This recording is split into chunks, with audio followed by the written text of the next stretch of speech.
and cause burning schwanz. Yeah. Ugh. Burning schwanz.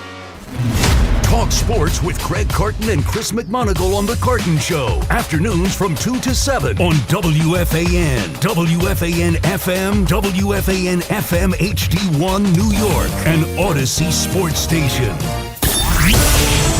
Evan Roberts. Tiki Barber. It's Evan and Tiki on WFAN, The Fan, 101.9 FM, and always live on the free Odyssey app. How we doing on this fine Thursday? Yankees and Mets have off days. They're both coming off victories. We'll get to the baseball coming up. We creep closer and closer to the NBA Finals. There are some exciting things you don't even realize about this Knick Finals run that we'll get to throughout this show that you haven't even thought about because of the excitement of them just going to the NBA Finals. We'll address it as it goes on. But a couple of days ago, we all figured that the controversy in the New York Giant locker room between Jaxson Dart, Abdul Carter, and whomever else was gone. But now it's resurfaced, and here's what I'm fascinated about. I'll give everybody the information if you weren't listening to Boomer and Gio or if you haven't heard it, and why it boggles my mind. So Mike Garafolo and Ian Rappaport, who do a great job covering the NFL for NFL Network, Mike Garafolo tweeted out about an hour ago that Jaxson Dart addressed teammates in a meeting yesterday to discuss his introduction of President Trump last week, sources tell me and Ian Rappaport. Mm-hmm. Other team leaders spoke up as well, and Dart and the players worked through it. They are moving forward. Ian Rappaport adds, Giant leaders such as Brian Burns, Kayvon Thibodeau, and Jameis Winston all spoke and worked to put it behind them. What I find fascinating is this is now a story again. It's a reason why we're talking about it to begin our show. Who leaked this? Who in the Giant room said, I got a great idea. I want everybody to know that we talked about it.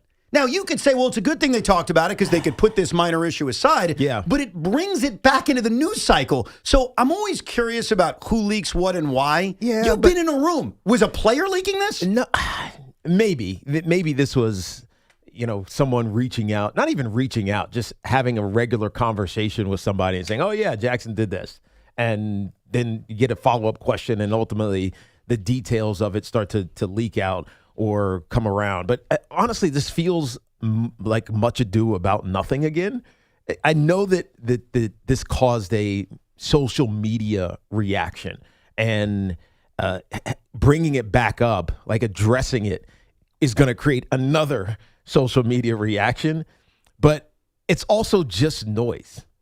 Ultimately, these guys are going to get together and play football, and that's what's going to matter. And if they're good, great. If they're not, then whatever the excuse is going to be. It's not going to be this. It's not going to be this locker room was divided because of politics. We've heard this multiple times. Did we hear this about the Mets? Yeah. How much did we dismiss that for the Mets last year when it probably was more likely to be the case because there were veteran players who were older and had established mentalities about politics? You're talking about a young locker room and two young players who basically came into the league a year ago, creating controversy over politics. It doesn't make sense to me.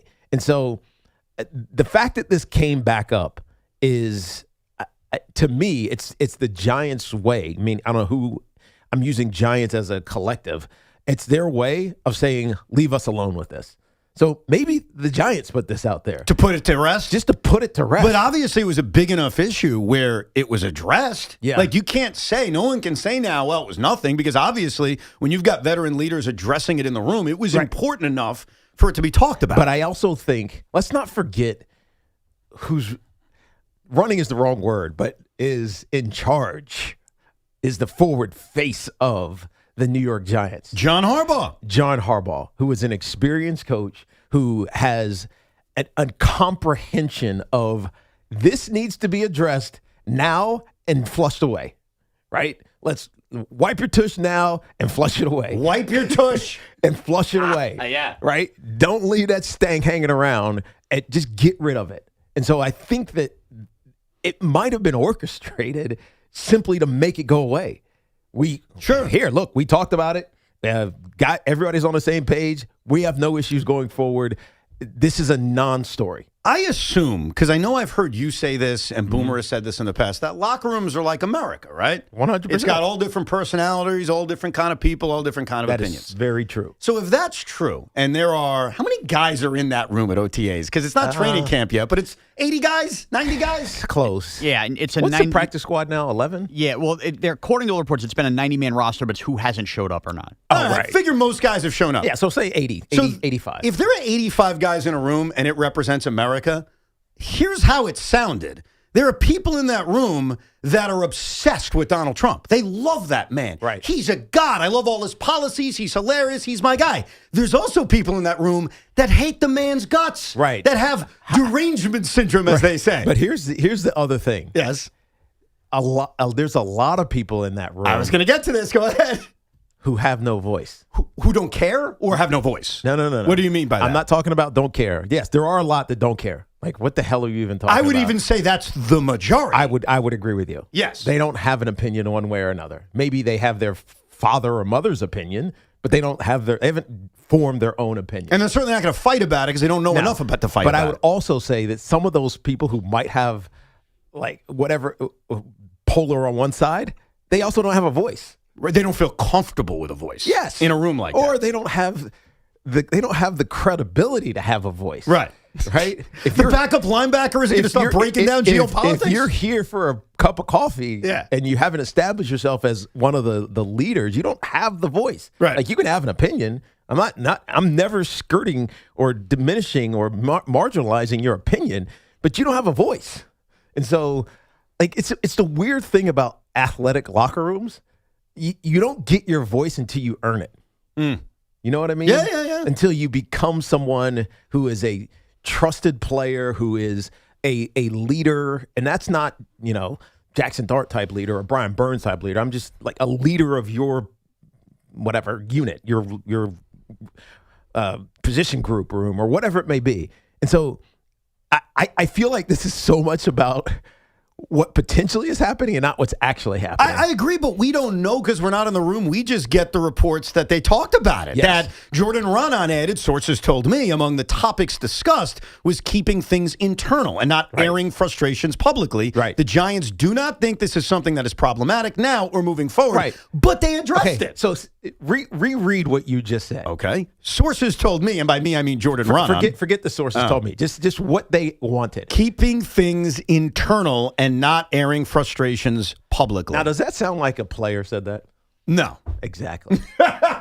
Exactly. This is an experienced head coach who knows how to handle BS and nonsense. And the best thing to do is to make it go away.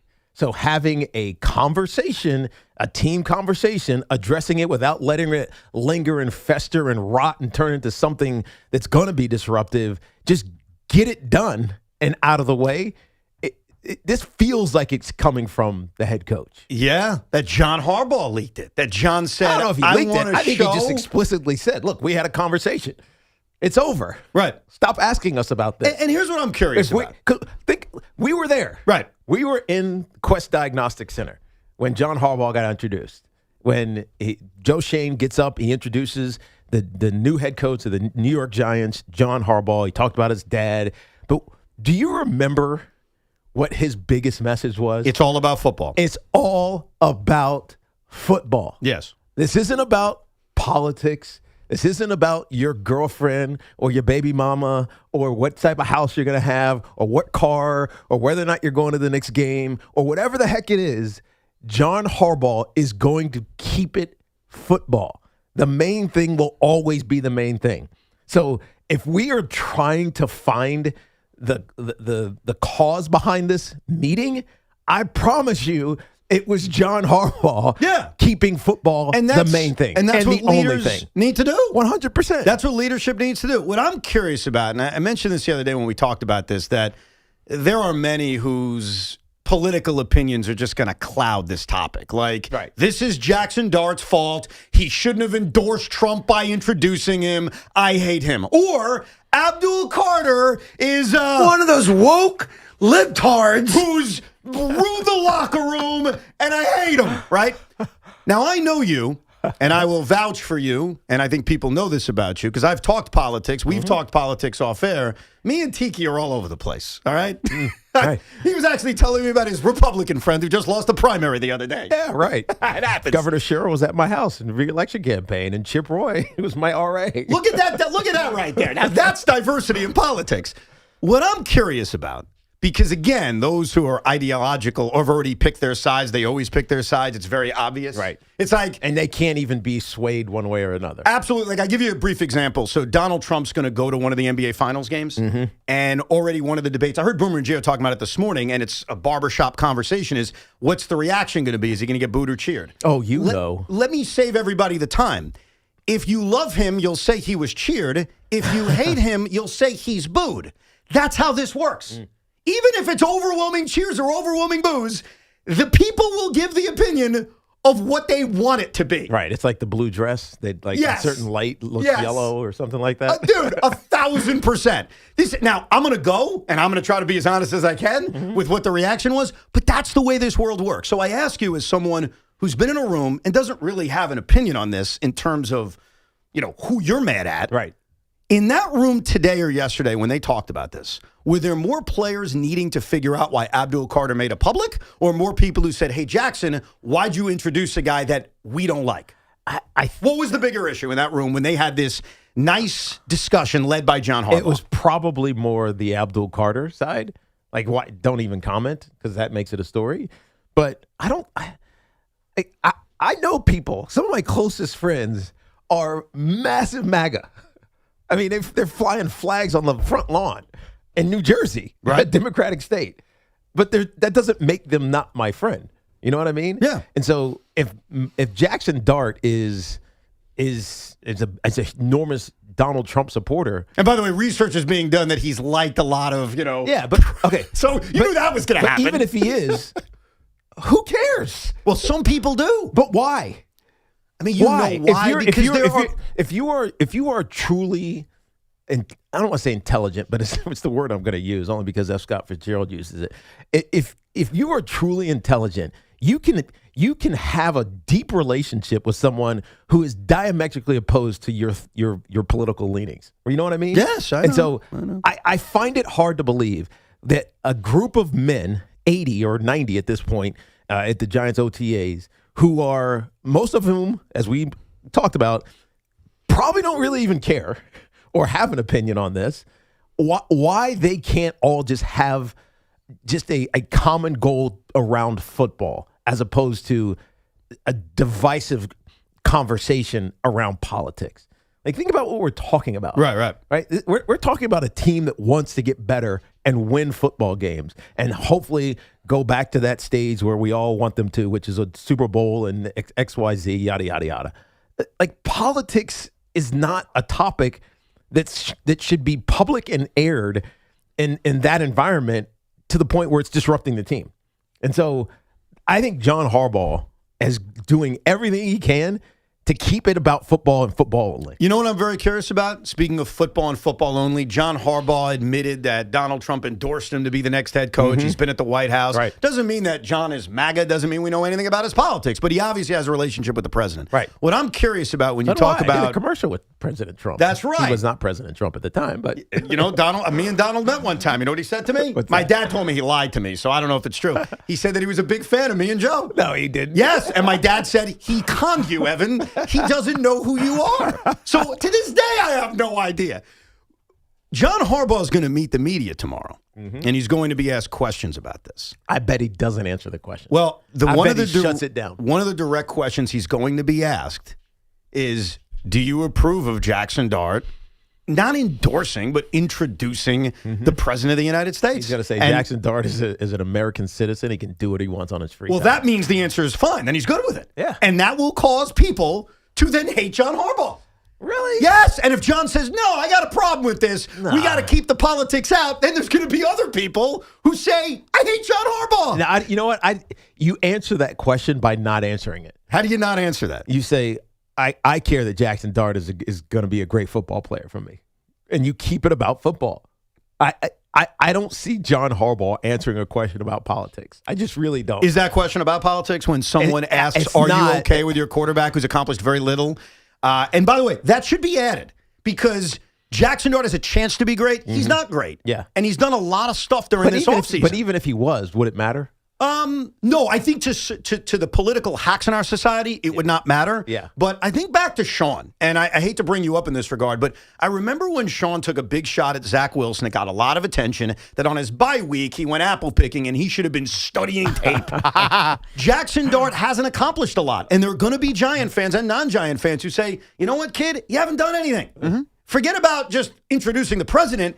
I don't want to see you on TikTok. I don't want to see you to the Met Gala. I don't want to see you Fashion anywhere. Week, right, the whole thing. There's going to be people who feel that way about him. And I understand that because until you're the guy, and he's not, like Jalen Brunson's the guy. Derek Jeter's the guy. Mm-hmm. Those two guys can do whatever the hell they want. Aaron Judge is the guy. Do whatever the hell they want. Right. Jaxson Dart is hoping to be the guy. Yeah. And so there are going to be people non-political who have an issue just with that. Mm. And I think that's a fair question to ask John Harbaugh. I promise you he doesn't answer it. He's good at this, isn't he? He is unbelievable at it in a way that we're not used to because we've had so many inexperienced head coaches. That is true. Who fumble over themselves to try to say the right thing and end up screwing it up even more. No, you're right about that. We'll get to your calls on that coming up, 888-808-1019. Now, from the baseball last night, if you're a New York Yankee fan right now, even with Max Fried on the injured list, and even with the fact that the Kansas City Royals are a minor league team who bow down to you when you see them. How many is that in a row they lost? 14 in a row, including the postseason. Yeah, 14 in a row. Forget about the individual game for a second. Just put that aside. What has to get you moist, as I like to say, is Gerrit Cole. Oh, man. The man is off Tommy John surgery. He pitched against the Rays, too, so let's not just act like, it's the Royals. It doesn't count. He has not given up an earned run yet this season. He has looked incredibly dominant. His pitch count has been efficient. He could have gone deeper in last night's game. And so between Gerrit Cole looking like Gerrit Cole and Cam Schlittler being Cam Schlittler and the idea that Max Fried will be back relatively soon, and that doesn't even include Carlos Rodon and Will Warren and the rest of this rotation. Do we see Clark Schmidt in August and September? Throw him in there, too. Oh, I almost forgot about Clark Schmidt. I'm just going to give you the stats. Right now, the Yankees have one of the greatest pitching staffs in the history of their franchise. Yeah. Now, that sounds like hyperbole. It's not. It's statistically. Like, that's the kind of start they're off to from their rotation. Their starting pitching staff has a sub-3 ERA. That has not happened in the last 50 years in Yankee history. That's how good they've been. And so we haven't even seen the best of it. No, we haven't. Because Cole's made 2 starts. Right, and we haven't seen Fried and Cole together yet as in the starting rotation. Ever. Until Fried comes off the IL, which will happen at some point. But you're right. You can't help but be just enamored with how well this pitching rotation is, and it's going to be. The other thing, and we saw this with Gerrit Cole with Volpe, with the tag on Garcia, he's just a badass. Yeah. You see it when he pitches. He is so intently focused on dominating that you can't get into his head. And so I don't know. I like watching his mannerisms when he's dominating. He is a guy. He's one of those guys. But there is a warning sign I want to give you. And this is not a negative. This is, again, just I got to give you the reality. So on one half of the reality, this pitching staff has been as good as we've ever seen the Yankees have. Mm-hmm. I mean, historically, that's how good this rotation is. But here's the bad news, because I went through this last night because I was curious. How many guys who are 34 years old, now 35, have Tommy John surgery, and how do they do? And the results are not great. Like Justin Verlander won a Cy Young off Tommy John surgery, and then he was donezo. Right. Now, granted, he was much older. He was 5 years older. Jamie Moyer had it at 47. Jacob deGrom had it a couple of years ago. John Smoltz had it. You mean 37? 37. What did I say? You said 47. 47. No. Jamie Moyer was 47. Really? I'm when not he joking. had it? Yes. Yeah. That one was real. What? Yeah. I'm not kidding you about that one. What? Yeah. No, look it up. I'm not making that part up. Wow. So the track record of older guys having Tommy John surgery is not that they can't come back from it. It's that the shelf life is not that long. It's that there's a clock and it's ticking. Well, it's even more urgent then for the Yankees. And that's my point. And it's not just about him. Cam Schlittler's young, and we certainly hope he's going to be like an ace for the next 15 years.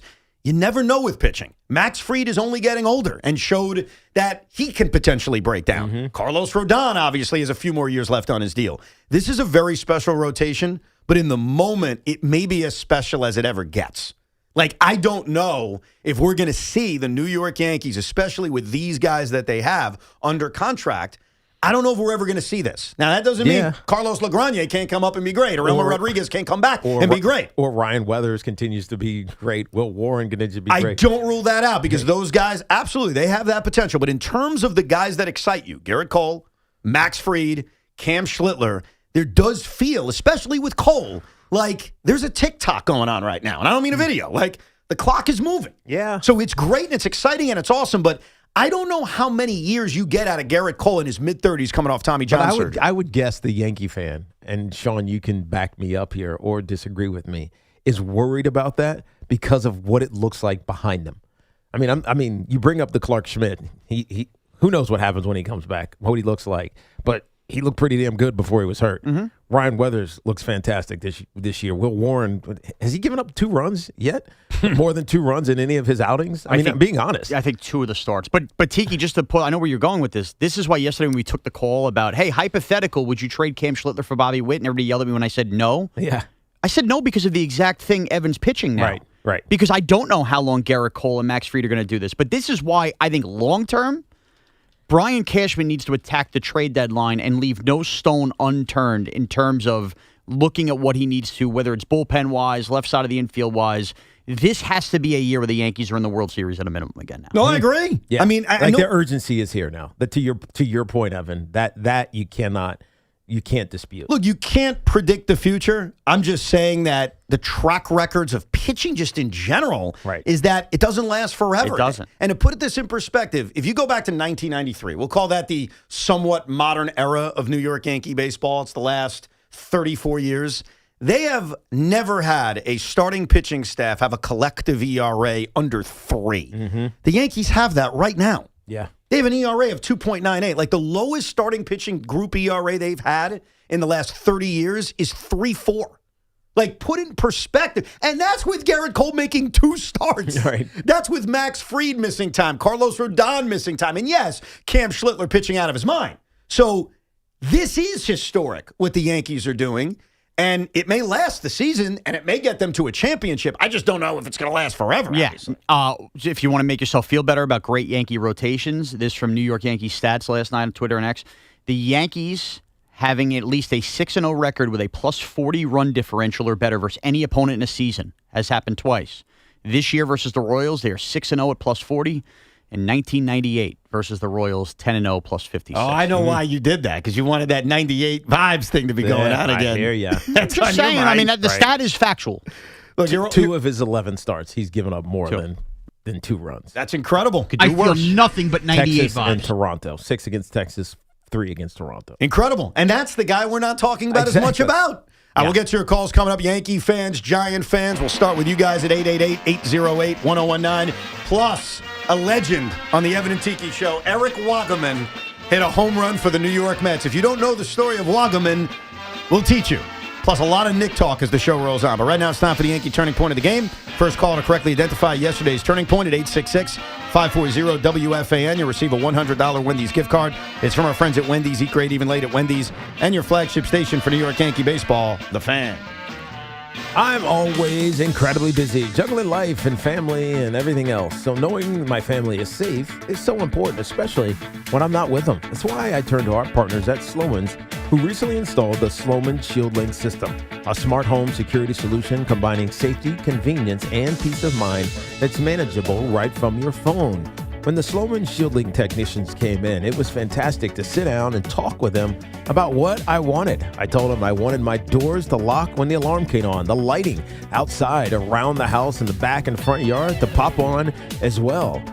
More importantly, I wanted to be able to control the audio system that pumps throughout the house, the music in the living room, the dining room. So if I'm having an event or just want to jam out in the house, I can do it through the Sloman ShieldLink system. Experience the future of home security and automation with the Sloman ShieldLink system. Call 1-800-ALARM-ME. That's 1-800-ALARM-ME or visit slomans.com. Our friends at Town Fair Tire remind you that at Town Fair Tire, you always get the guaranteed lowest price on name brand tires. From Connecticut to Maine, nobody beats Town Fair Tire. Nobody. And this portion of the program was sponsored by Bet365. With Bet365 Early Payout, you win even if they lose. Get paid out instantly when your team goes up big, even if they blow the lead later. Bet365. Winning is everything. Gambling problem? Call 1-800-GAMBLER. 21 plus only. Must be physically located in New Jersey. The sweep is complete, and the Knicks are one step closer to their ultimate goal. Now, New York plays the waiting game, as the best from the West is still being decided. Will SGA bring the thunder, or does Wemby spur San Antonio to a rematch of the '99 finals? The latest breaking Knicks news, the biggest Knicks opinions, and the most trusted voices delivering them all live here. Your home for New York sports is 101.9 FM, WFAN. The world's biggest soccer tournament has arrived, and you can trade the entire tournament on Kalshi. On Kalshi, you can trade every match from the opening stage all the way to the final. Argentina is trading at 9.5% to win it all, meaning a $100 trade pays out $1,053 if they win soccer's biggest prize. On Kalshi, you're trading against peers in a live market, meaning there's no house. And as the probability changes, you can buy in and out of your position. For a limited time, download the Kalshi app and use code CMAC, that's CMAC, to get $10 when you trade 10. Kalshi, Kalshi. Trade on anything. 18 plus only. Restrictions and eligibility requirements apply. Event contract trading involves risk and may not be suitable for all investors. Prizes, values, and available markets may differ from those mentioned. For more information, see kalshi.com/regulatory. The 2026 U.S. Open Tennis Championships are back. Where the world's greatest city meets the world's greatest tennis players. August 23rd through September 13th. All tickets on sale today at noon at usopen.org. Spectacular awaits. Guys, let's keep it simple. There are two things you probably should be doing: taking care of your health and doing something that actually makes an impact. Here's a way to do both. California Cryobank is looking for healthy men to become sperm donors. You can earn up to $2,400 a month and get free health and genetic screenings along the way. So yeah, you're getting paid to get checked out, and you're helping families who need it. Efficient, smart, done. Check out spermbank.com to learn more. Apply and see if you qualify. Nothing pairs better with Surfside iced tea and vodka or Surfside lemonade and vodka, like a day on the golf course. Made with real vodka, real tea, and zero bubbles. That's right, no carbonation. It's not a seltzer, it's Surfside. Cheers to hitting the fairway and cheers to Surfside. Must be 21, please drink responsibly. The Black Crows are coming to the Prudential Center, and WFAN has your chance to win your way in. Listen all week for your cue to call, and you can win a pair of tickets to see the Black Crows at Prudential Center on June 20th. To purchase tickets, visit PruCenter.com. Texting enrolls you into recurring automated text messages. Consent not required to purchase. Message and data rates may apply. I've got to share this. Nugenix Total T2 has been a game changer in helping boost total testosterone. My energy is up. I feel leaner, stronger, and more like myself again. Nugenix Total T2 uses a brand new formula fueling performance in and out of the gym. Join the thousands of men who are seeing results. Text MAIN to 215-215 for your complimentary bottle of Nugenix Total T2. MAIN to 215-215. These statements have not been evaluated by the FDA. This product is not intended to diagnose, treat, cure, or prevent any disease. You've put in the work to get that first job, moved up the ranks, or started a family. Now it's time to take your success to the next level. At University of Maryland Global Campus, we're here to help you keep that momentum going with educational programs built around real-world, in-demand career skills. We'll teach you how to apply emerging technologies like AI and data science, plus timeless skills like leadership, communication, critical thinking, and more. Affordable, accredited, and online. A UMGC education fits your life, so you can keep growing while you keep going. You've succeeded before. Now succeed again. At UMGC, we believe nothing should stand in the way of your next achievement. Not doubt, not your life stage, and especially not an application fee. Just apply by June 1st, and we'll waive your application fee. Learn more at umgc.edu. That's umgc.edu. Certified to operate in Virginia by Chev. Welcome to 215 Maple Drive. We just put this property on the market. Love the crown molding. Oh, wait until you see the walk-in closets and the bathroom tile. Does it have Verizon Fios? 100% fiber internet? No Fios, but it looks like it's got cable. Let's check out the kitchen. No Fios? Yeah, no thank you. Don't you want to see the rest? Okay, bye-bye. Get Verizon Fios, because when you're moving, it's 100% or nothing. The Ray Katina Memorial Day sales event is here. Head into summer in a new Mercedes-Benz from Mercedes-Benz of Edison, Ray Katina of Freehold, or Mercedes-Benz of Union. From the versatile GLC to the refined GLE, your perfect getaway vehicle is waiting. Discover luxury, performance, and the power of 3 at Mercedes-Benz of Edison, Ray Katina of Freehold, and Mercedes-Benz of Union.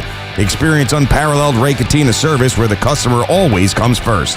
Visit RayKatinaMercedes.com. Slater Schulman, 488 Madison Avenue, New York, New York. Prior results do not guarantee a similar outcome. Attention, former female inmates of Rikers Island Prison in New York City. If you were sexually abused at Rikers Island at any time in the past, no matter how long ago, now is the time to come forward. The new city GMVA law temporarily removes the time restrictions to take legal action, and you may be entitled to substantial financial compensation. If you were incarcerated at Rikers Island at any time and were forced into sex with guards or subjected to any sexual misconduct, you may be entitled to substantial cash compensation. Even inmates who willingly participated in sexual relationships with guards can pursue justice, as this is illegal under New York state law. Call our law firm's Women's Prison Sexual Abuse Helpline now at 800-384-0186. But hurry, there is a deadline to file your case. Call now to get the justice and financial settlement you deserve. Call right now at 800-384-0186. 800-384-0186. This is the story of the one.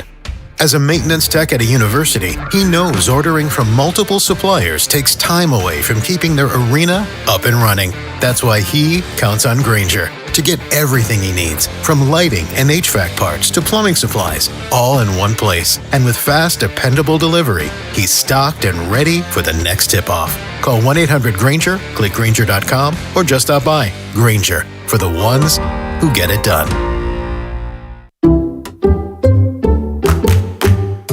Hey, Metro New York. Ready for real savings? Switch to Allstate today. Because drivers who switched saved an average of $713 on their auto insurance. So, what are you waiting for? Check Allstate first for an auto insurance quote today. You're in good hands with Allstate. Based on the national average annual savings for new customers surveyed in 2024, savings vary, subject to terms and availability. Get connected with WFAN to talk about your favorite teams. The Fan on the Odyssey, iHeart, and TuneIn apps. The Fan Focus is presented by Chef IQ. Watch the game, not the grill. Get your gear at chefiq.com. The Yankees are alive. Gerrit Cole, as we just talked about, dominating again. Struck out 10 Royals in 6 2/3. The Bombers blasted Kansas City 7-0. How about a Ryan McMahon homer as well?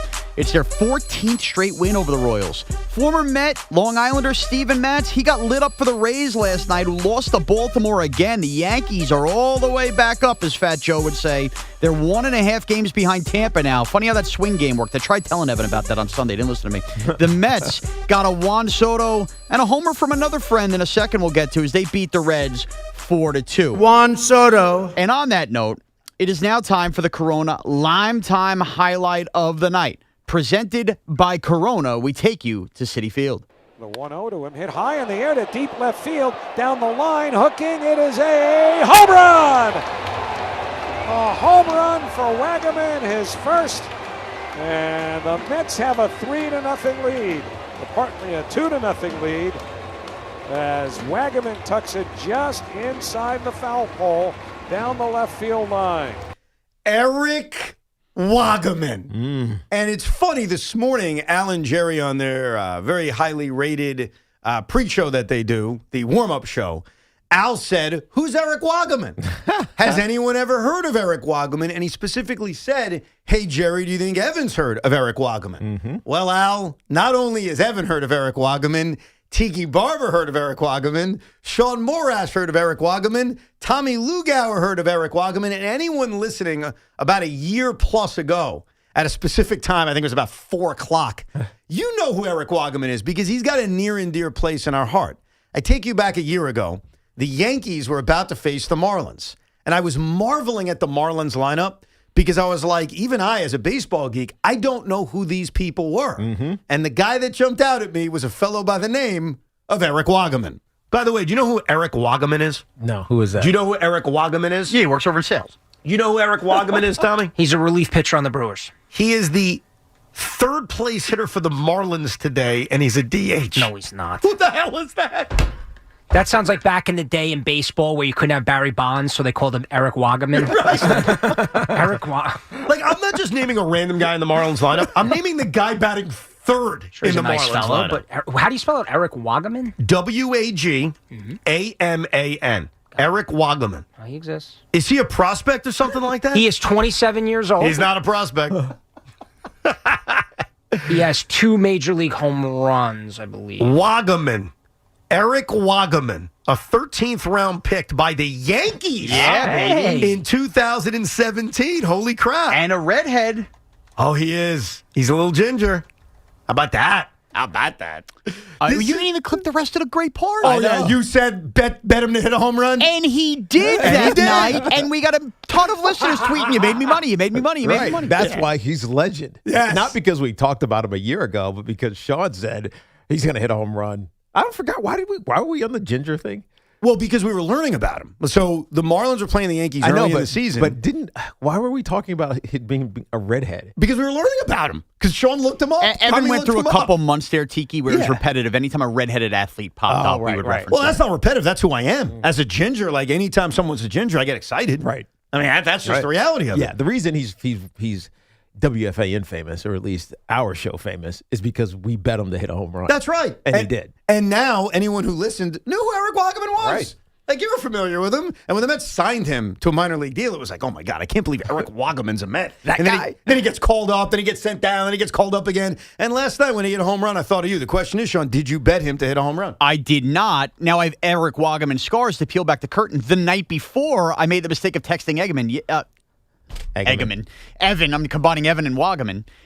Evan, did it ever occur to you, like, Eric Wagaman is really a Met, and he got all angry at me? You're spoiling the game! Well, I'm behind on certain games, and there's certain people I feel like I can text with, and they're not going to spoil it for me. You're one of them. Sean's one of them. So I wasn't worried. And all of a sudden, he's telling me about Eric Wagaman. I was like, does that mean he's in the game? So I took it as a spoiler. Now, last night, he got the start, and I'll give Mendy this warning. Obviously, they don't play today, but they play on Friday against Wagaman's former team. Got to play him. Right. Maybe Eric Wagaman is the Jose Iglesias of 2026. Definitely hitting a home run. You think so? 100%. You think he's going to go on like a run now? Not a run, just he's going to randomly hit that home run. I hope so, man. Right now, the Mets could use anything, and if it's magic from Eric Wagaman, it's magic from Eric Wagaman. Maybe he'll make the Mets a wagon, man. Kudos, my friend. Kudos. All right, let's get to your calls. 888-808-1019 is the number. Let us go to Ryan in Jersey City. What's up, Ryan? Gentlemen, how we doing today? Great show as always. Thank you, man. Yo. Tiki looking jack, man. Get me motivated for the gym here in about 30 minutes. I'm telling you. Excited to see you in the Hall of Fame, man. I hope so one of these days. Yeah, likewise. Hey, I just want to preface by saying, the 3 things we never used to talk about: politics, health, and religion.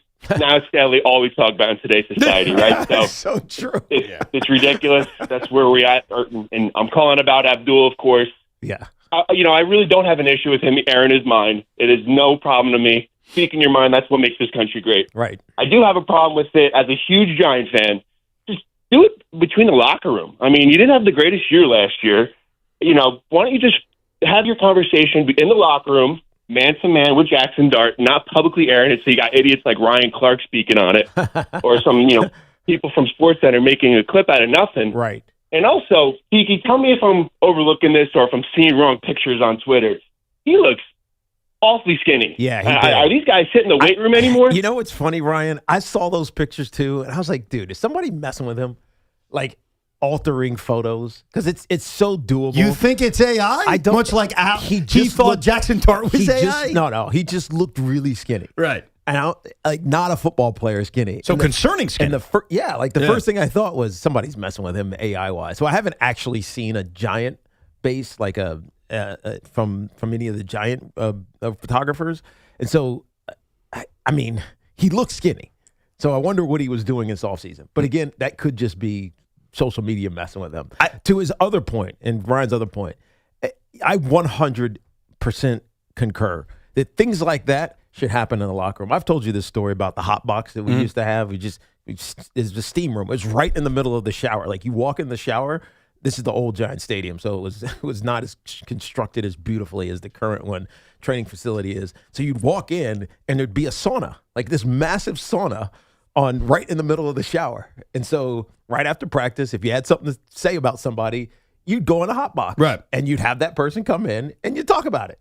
Right. And what's happened in the hot box stayed in the hot box. And it was a novel way to just get rid of drama. Like burn it up, man. Get in the hot box, get rid of it.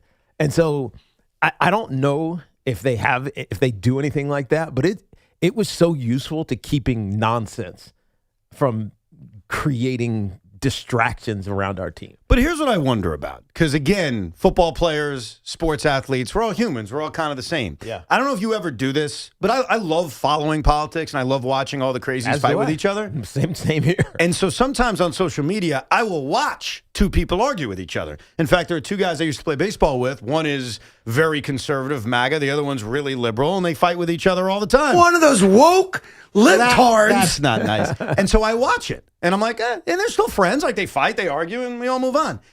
Why can't that happen amongst two Giant players? Like, why couldn't Jaxson Dart go back at him and be like, yeah, Trump's the man? And Abdul's like, this mass deportation, I got a problem with that. Like, would that really break us all if two Americans just started arguing? Only if they took it personal. Well, and sometimes that does happen. That's the problem. They end up taking it personal. Yes. I remember, like, and it's not coincidental, but it's just the reality of it. I used to have political discussions. This is how I knew I was ready to retire, because me and Jay Feely, who ran for Congress in the whatever district, 11th district out in Arizona, we used to talk politics like all the time, and it was harmless because I mean I was left leaning, he was right leaning, but I could see the sides. Like I also voted for Bush twice, and he's like, oh well, I did this, and so it just became this like bizarre. Like really interesting conversation that was never controversial. I guess the difference now is those conversations don't sound like that. Well, they don't exactly. They're very different now. And they don't stay between me and Jay. Right. It becomes me, Jay, and 40,000 of his or my followers. And so it just gets bastardized, and for whatever reason. I don't want to blame social media for everything, but sometimes when you put things out on social media, the meaning of it, like your particular meaning, gets lost and bastardized and converted into something completely different. I'll give you a great example. I know many people are going to say, come on, Ev, that's not what happened. But the truth is, we don't know context. We don't know tone. Is it possible Abdul Carter was saying it with a laugh? Right. Is this AI? What are we doing, man? Right. Shaking my head. You know what I mean? Right. Probably not, but I guess it's possible. We don't know. You don't know. Chris in Bayshore. Hey, Chris. Yeah, hey guys, how we doing?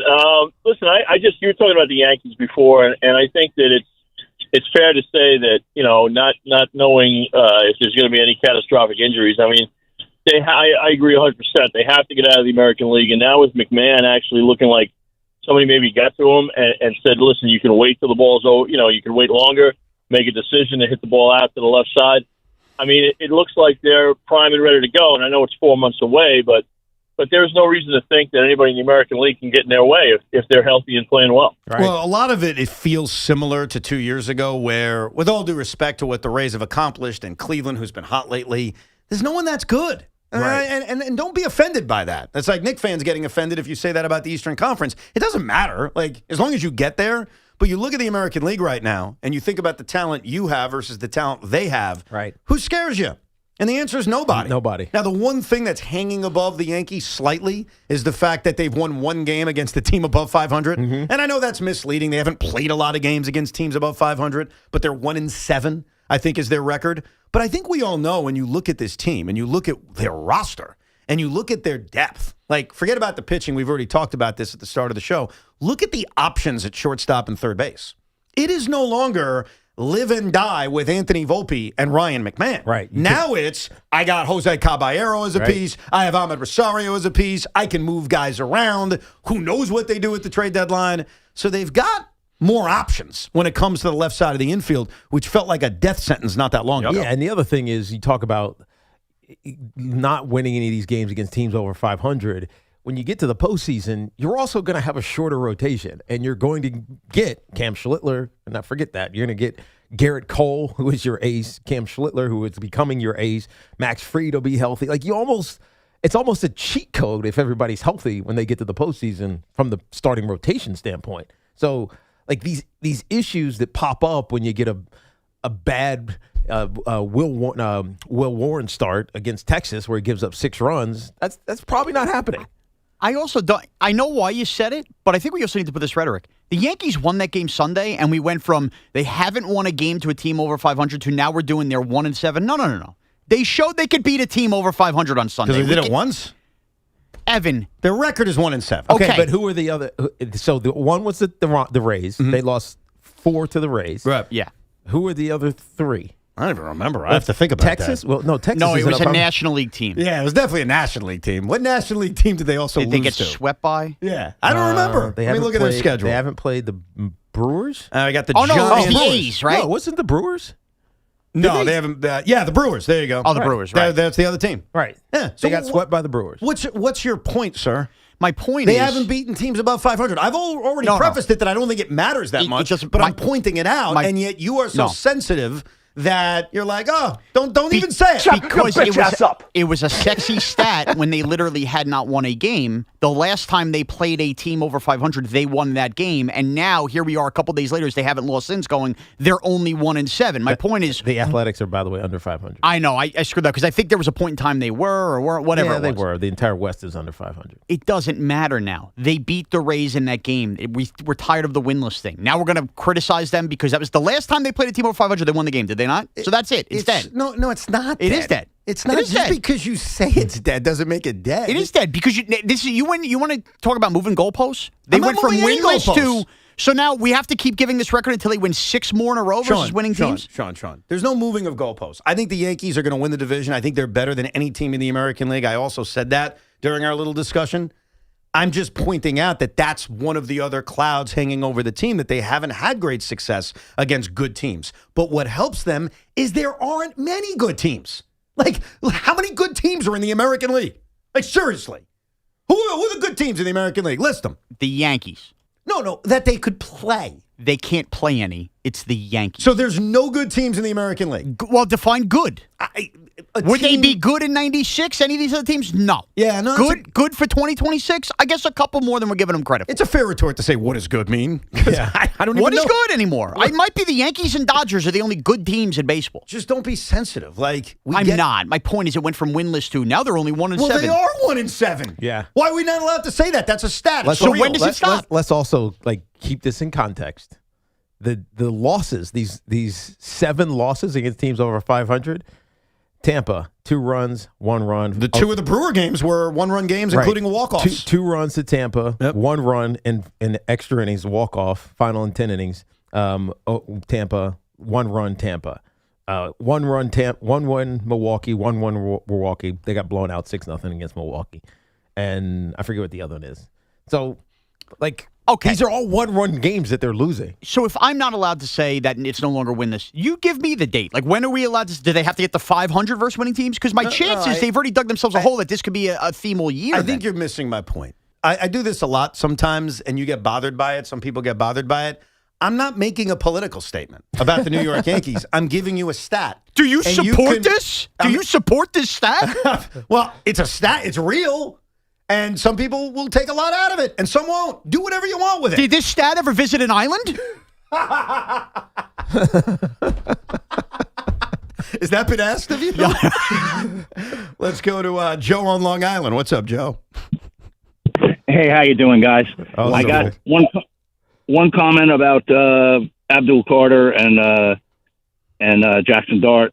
And I got a question for Tiki about free agency. Yeah. As far as Jaxson Dart and Abdul Carter, if Abdul Carter was at a rally for AOC or Bernie Sanders or Hakeem Jeffries and introduced one of them, do you think Jaxson Dart would publicly complain? Possibly. I can't rule it out. He might, Joe. He might not know who those guys are or girls are. But Joe, he may, because I don't know Jaxson Dart's politics, or at least how passionate he is about it. Maybe he would. I think what Joe is saying. And hold on a second, Joe. We'll get your second point. I think what Joe is saying is Jaxson. He just won't know.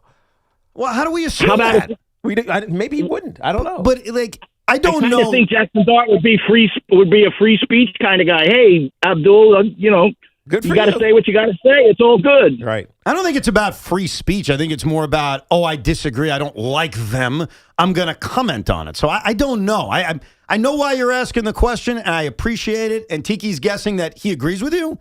I just can't necessarily agree with him. I have no idea. Right, go ahead. Jaxson Dart could be mega crazy, where he's like, I hate you. You're a socialist. Hold on, let me play this. One of those woke libtards. I don't know what Jaxson, maybe he does do that publicly. He hasn't yet, though, in fairness, Joe. So it hasn't happened, but it could happen. What's up, Joe? All right, move on. Tiki, I have this burning question about free agents coming to New York and high-tax states. As a professional athlete who signed contracts, is that a deterrent for some athletes who would otherwise come to a New York team and want to come to a New York team, but their agent says, listen, by the time you pay my fee and, state and in the case of New York, city taxes and everything, he says, we're going to be taking a financial bath. Maybe you better go to a lower tax. It's such a good question. And in fact, I was having this conversation last night because of this pending Major League Baseball strife. And with the union and the league, and we ended up talking about my brother, because my brother, obviously he's Hall of Famer, he's a really good player. Like, he never had a desire to leave and go play someplace else. Like, he was a free agent twice. Once the same time I was early in his career. He hadn't really established himself, but he didn't want to leave Florida. One, because the weather is fantastic, obviously, but he also felt like they were building something. But I think it was also. It's like, dude, I have this big house. I'm in a no-tax state. I'm going to get a big contract, and I can save money, but just by being here. And then at the end of his career, when he probably could have gone someplace else, he's like, why would I leave?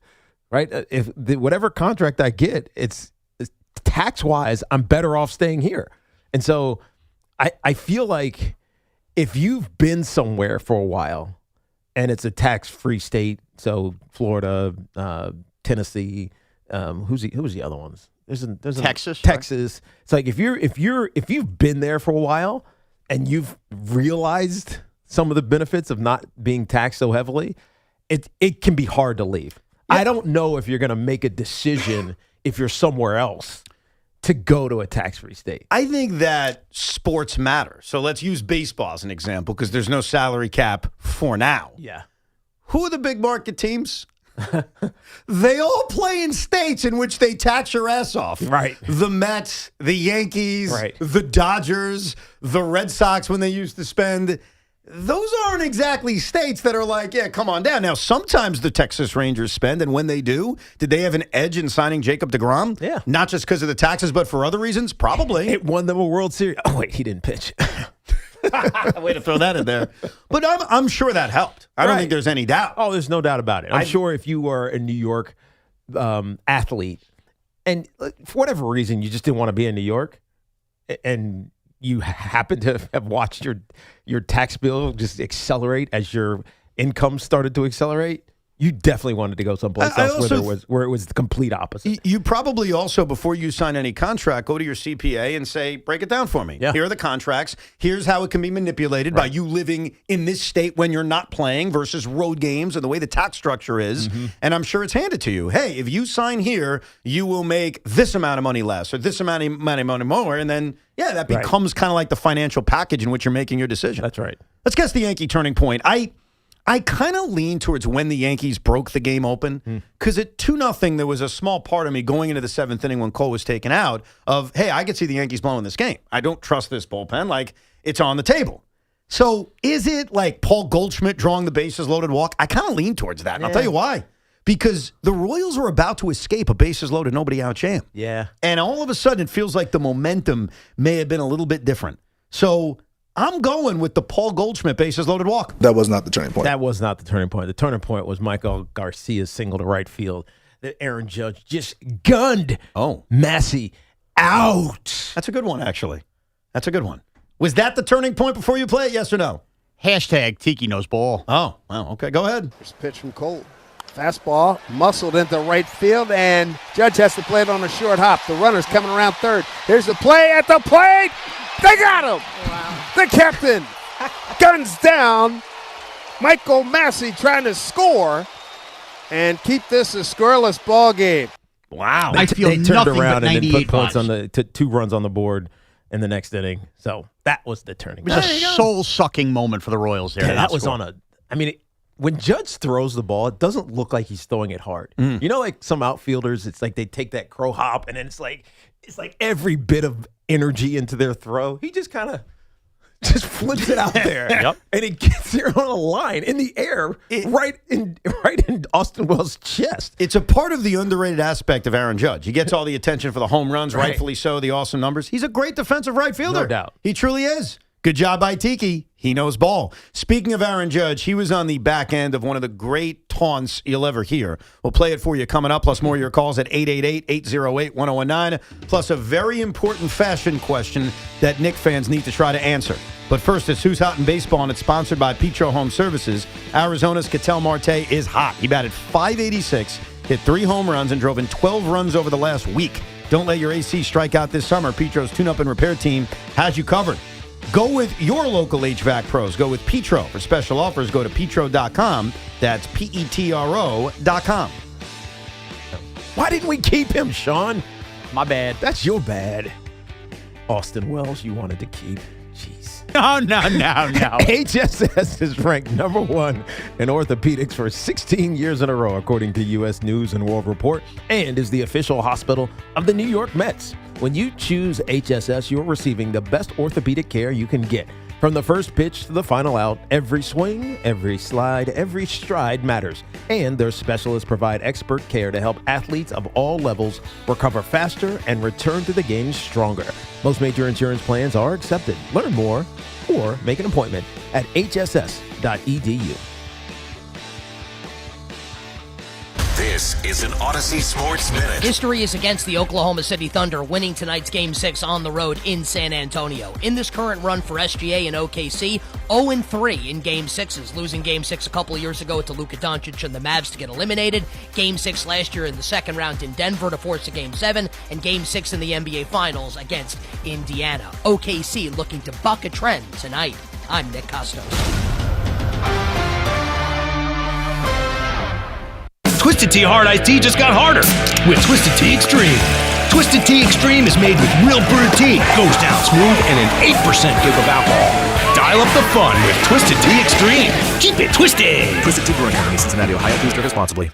The U.S. Treasury just released its official financial report for 2025. Buried in it is a startling admission. By its own numbers, it appears the U.S. government is insolvent. When governments go this deep in debt, they print money, raise taxes, or cut benefits, none of which can help protect you. That's why people move part of their savings into physical gold and silver. Call Monetary Gold at 877-NOW-GOLD for their complimentary gold and silver guide. That's 877-NOW-GOLD. Call Monetary Gold now at 877-NOW-GOLD. Do it before the next headline, not after. Performance may vary. You should always consult your financial and tax professional. Do you have an invention idea but don't know what to do next? Call InventHelp today. We have representatives nationwide and services to showcase your invention. Get started today. Call 1-800-217-4380. That's 1-800-217-4380. It's a Yingling thing. Knowing you should never show up empty-handed. You bring something that fits the night. Like a case of Flight by Yingling, a premium light beer that's low-calorie, low-carb, and deliciously refreshing. It's a Yingling thing. Keep it light with Flight. Get your Yingling Lager at Dive Bar Pizza in Montauk, Rudy's Bar on 9th Avenue between 44th and 45th, or the Erie Hotel in Port Jervis. Yingling Lager, an ice-cold tradition, ready to be poured. Enjoy one today. For 100 years, London Jewelers has been part of life's most meaningful moments, from engagements and anniversaries to milestones, big and small. We've helped mark the moments that matter the most to our customers. Generations of families have trusted London Jewelers for exceptional craftsmanship, timeless design, and service that lasts a lifetime. As we celebrate a century of excellence, we thank you for being part of our story, and we look forward to the moments still to come. We invite you to visit London Jewelers at any one of their 6 locations. London Jewelers, celebrating 100 years of brilliance. You look like you could use a refresher, a Dunkin' refresher. Try Dunkin's delicious black cherry or berry acai refreshers. One sip and you'll feel refreshed. There's so many delicious flavors like mango, pineapple, or strawberry dragon fruit. So whether you're powering through your day or just pulling up for a little treat, make it a Dunkin' refresher. Dunkin' refreshers, they're the perfect summer pick-me-up. Dunkin' refreshers are fruit flavored, contain 0 to 1% fruit juice. Terms and exclusions may apply. Summer's a gift. The gift of days that last a little longer. A brighter state of mind. So gift yourself a new Kia at the Kia Summer Sticker Sales Event. With specially tagged vehicles including the Sorrento, Sportage, Carnival, as well as the Niro Hybrid. All backed by a 10-year, 100,000-mile limited powertrain warranty. So the gift of summer can keep on giving for summers to come. Kia, movement that inspires. Call 800-3334-KIA for details. Always drive safely. Event ends 6/1/26. See dealer for warranty details. We all hear the radio ads about the IRS. They tell you to be afraid, to be scared, and they try to frighten you into calling. I'm not here to do that. Tax Relief Advocates is different. TRA is here to tell you that if you owe money to the IRS, whether it's $5,000, $50,000, or $500,000, we have a solution. It doesn't matter if you're sitting in your car, at work, or with your kids. No matter where you are, call now. 800-575-4094. Don't lose hope. TRA can eliminate or reduce what you owe to the IRS. Generous programs are now available that can give you a fresh start. Our passion is taxes and helping individuals fix their IRS problems. We have over 1,000 5-star reviews on Google and an A+ with the Better Business Bureau. You don't need to be afraid of the IRS any longer. End your tax nightmare today by visiting us online at TRA.com or call 800-575-4094. That's 800-575-4094. Tax Relief Advocates. Real solutions for real people. Texting enrolls you in a recurring automated marketing text messages. Consent not required to purchase. Message and data rates may apply. The team's looking good this season. I think so.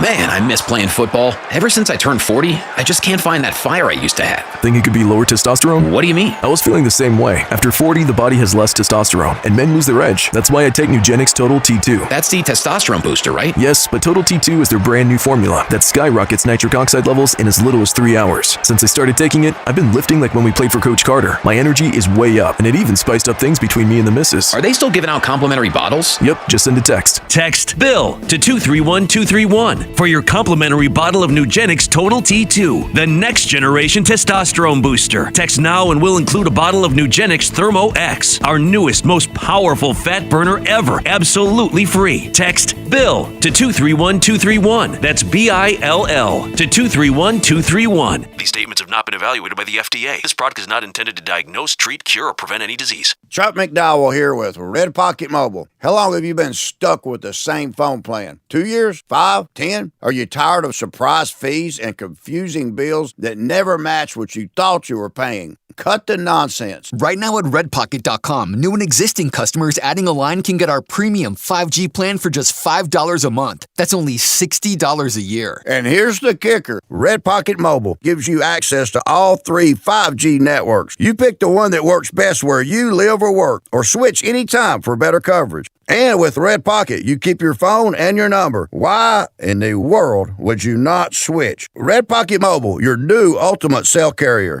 Celebrate Memorial Day with big savings from Red Pocket Mobile. Right now, new and existing customers can get our premium 5G plan for just $5 a month. Just $60 a year and choose from all 3 major 5G networks with one locked-in low price at redpocket.com. That's redpocket.com. redpocket.com. Get the latest on the Giants and Jets on WFAN, WFAN FM, WFAN FM HD1 New York, and Odyssey Sports Station. One of the small reasons, I admit it's not the main reason, but one of the small reasons why I hate that they play loud music at sporting events is you lose organic moments. You lose moments where there's a stray fan who just screams something clearly into a microphone and everyone gets to hear it. If you're blasting Star Wars music, you'll never hear that. Right. So last night, if you were watching the Yankee game, you certainly heard it because Ryan Ruocco and David Cohn referred to it, and we'll play it for you if you missed it. There was a guy taunting Aaron Judge, and I just got to say, creative as all hell. Like, I'm not a fan of bleep Trae Young or bleep Aaron Judge or whatever, just the easy common denominator chant. So this guy didn't chant. This guy dared. This guy dared Aaron Judge to do something he would never do. So I take you back to last night's Yankee game. It's while Ben Rice was at the plate with the bases loaded, big at-bat in the game, and Aaron Judge is on deck, and you will hear the fan and then Ryan Ruocco and David Cohn comment on said fan. 1-1. Aaron, you have to bunt here. Hard bunt. Hard bunt here. They're not expecting it. Is that Shaqy down there? I'm guessing our fans can hear what the fan near our mic just said, but he's talking to Aaron Judge in the on-deck circle and said, Aaron, need the bunt here. They're not expecting it. He's right about that. Yeah. That was the best part. When he said, they're not expecting it. Right. I mean, he is kind of right. He is. No He one is would right. expect that. Then what did he do? Flew out center field? Yeah, he ended the inning. Yeah, so Right. it was after Ben Rice got the hit, broke the game Right. open. But that's the creativity I'm talking about. That's the kind of taunt I'm talking about. The other thing I noticed, and I definitely want to bring up Maybe to you. it was a Yankee fan. You think so? No, it's not a Yankee fan. Why not? I mean, it was kind of trolly, like this tone, and Aaron, hey Aaron, you got a bunt here. They're not going to expect it, but it's kind of good advice. Yeah, it's great advice. It's great advice. Lay down a bunt with the bases loaded and you're Aaron Judge. Nobody will expect it. Hey, suicide squeeze. They're all running. Let's go. 2 outs. Who cares? The other thing I noticed over the last couple of days, and I respect this because I would do the exact same thing, is I have seen a lot of Eastern Conference Championship T-shirts, NBA Finals T-shirts from Knicks fans, which, dude, I accept it, man. Like, the last time the Mets got to the World Series in 2015, I ran to the store to get my pennant-winning shirts. The pennant will fly, I think was the saying. Ran to the store. I did the same in 14 with the Rangers.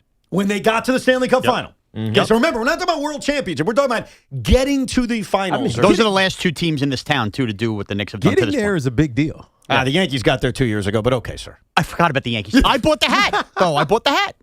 You forgot about the Yankees. Well, I think the Yankees are different. I think they are probably we were there. I know. It's crazy. We were doing 7.5-hour shows. Yeah. How do you forget that? You know why I'm actually going to defend them on this? Because no Yankee fan runs to the store for American League Championship hats. That's or right. shirts. That's a great point. I bought the fitted with the World Series logo on the A side. little bit different. Now, it doesn't mean people don't buy it, but it's a different mentality. Like, the Rangers get to the Stanley Cup. It's the first time you've been there in 21 years. You're out of your mind. The Mets get there. It's the first time in 15 years. The Knicks get there. It's the first time in 27 years. Right. This is such an incredible accomplishment. You are running to the store. So I'm with every Knicks fan who bought it. Like, totally on your page. I got no issues. The question I have is, what if you lose? Because what do you mean? You don't? You still wear it? Do you? Yes. I have gotten so much crap from our coworker Tommy Lugauer for wearing my New York Mets National League pennant sweatshirt. It's a loser shirt. You can't wear that. You've been around for that. Sure, Yes, you don't I remember have. Tommy giving me crap for that? And this is one of the things I defended you on. You're proud of your team for navigating and getting through the championship. So you know what side I'm on, Knicks fans, but is that how it should be handled? Is that how Knicks fans will handle this if the results aren't good? Like, do the T-shirts get sent away to charity? Do they go to the bottom of your drawer? I mean, like, you're one of two remaining. That's an accomplishment. Yeah, and I think, Evan, and this is not meant to dump on, because, again, I'm with you, but I think where Tommy was viewing it, where it's a little different, where the Knicks and Rangers have a little more backing, is you're not wearing them to Oklahoma City or San Antonio. You're wearing them around New York. Who's going to make fun of you for wearing the Knicks gear? The Net fan? They didn't make it with Durant and Harden. Oh, it's a Yankee fan Who's thing? going to make fun of the Ranger fan for it? The Islander and Devil fan that didn't get to... Well, the Devil fan, I guess, could, but who cares? Whatever. right. But the point is... They're in New Jersey. The Yankee fan is always the bully to the Met fan. They look at you wearing the... Oh, that's cute. So you don't got to get that with the Knicks and Rangers. That's a good point. That's well thought. I'm not disagreeing, but that seems sad. Like, we can't celebrate a pennant because of the New York Yankees. That's Yankee not fair. fan. I'm a Yankee fan telling you to wear it. I wouldn't make fun of you, but I think that's where Tommy's mentality comes. Like the beat-up Met fan feels like, oh, well, Big Brother's going to mock us. I think it also matters when you wear it. Like if you're wearing it why would you wear it? Just to go to a Met game? Wait, which one are we? With the Met one? Yes. Well, I think it's like when would you wear it? All right, let's bring it back to the Knicks then. The Knicks don't win the NBA Finals. Okay. And I apologize. It's not a prediction. It's just clearly a hypothetical. You don't think Knicks fans will wear those shirts? Of course they will. And where will they wear them? I think where will they wear them? They'll wear them to opening night next year? Yeah. They'll wear them to every regular season game. They'll wear it out to a bar. But I think Sean's take is right. You can wear it at any time because who's mocking you? So this is all about mocking of Yankee fans. That's what you're telling me. Yeah, mocking by Yankee fans. Okay. I'm getting inside the brain of Tommy Lugauer. Well, I mean, it's not just Tommy. He represented it because he mocked me for it. It's in general. Like, Listen. I don't know what is the mentality of those kinds of shirts and hats if you lose? And I'll ask you. I'll bring it right back to you. Okay. It's not exactly the same, but it's similar. You have a Yankees 2024 World Series hat. I wear it all the time. Do you wear that hat? It's my number one go-to Yankee hat. I wear it all the time. All right. Because here's the thing. Two things can be true. I know we live in this, either has to be one thing or the other. These are the two things that can be true. It could both be a disappointment that you didn't finish the job and get a parade, but you could also be damn proud of that year and knowing, holy crap, we got through our entire league or conference and we got to experience playing in the championship round. I think both of those things are allowed to be true in your headspace at the same time. No, I agree with you. Yeah. I do agree with you. So if let's say the Knicks lose and I want to mock one of my friends who's a Knicks fan, can I mock them by buying them an Eastern Conference Championship shirt, or is that just a nice gesture? Because it's like, oh, cool, I'll wear that. No, or is it mocking worthy? I think that's a. But you should buy it now. Why? Why? It'll be on sale in 2 weeks. But if you buy it now, then it means something. If you buy it in 2 weeks, it's like you're mocking. Well, that's my question. So I would probably what's rather your do goal? that. You want to mock them? Yeah. Oh, so buy it in 2 weeks. Okay. That was what I was going to do is if the Knicks lose. But buy it before it gets boxed up and sit on a ship someplace else. That's a fair point. Like if they lose, I was going to leave one for Craig and Big Mac and Tommy and Al Cintron. Like just, hey, congratulations. You should be proud. And honestly, you should be proud. Like, of course you should. I still have my New Jersey Nets Eastern Conference Championship T-shirt from 2003. As do I. It's a go-to in the box at home. Absolutely. I still have an Atlantic Division Championship T-shirt. I have that. I have a 2000 NFC Champions shirt. Well, that's what I was going to get to. I have a 2000s NFC Champions ring. Do you wear it? Let's stop. I have never worn it. There you but hold it. See? Ever. You've never worn it ever. Why? It's an accomplishment. Because it looks better in a trophy case. If it was a Super Bowl ring, would you wear it? Probably not. Okay, so then you're being consistent. Yeah. This is a ring thing. Yeah, Rondé never wears his Super Bowl ring either. Okay. Some guys do. Some guys do. But it's not about losing the Super Bowl. No, it's about, I just don't want to wear a big, bulky ring. Right. I don't want to wear jewelry like that. Nor would I be braggadocious like that. Well, that's the thing, but it's still a great accomplishment. Of course it is, but if you know, you know. I don't need to tell you. I think what's really, really cool, and I think I told you the story about my father-in-law. So my father-in-law would have all these shirts that he would wear, kind of lounging around the house. And one of them was a 2011 NFC Championship Giants shirt. And it always would be like, I got to get him the Super Bowl shirt. They won the Super Bowl. Yeah, why didn't he ever? Because he probably bought it when they got to the Super Bowl. I own both from 2007, 2011. I got to tell you something. Specifically 2007. The NFC Championship one you own. The 2007 version is nicer than the Super Bowl version. Really? So I go to. Like the hat is like this nice black hat. Huh, and even the shirt as well. I own both. I prefer the NFC Championship gear. I think it looked nicer than the Super Bowl. The Super Bowl gear was like weird looking. Right. If you look at even the 2011 and 7. I don't remember what it's like ugly gray lettering. It's just different. Yeah, that's the other thing. So if they win the NBA championship, what do you do with your Eastern Conference Final shirts? Do you still wear it like my father-in-law did as a badge of honor? Like, yes, we accomplished this too. It's in the rotation. But I went out of my way and I bought him a Super Bowl T-shirt just so I could say, they won the Super Bowl. Did he appreciate it, or he's like, nah, I prefer the other one? No, he appreciated it. He's like, oh, thank you. But it kind of makes sense because you go out and you buy the shirt, you got the 2 weeks, and then, I don't know, maybe it sells out. You just don't have time. You forget about it. But I'm actually on a mission, and they're very tough to find older versions of this. Like, wouldn't it be cool if you didn't buy it at the time to have a 1999 Eastern Conference Championship shirt if you're a Knicks fan? Like, that'd be kind of a cool wear for the next couple of weeks. Right. But I don't think you have to go on eBay to probably find it. These sports organizations should republish shirts like that because I think people would buy it. We all love retro. We all love old school. Like, I don't know. I give you a crazy one. Wouldn't you want to buy, if you're a Met fan, a 1986 National League Championship shirt? I know they won the world, but kind of like a retro.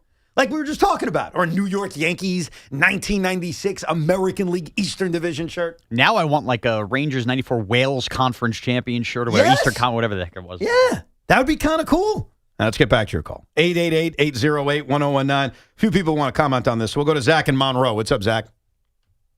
What's up, guys? Thanks for taking my call. Evan, you mentioned the Mets 2015 shirt. It's actually the pennant will rise. One of my best friends is a huge Mets fan, and he still wears that shirt to this day. And he loves that shirt.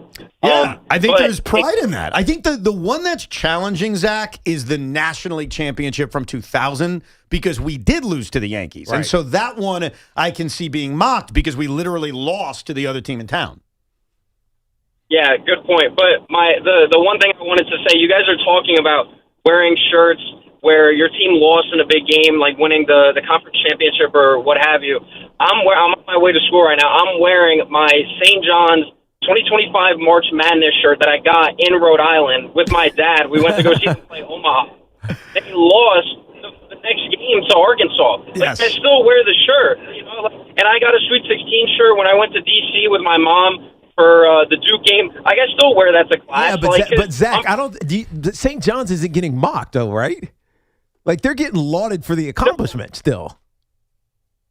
Yeah, but still, like it's that whole idea of they lost the game, right, and then you're still wearing the shirt, and everyone in New Jersey isn't a St. John's fan. Like I'm seeing Hall fans, Rutgers fans, but I can mock them for that. But you get my point. Yeah, I do. We got it, Zach. I think it matters who the team is. Yeah. So we'll go back to the Yankees because they're the perennial winners to some level in this town every single year. What would you say, Sean, or about another Yankee fan who is wearing a 2021 American League wild card shirt? That's a disgrace. Okay, fair enough. How about a 2022 American League Eastern Division Championship shirt? They lost in the LCS via sweep a couple of weeks later. I can't do the division championship. So divisions and wild cards for the Yankee fans, in a year in which you don't accomplish anything. No, those are cool if you ultimately win the whole goal, but I think winning your conference or league is different. See, you think about mocking your friends and retro shirts of that regard. Here is the greatest way. I shouldn't even say it out loud. I should just buy it for Sean. Would be buying him or Big Mac a 2004 Yankees American League Eastern Division Championship shirt. Oh, very funny. But that's a good mocking, right? That is a good mocking. But you can't wear that shirt. If someone bought that in 2004 because they were really excited, hey, we won the division, it's an accomplishment, you got to burn that bad boy. No, and you lost to a team in your division. You can't even rationalize that at least we were the best there. Jake is in Rhode Island. What's up, Jake? Hey, guys. How you doing? Good. All right. So when I was a kid, I'm a Knicks fan and a Yankee fan and a Giants fan. But when I was a kid, one of my first memories of buying a Yankee hat, it was the 2003 World Series, and my dad looked at me and he was like, "If they don't win, you're not going to be able to wear that." And I was like, "I want it. I was like, "I want it." I got it, and I never wore it again. Oh wow! And then Dad was right.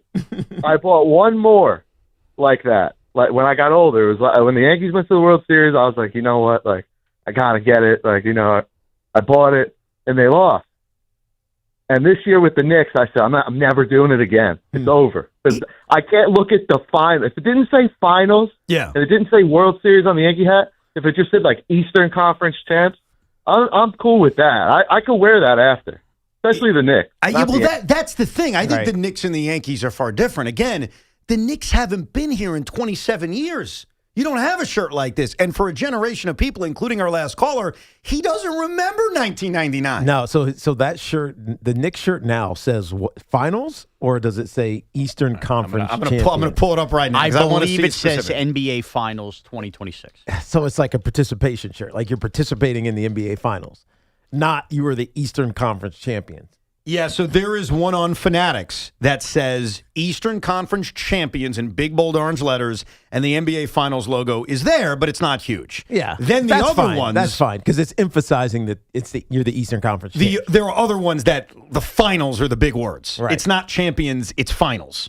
So I think between those shirts, You can't buy the finals one yet anyways because there's no opponent. well, right, but it just has the Knicks logo. They're in the NBA Finals. The point is, I'm pretty sure that was the on-court shirt and hat just said NBA Finals 2020. And both of these shirts I'm referring to are it. from the NBA store. So they're officially licensed merchandise because obviously anybody can make a shirt. But the ones from the NBA, you've got two options. And I'm kind of with you on this. I would get the one that says Eastern Conference Champions because that's the accomplishment. That's the banner that's going up. You can wear that one forever. I think with the Knicks you can. Now, it doesn't mean you won't be disappointed if you lose, obviously. Right. But this is a great accomplishment. And to prove my point, guess what's going up on opening night? A banner. Right. Whether it's the Regardless. NBA. Right. Yeah. Whether it's the NBA championship banner or it's an Eastern Conference champion, a banner's going up. Right. Cup champions. Yeah, I think they put that up now, too. I agree with you. I think it would probably be like a small logo, maybe as part of the championship or the Eastern Conference championship logo. I don't even think you can mock it anymore, be honest with you. Well, because you know why it's great now? I'll tell you exactly why. It's a stepping stone. Now you look at the NBA Cup, especially if they play the Spurs and beat the San Antonio Spurs, you're going to look at what they did in the middle of December and say, that's a part of the story.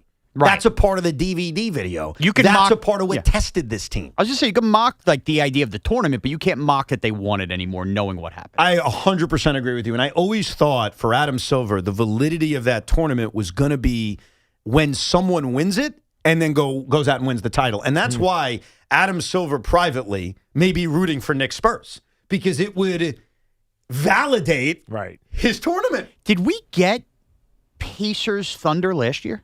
Excuse me? In the NBA Cup final? No, it was Pacers Lakers, I think. Yeah, Lakers. Oh, okay. That's what I was going to say. Now just don't. Was it Lakers? I'm trying to remember. I don't know because the Spurs are live to make it Spurs Knicks. The Lakers won it, right? No, I'm looking it up now because that's how much I remember. How many the have there NBA been? Cup.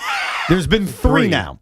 All right, so it was the LA Lakers, the Milwaukee Bucks, and the New York Knicks were the 3 years. The first year was Lakers Pacers. That was 2 years ago. Okay. So that wasn't the year. What sorry. you're thinking of last year is the Thunder, who ended up winning the NBA championship, lost the NBA Cup to the Milwaukee Bucks. I combined the two because it was just clicking with me. Oh, my God, is Silver going to stumble on two back-to-back NBA finals that were the NBA Cup, but he's not? Wait, so hold on. So every year, someone's gone on a deep playoff run at least. That's what they have. Wait, every year, one of them has been in the... No, the Pacers made it the year before. The year before, right. Right. Pacers got to the Eastern Conference Finals, and they lost to the Boston Celtics. So they did go on a deep playoff run. So then on the last two, then whoever was in it was in the NBA Finals as well. That is correct. And it could be 3 or 4 if the San Antonio Spurs make it. Right. But I wonder. That is crazy. Adam Silver won't admit a lot of stuff. And he did an interview with Pat McAfee yesterday in which I think the most interesting thing was the flopping. Like because that's the story in the NBA right now. Especially it's all about because flopping. of OKC. It's all about that. Right. And he was in fact, can you get that clip up real quick? I pulled that one because I thought that was interesting. I listened to the interview for Silver on flopping. Silver on flopping because right now, and we were talking about this yesterday, that's going to be the story of the NBA Finals. It's going to be SGA and his flopping. Right. And by the way, Craig and Big Mac can't bitch about flopping. You want to know why? Why? Because they didn't ask about flopping in their interview. They did. I went back and checked. Not a question about flopping. So you can't bitch about... And by the way, it was a different time. You weren't thinking about the... No, I'm not blaming them. I'm saying they can't bitch about it. I don't. You feel had the like commissioner never asked them about it. I feel like it hasn't been an issue in the regular season really much at all. Well, it is when you watch SGA play. I'm just talking about in general. I'm talking about across the NBA. Because there was a point, and we talked about this yesterday, where they put in a rule where flopping was a foul. Yeah, but you can't. But you can't adjudicate it. It's just it's a I don't know. It's a toothless penalty. You can't do anything about And also, if you do what the NHL does, they call it diving in the NHL, where they'll call a penalty for you essentially flopping, right? Yes. Isn't it kind of the same thing, Sean? Yes, exactly. If you do that, you're asking the officials to do more. They're calling it embellishment, by the way. That's the word. Embellishment. I'm sorry. Right. What did I call it? Diving. Isn't there a diving penalty in the NHL? Yes, but it's called embellishment. Well, but I'm right? You're right. I'm just giving you the word. I'm giving you the word as embellishment, which would work in the NBA. But isn't diving like a synonym? Yes, but it's not always a dive. If it happens in an NHL hockey game, what does the You get 2 referee minutes say? as well. And what does he say? 2 minutes for embellishment. Not for diving. No. Okay, fair enough. All right. If you do that in the NBA, you're asking the officials to impact the game more than they already do. Mm-hmm. It's a horrible idea. Anyhow, here's what Adam Silver said yesterday when Pat McAfee asked him about the flopping issue in the NBA. I would only say that there's a difference between selling a call exaggeration and a true flop, which is where you're actually fooling the referees. I think sometimes even as I sit in the stands at games, players may be falling down, players may be reacting to a call, but then to me, if they're not fooling the referees, it's like, okay, that's like the players are taught to sell calls these days. I mean, can officiating get bad? Can officiating get better? Of course. We're always working on that. Can officials get fooled occasionally? We're always looking at that as well. But the officiating is incredible. What do you think of his answer? It sounds like he's talking about soccer. I'm not even joking, because this is the complaint for those who watch or don't even watch soccer and see a soccer game every now and then. Like, God, these guys are so wimpy. Like, he didn't even get hit and he's going down to the ground because he's trying to sell a foul, a free kick. And if it's in the box, you get a spot kick. So I feel like basketball has become that. They're trying to sell a foul. Yeah, they are. And if they don't, they get back up and they start playing again. No harm, no foul. No, they're not hurt. The thing in soccer is that these guys like wail around like their leg is broken. Right. And the next thing you know, they're running and sprinting up and down the Do field. they call penalties in soccer for that or no? Do they give you a red card, yellow card, blue card? For a flopping? Yes. Yeah, they'll give you a yellow card. Okay, and I get why soccer and hockey does it, and I respect it. It won't work in the NBA. I'm telling you right now, if you try that, we're going to hate the officials even more. Right. And so Adam Silver is in this weird spot where he's got no choice but just to hope the officials do a good job and try to be as fair as they can. And when you're really good at flopping the way SGA is, the way LeBron is, you're going to get away with some. But I don't think there's an answer. Like, sometimes in sports, I'll turn the mic on and say, okay, here's my answer. Like with tanking, I have an idea. Silver's never asked about it, but I have an idea. Okay, never going to happen, but here's my plan. I don't have a plan for flopping because I just don't think there's anything you can do. No, you can't. I think penalizing guys, fining guys, it's not the answer. So what you need the only thing you can do is this: if it's blatant, just make it a turnover. Just give the ball to the other team. Whatever happened. But you're still asking the officials now to impact the game more. I know. We don't want that. And they're going to screw that up. Yeah. And then we're going to be looking at plays saying, well, was he really flopping? Was he pushed? He was pushed, but it wasn't that hard, and he flew like 10 feet. And you know whose fault this is? Who? Vince McMahon and the WWE. They taught selling. You watch pro wrestling, that's what they do. They all learn. I'm telling you, SGA learned this from Ric Flair. You talk about a flopper. That guy knew how to flop. I doubt that. Shawn Michaels, too. In fact, during this commercial break, I'm going to give you a homework assignment. I want you to go on YouTube and watch Hulk Hogan, Shawn Michaels from SummerSlam. Trust me, you'll thank me later. You want to learn about flopping? You got to do it for me, Tiki. I mean, just look it up. All of wrestling is kind of flopping. That one. Just watch that one. It's the only wrestling match I'm ever going to ask you to watch anymore. I asked him to watch LT versus Bam Bam Bigelow, and he's refused. So this one, Shawn Michaels against Hulk Hogan, and you're going to learn a lot about flopping. We'll come back with more of your calls at 888-808-1019. And Sean Morash was given a job. He didn't want to do the job, but don't worry. One of his Ranger brethren did the job. We'll explain what it is coming up. Our friends at Town Fair Tire remind you that at Town Fair Tire, you always get the guaranteed lowest price on name brand tires. From Connecticut to Maine, nobody beats Town Fair Tire. Nobody. Surfside iced tea and lemonade plus vodka is your go-to drink this golf season. It's light, refreshing, made with real vodka and zero bubbles. That's right, no carbonation, no bubbles means no troubles. Look for the new half and half variety pack featuring flavors like raspberry half and half in stores now. Cheers to hitting the fairway and cheers to Surfside. Must be 21. Please drink responsibly. This portion of the program is sponsored by Total Orthopedics, the experts at getting you back to being you. Total Orthopedics is expanding across Long Island and New Jersey with offices coming to Babylon, West Babylon, Comac, and West Orange. From sprains and broken bones to complex sports injuries, they're the experts at getting you back to being you. Visit TotalOrthoSportsMed.com today. First pitch swung on, deep drive. The Yankees head west to play the A's. 9:40 tomorrow night. Spin is gone, a home run. Susan Waldman and Dave Sims call all the action. The home of Yankees baseball is The Fan. 101.9 FM, 660 AM, and always available en Espanol with Ricky Ricardo on the Odyssey app.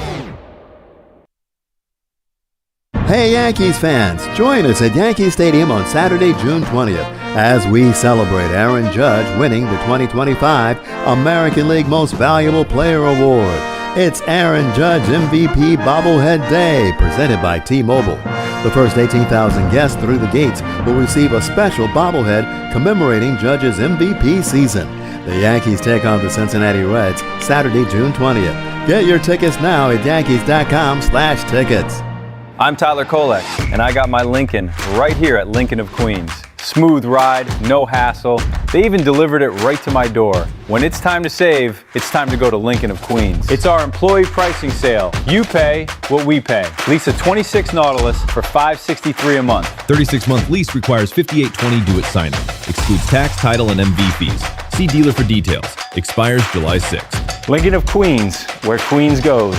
Go New York, go New York, go. Hey, this is Sal Licata. Right now is the time to make sure that your current cooling system is ready for hot weather. You don't want it to fail when it's 90 degrees out, and if it's over 15 years old, you're wasting your money. Get a new high-efficiency AC system right now from my friends at Edison Heating and Cooling. They are New Jersey's air conditioning experts and have been for decades. Take it from me. These guys have done plenty of work on my house. You'll save money and stay cooler. Contact them now at EdisonHVAC.com. That's EdisonHVAC.com. The 2026 U.S. Open Tennis Championships are back. Where the world's greatest city meets the world's greatest tennis players. August 23rd through September 13th. All tickets on sale today at noon at usopen.org. Spectacular awaits. Hey, it's Greg Giannotti from Boomer and Geo here for North Shore Adult Diapers. In all seriousness, everyone knows someone worrying about control problems, especially at night. And for many, the store brands don't get the job done. They leak. It's time to try North Shore at northshore.com. Their team of experts will send out samples that stay dry 3 times longer than store brands. Switch to North Shore, the MVP of adult diapers, so your loved ones can live with the freedom and dignity they deserve. That's North Shore Adult Diapers at northshore.com, and focus on life, not leaks. Slater Schulman, 488 Madison Avenue, New York, New York. Prior results do not guarantee a similar outcome. Attention, former female inmates of Rikers Island Prison in New York City. If you were sexually abused at Rikers Island at any time in the past, no matter how long ago, now is the time to come forward.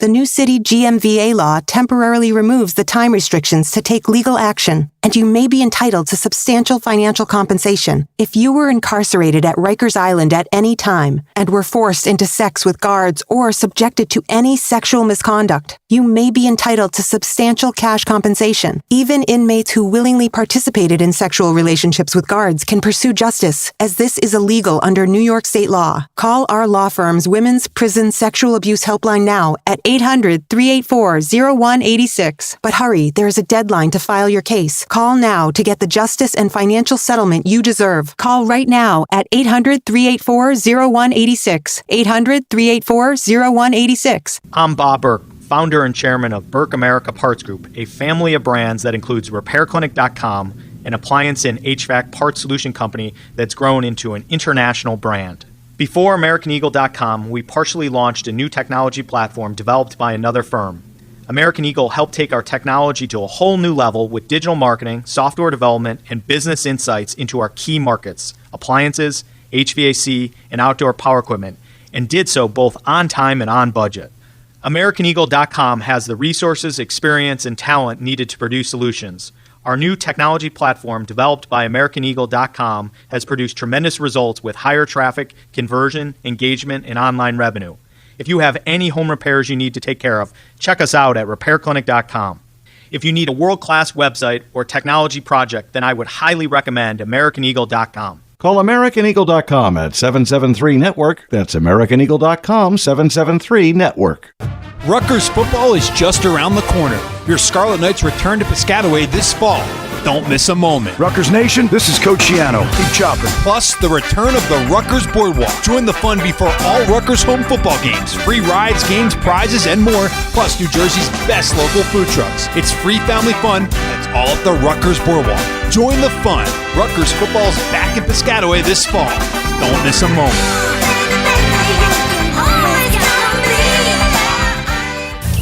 Summer's a gift. The gift of days that last a little longer. A brighter state of mind. So gift yourself a new Kia at the Kia Summer Sticker Sales Event. With specially tagged vehicles including the Sorrento, Sportage, Carnival, as well as the Niro Hybrid. All backed by a 10-year, 100,000-mile limited powertrain warranty. So the gift of summer can keep on giving for summers to come. Kia, movement that inspires. Call 800-333-4KIA for details. Always drive safely. Event ends 6/1/26. See dealer for warranty details. Take the guesswork out of cooking, folks. The Chef IQ senses a must-have wireless cooking thermometer that eliminates under or over cooking chicken, fish, or steak. Order the newly released 3rd-generation Chef IQ Sense at chefiq.com. That's chefiq.com. Hey, Boomer Esiason here. You know, after years in the game, I don't guess. I go with what works. Red Pocket Mobile gives you 3 major 5G networks to choose from. Switching cities? Switch your network. That's like calling your own Audible. Visit redpocket.com to see why more Americans are switching to better wireless without paying more. Red Pocket Mobile, your new ultimate cell carrier. The Black Crows are coming to the Prudential Center, and WFAN has your chance to win your way in. Listen all week for your cue to call, and you can win a pair of tickets to see the Black Crows at Prudential Center on June 20th. To purchase tickets, visit PruCenter.com. Get the scuttlebutt on your favorite team, the Fan, on the Odyssey, iHeart, and TuneIn apps. Well, here we are waiting for the NBA Finals to start, and we've got 2 pieces of breaking news, one about each of our local football teams. Let me start with the Jets. I was angry when I first read this, and then I got calmed down a little bit. Zach Rosenblatt was reporting that Aaron Glenn announced that Kenyon Sadiq, remember the first-round pick that was drafted while we were doing our big draft show? I wasn't thrilled about the pick, but not because of him, just the tight end, first round, the whole thing.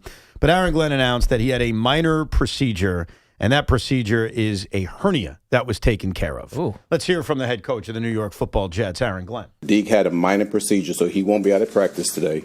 He had a minor procedure, something that he dealt with, and we knew about, right, going to his last year of college, and he dealt with doing rookie minicamp, and we want to make sure we get it done right after rookie minicamp, so he'll be ready to go doing training camp.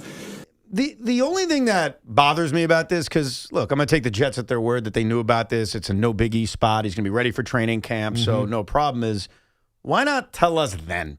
Right. It's like one of those things. And I know you don't have to, like you don't owe us anything, but it feels much more kind of organized and not a big deal. If you're just like, oh, by the way, we drafted him. He's going to have a hernia. Not a problem. He'll be good to go. When you announce it now at OTAs, it feels like you didn't know, even if you're telling us you did know. Same old Jets. Is that a fair critique or not? No, it's definitely a fair critique. And it's just, I don't know. It's just, you don't need to obscure things like that because eventually it's going to come out. Right. And if it, I don't want to say it sounds like they didn't know, but they obviously they did. They had to because they went through the medicals. But it makes you feel like, why you draft a hurt guy?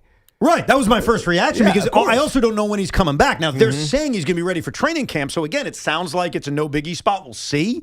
But I think sometimes we talk about leaked information and why things get leaked. Leak that out. And leak it out right around the draft. So we're like, oh, okay, they drafted a guy. They know they clearly don't think it's a big deal because they're drafting him, and he's going to be fine. But when you announce it today on May 28th, as Aaron Glenn is meeting the media, Jets had, and this is great news, 100% attendance at OTAs, which is great.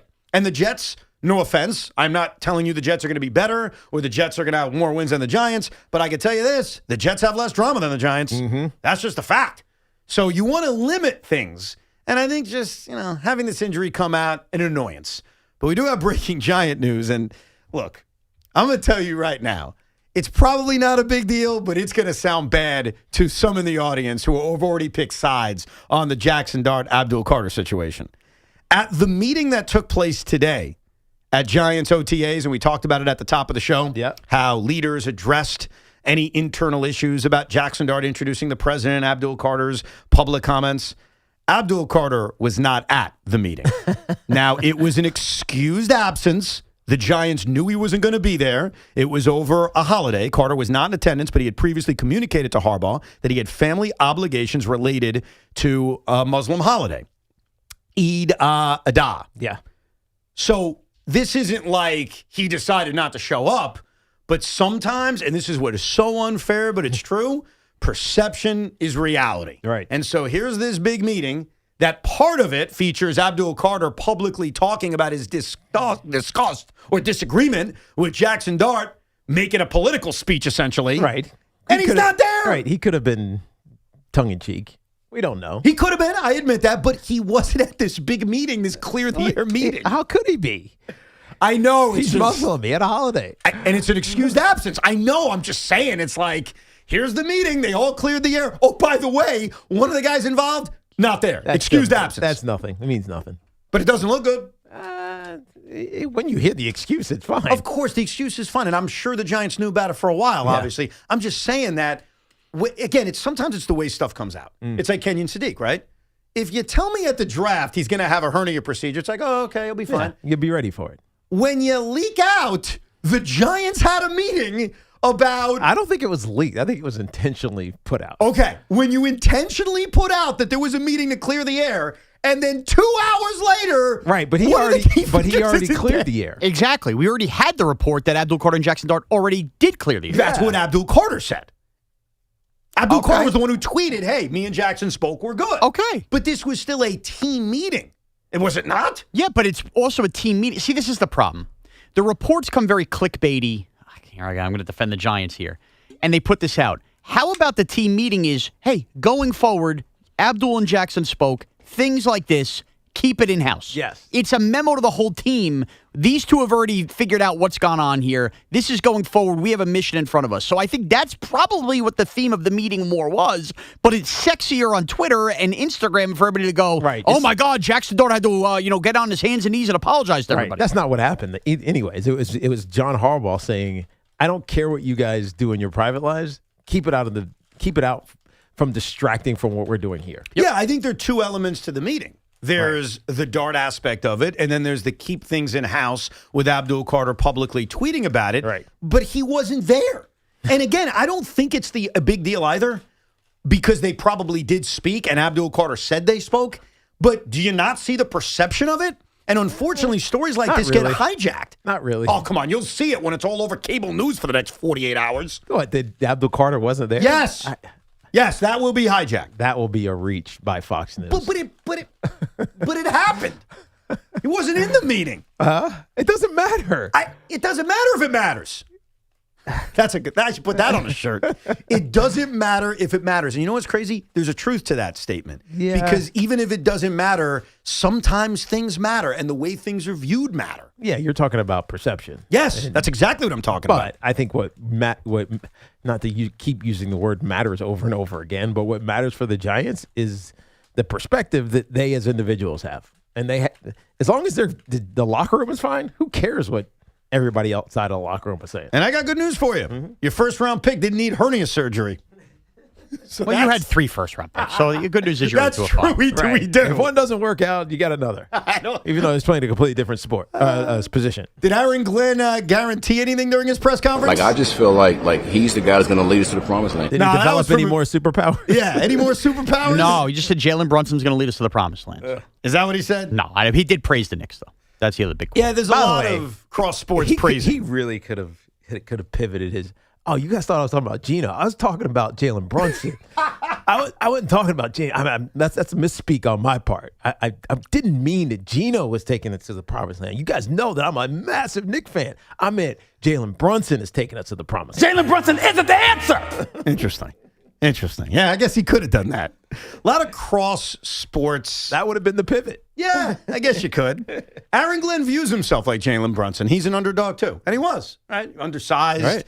Defying odds. He is a very inspirational story. Now, before we get back to your phone calls, I asked you to watch Shawn Michaels, Hulk Hogan to learn about flopping. What did you learn from it? First of all, this match was ridiculously long. It was like 30 minutes. Yeah, SummerSlam 05. 30-minute flopping exhibition by Shawn Michaels, who was doing stuff without even being touched. Like SGA. Yes. Yes. Like Hawk just kind of casually throws him into the turnbuckle, and he flips up, he's swirling around, he's bouncing on the turnbuckle. At one point, Hulk is kicking him while he's laying on the turnbuckle, and Hawk's, he's 50-plus years old at this point.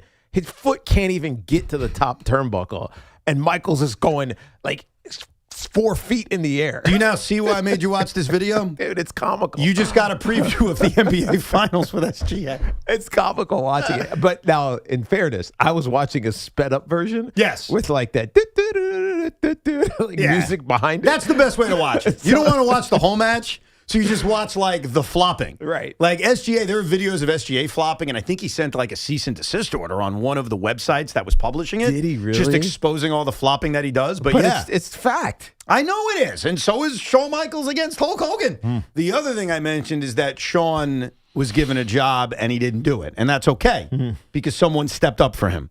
And what I mean by that is yesterday I was continuing our daily segment of just reminding the 35 people that care that it is obscene that Sean Marks still has a job. How does Sean Marks still have a job? And a caller mentioned, hey, why doesn't Sean do that for Chris Drury? Especially with James Dolan getting all this praise for the Knicks. Well, what about the Rangers? They suck. They don't know what they're doing.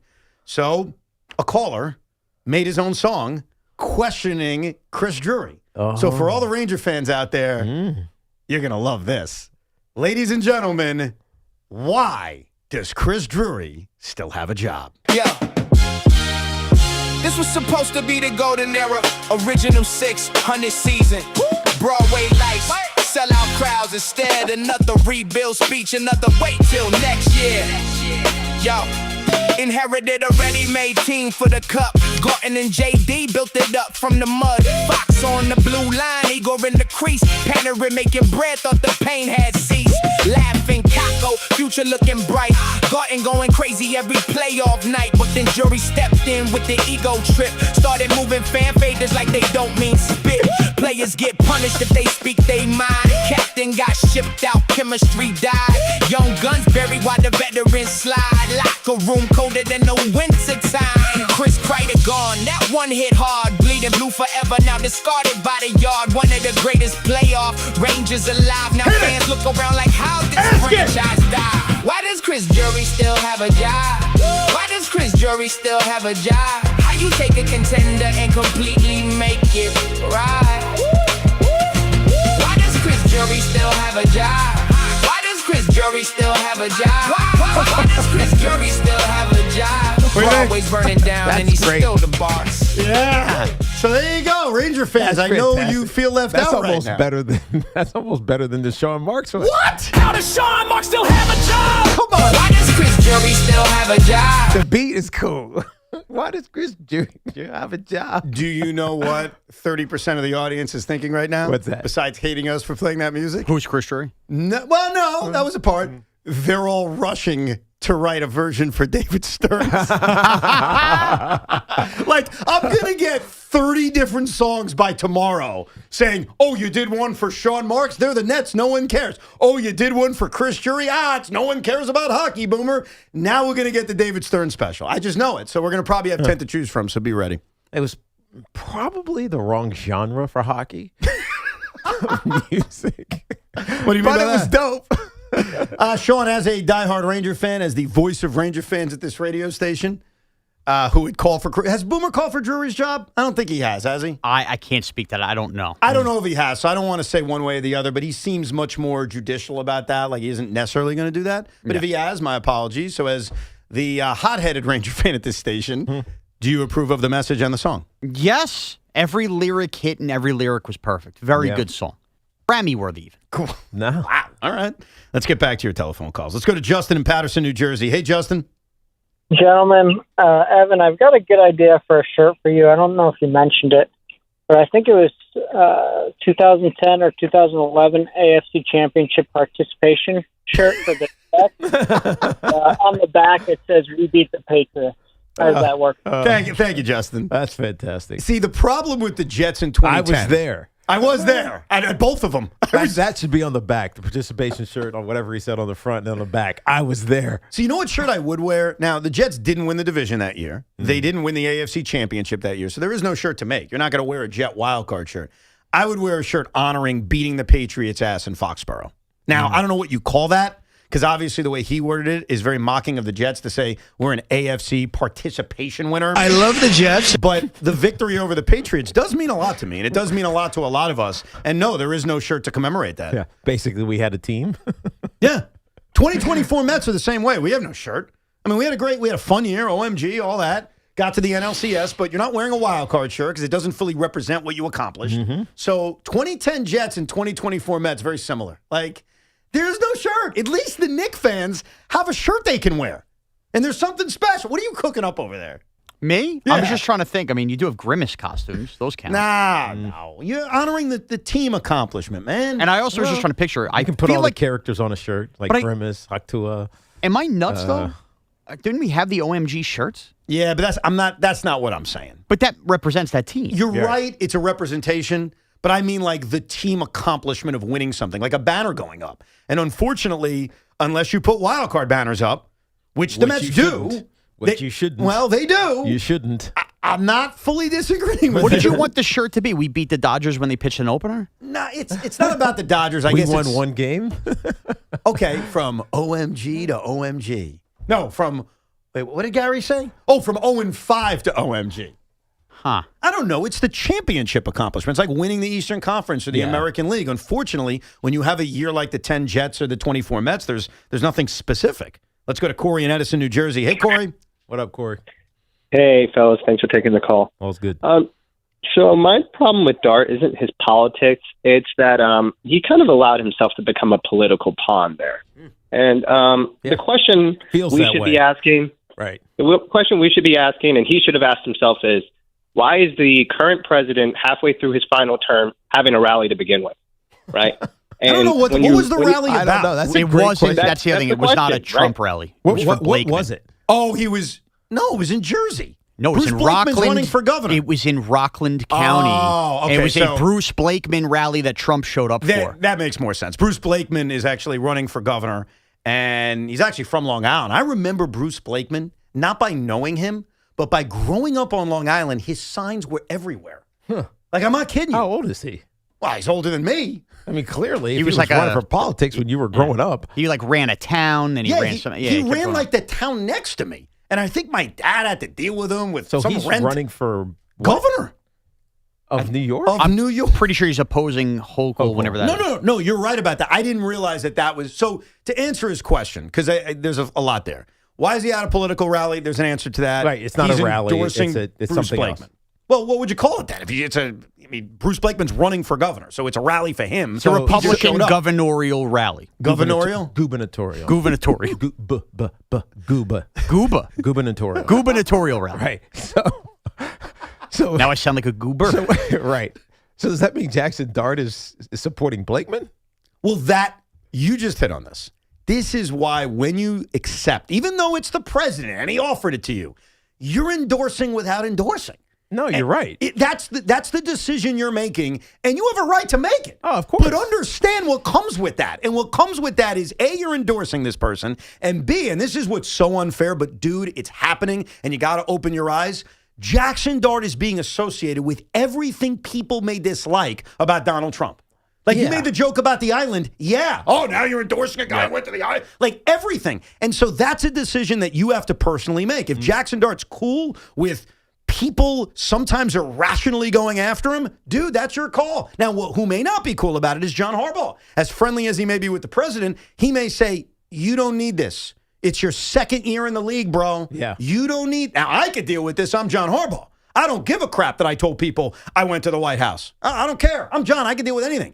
You as a young man are making a decision to put yourself into the fire, and what you got to ask yourself, is it worth it? Yeah. So It's a fair question. So this event took place on the island? No. Rockland County's upstate. Upstate. Oh, I got it. His origins are on Long Island. He's in Rockland County. Yes, Blakeman's a Long Island guy. Got it. Now I'm And understanding. Raleigh was upstate. Yeah. But again, most people only hear Trump. That's all that matters. No, I honestly, I wasn't even following this rally that closely. I didn't know what it was either. I only knew when about... you do 50 giant podcasts, you got to Did realize you, what was had going you on. ever heard of Bruce Blakeman until this? Until you said he was from Long Island, no. But now that you said that, I realized where I had remembered the name from. Yeah. Dude, I'll never forget, like, my dad had an office in Valley Stream, and I felt like every time I would visit his office, I just got my license, all I would see is signs about Blakeman for city council? For everything. Yeah. So I can't tell you Blakeman much. for school board president? I don't even know when is the governor election? Is that this year? I don't even know. It's in November. Wow, It's okay. gubernatorial election. Gubernatorial. Why do they change the word if it's governor and not goobernator? It's not. It's just how you say. I don't know. Isn't that weird? Don't ask me why. I just know what's All right. Thank you. I love the fact that Sean is being forced to have to learn about this stuff and debate this stuff. I know. I just want to not care and eat Uncrustables. I also want to know. And no one will answer this question seriously, unfortunately.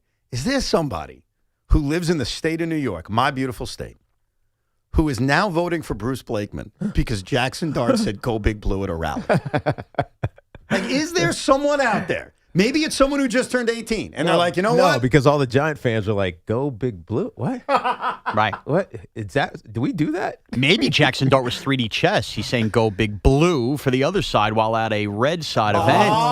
Anybody ever think of that? He didn't say let's go Giants. Jaxson Dart. You know what that means? Right. Secretly liberal. That means he's a Crip. Is that what we're talking about? What are we? Are we 48 hours away from this is why Dexter Lawrence wanted to trade from the Giants? When did we get to that? One of those woke libtards. Let's go to Jordan in Stratford, Connecticut. What's up, Jordan? Hey, what's up, guys? All's well. Yep. Just want to talk about that championship that the Lakers won in the bubble. Oh, right. Tiki, you could probably contest to this. What did you love most about jamborees? The jamborees, like we would play when we were kids. Yeah. Oh, one, you were on just around. It was just football. It was around all the other kids, and it was so much fun just because you're around every other kid. Exactly. So the same thing about the championship bubble. Everybody was around everybody they knew. Treatment was right there. Right. Nobody had a disadvantage, and there was no traveling. That's the purest form of a basketball you'll ever get. So that, to me, is the hardest to win a championship. Nobody has a disadvantage. I can see what you're saying because it's all level playing field. You're not traveling 5 hours on a plane. So then why, because it's a fair point, Jordan, then why do you think no one respects that championship? Because everyone thinks of, well, traveling is if you can win through traveling, then you're the best at it. Yeah, but the problem with that point is you didn't really travel in baseball and you didn't really travel in hockey. So, and those titles are considered legit. Now, Sean brought up the point yesterday, and for those that are just like, where did this topic come from? Right. I made the comment the other day that the reason the bubble championship isn't respected is because of who won it. I don't like LeBron James. That's what this is all about, that LeBron has a lot of just hatred from some sports fans. And so they will discredit anything he does, including that. And if it wasn't LeBron and it was somebody else, if it was Steph Curry and the Warriors won a title that year, it would not be discredited. It just wouldn't be. And Sean brought up the point that it's the fact that the Lakers didn't win after the fact. Like the Lightning had a dynasty. The Buccaneers were legitimately good and football was more normal. The Dodgers are good every year. I think that plays a role. I'm not saying you're wrong, but I think the hatred for LeBron James also played a role. Yeah.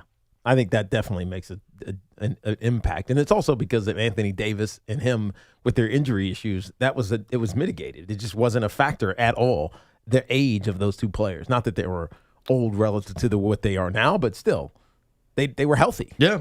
The Fan Focus is presented by Chef IQ. Watch the game, not the grill. Get your gear at chefiq.com. The Jets not only traded Irv Charles to the Seahawks yesterday, with Cade York hampered by a groin injury, they signed Younghoe Koo to add to the kicking room. The Jets have now employed two players, Mark Sanchez and Younghoe Koo, with two of the biggest embarrassing moments in NFL history, according to the Fan's Evan Roberts. Younghoe Koo, stumble, dirt kick, whatever you want to call it. I think it surpassed the butt fumble. What? Yeah, I think it's worse. How? Oh, you thank you for wanted asking. that to be true. You don't know how? No, I don't. Have you ever seen what happened? Have you ever seen a kicker, field goal kicker, go up to attempt a kick and basically trip all over himself? Have you ever seen that? He said that he's done it before. Okay. Have you ever seen it before? I've never seen it before. You played professional football, correct, Tiki? I did. You were in the NFL? I was. I heard that. Have you ever seen it? No. You've never seen that? Okay. Sean, have you ever seen that before? Younghoe Koo? I've seen it in college, never in the NFL. Never in the NFL. Okay. Tommy, you've never seen it before? I've never seen it in my life. Thank you. The Fan Focus was sponsored by Town Fair Tire. Nobody beats Town Fair Tire. Nobody. So Evan, in his willingness to try to erase the butt fumble, now has his own team employing the same guy with the butt kick or whatever we want to call it. Yeah. I stand by what I said. For those who forgot, he was kicking for the Giants against the Patriots. He was attempting a field goal, and as he got to the motion of kicking, he slipped. And he saved a man's life as a result. Yeah, because he didn't kick the holder. No, you didn't hear this other story? Oh, I did hear this. Is it related to what I'm talking about? There was a man that laughed so hard he had to go to the hospital and discovered a tumor or something. Really? Yeah. Yes, you got to look up the story. And Younghoe Koo missing that kick saved a man's life. You don't think Mark Sanchez's butt fumble saved a man's life? No. No. In fact, I might have destroyed this. Look, it sucks that Younghoe Koo, he's a part of a competition, too, because they also signed Cade York, who's hurt. Cade York, right? So who knows who the kicker is going to be week one? But I wasn't saying that to get out of the butt fumble. I was saying it because the butt fumble is overrated, and I think a guy tripping and doing something we've never seen before while trying to kick a field goal is more embarrassing than running into a man's ass. You've never seen a butt fumble either. It's just running into a guy's ass. It happens. Ass involved, automatically funnier. Ass, fall down, lose the ball, picked up, return for a touchdown. Thanksgiving night. All right. Yeah. Besides... That's never getting erased, by the way, ever. Besides the Knicks competing for an NBA championship, there is something that many have forgotten about, but is absolutely on the table to happen for the first time ever in the next 2 weeks. We'll break down exactly what it is, plus more of your calls at 888-808-1019. That's the toll-free number. Who's Hot in Baseball is sponsored by Petro Home Services. Arizona's Ketel Marte is hot. He batted .586 at 3 home runs and drove in 12 runs over the last week. Don't let your AC strike out this summer. Petro's tune-up and repair team has you covered. Go with your local HVAC pros. Go with Petro. For special offers, go to petro.com. That's Petro.com. I'm always busy, juggling life and family, travel. So knowing my family is safe is so important. That's why we partnered with our friends at Sloman's to recently install the Sloman Shield Link system, a smart home security solution combining safety, convenience, and peace of mind that's manageable right from my phone. The garage door controls, the lighting outside, the cameras all around, and the Apple Music are all the fun little bells and whistles that make me feel safe and enjoy the comforts inside my home. You can experience it as well. The future of home security and automation with the Sloman Shield Link system. Call 1-800-ALARM-ME. That's 1-800-ALARM-ME or visit slomans.com. Talk Sports After Hours with Tommy Lugauer, 7 to midnight. WFAN, WFAN FM, WFAN FM HD1 New York, an Odyssey sports station. This is an Odyssey Sports Minute. Washington Commanders players boasting about their new-look defense, which includes the 7th overall pick in the draft, off-ball linebacker Sonny Styles. And I agree. I think the Commanders' defense should be way better this year. But my issues with the Commanders lie on the offensive side of the ball. Does Jaden Daniels have enough around him with an unproven offensive coordinator to put enough points on the board to truly contend? I'm Nick Costos.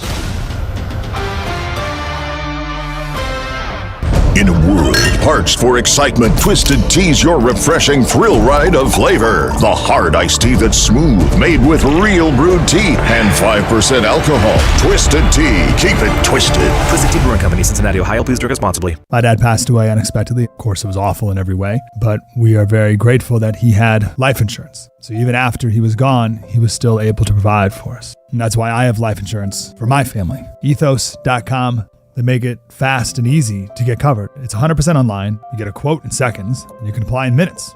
You get covered the same day. Get your free quote at ethos.com/game. That's ethos.com/game. Paid spokesperson. Time spent on application may vary. Online health questions required. Rates may vary. I didn't ask to be thrown in the streets, but I did ask for help, and Covenant House was there for me. For these kids who didn't ask to be put in this unthinkable situation, Covenant House is there. To learn more, go to safeplacetosleep.org today. Wish your life came with a warning app? That dog does not want to be petted. Well, life doesn't always give you time to change the outcome, but prediabetes does. Take the 1-minute test today at doihaveprediabetes.org. Brought to you by the Ad Council and its pre-diabetes awareness partners. Snakes, zombies, public speaking. The list of fears is endless. But the real danger is in your hand when you're behind the wheel. Distracted driving is what's really scary and even deadly. Eyes forward, don't drive distracted. Brought to you by NHTSA and the Ad Council. Partly cloudy, high 76. Weather brought to you by Duke's Mayo. Welcome to Duke's Mayo Country, where the mayo is so smooth and creamy, it makes every bite better. Duke's Mayo. Look for the yellow lid. Wesley Financial Group is not a law firm, and Chuck McDowell definitely not an attorney. This is Chuck. If someone talked you into buying something really silly and you want to get out of that silly little thing, my advice, get the facts. Call me and I'll send you our timeshare exit kit absolutely free. Inside, you'll learn how timeshare works and all your options for cancellation. Call Wesley now for your free exit information kit. 800-948-7878. That's 800-948-7878. The all-new 2026 Mazda CX-5 is designed to give you more of what matters. More passenger space and headroom for greater comfort.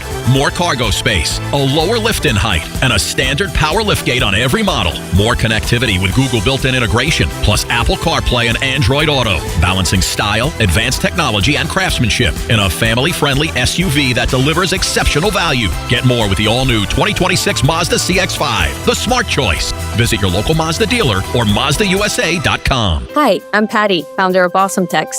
I started with a big idea to give old clothes a new life by turning them into recycled fibers and threads. Everyone told me that this was going to be impossible, but Chase for Business believed in me. They gave me a lot of guidance from the beginning. Get financial guidance from bankers in the New York community and convenient digital tools all in one place. Learn more at chaseforbusiness.com. Make more of what's yours. Real customers compensated. JPMorgan Chase Bank, N.A. member FDIC. At NYU Langone Health, we know there really is no place like home. That's why we get our surgery patients home faster and have fewer readmissions than any other health system. That means once you're home, you won't need to go back for the same procedure. Instead, you can get back to the things you love. And the next time you need something else, we're here. Better health starts with a better health system. Learn more at nyulangonehealth.org. La Playa awaits this weekend. Be sure to stock up on ice-cold Corona at BJ's Wholesale Club on Shore Parkway in Brooklyn. Then sit back, relax, and soak up the good weather. Great vibes and New York basketball. Turn anywhere you enjoy the game into your own beach. La Playa awaits. Must be 21. Relax responsibly. We all hear the radio ads about the IRS. They tell you to be afraid, to be scared, and they try to frighten you into calling. I'm not here to do that. Tax Relief Advocates is different. TRA is here to tell you that if you owe money to the IRS, whether it's $5,000, $50,000, or $500,000, we have a solution. It doesn't matter if you're sitting in your car, at work, or with your kids. No matter where you are, call now. 800-575-4094. Don't lose hope. TRA can eliminate or reduce what you owe to the IRS. Generous programs are now available that can give you a fresh start. Our passion is taxes and helping individuals fix their IRS problems. We have over 1,000 5-star reviews on Google and an A+ with the Better Business Bureau. You don't need to be afraid of the IRS any longer. End your tax nightmare today by visiting us online at TRA.com or call 800-575-4094. That's 800-575-4094. Tax Relief Advocates. Real solutions for real people. In a world in need of a hero, one man rises to the challenge in style. He is... just driving the kids to soccer practice.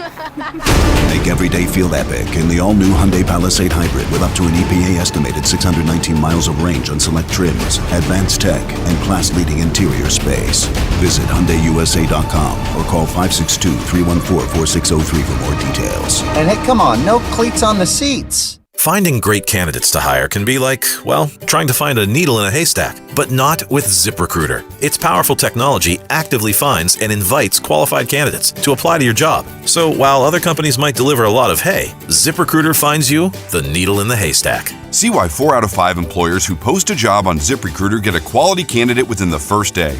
Try ZipRecruiter for free at ZipRecruiter.com/team. That's ZipRecruiter.com/team. ZipRecruiter. HL Gross Jewelers of Garden City is Long Island's premier engagement and wedding ring destination. Visit HL Gross today or online at hlgross.com. Talk New York sports here. The Fan.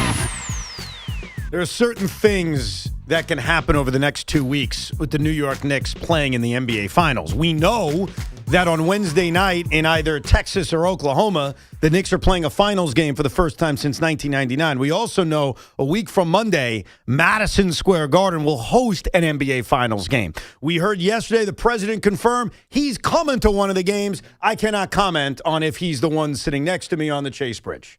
I cannot comment on that. Good luck, by the way, getting your iPad in to watch the Mets. What do you mean?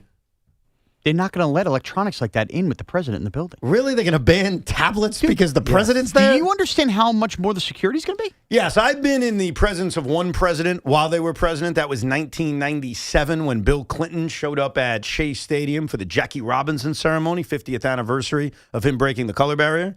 And my dad had to go to the bathroom in the second inning, and I saw him 5 innings later. So now I'm well aware of security, but I've got good news, Sean. Game 3 of the NBA Finals at Madison Square Garden a week from Monday. No Met game. All right, you're good to go. They're off. Go for you. So you got nothing to worry about. So we know about what could happen. The Knicks could win an NBA championship, which still seems surreal. But there's something else that may happen. And you may have forgotten about this, but trust me, I did not forget about it. Mike Breen is calling the NBA Finals. And we all know his famous call, bang, bang. And we also know that when something is really special, he whips out the double bang. Bang! Bang! Doesn't happen often, but it happens. Right. Like there are certain moments. I think it's happened maybe 15 times in Mike Breen history. So maybe on average once a year, something of that nature. There's we a big get the moment. double bang. We the get double bang is maybe once a year. Yeah, I think so. Bang! Bang! I don't think we've gotten one yet here in the postseason this year. So there are a few that just jump out at me. Like Julius Randle hit a shot against the Heat. That got a double bang. Bang! Bang! Steph Curry in Oklahoma City with that half court by the logo shot got a double bang. So, okay, we get it. He may give us a double bang.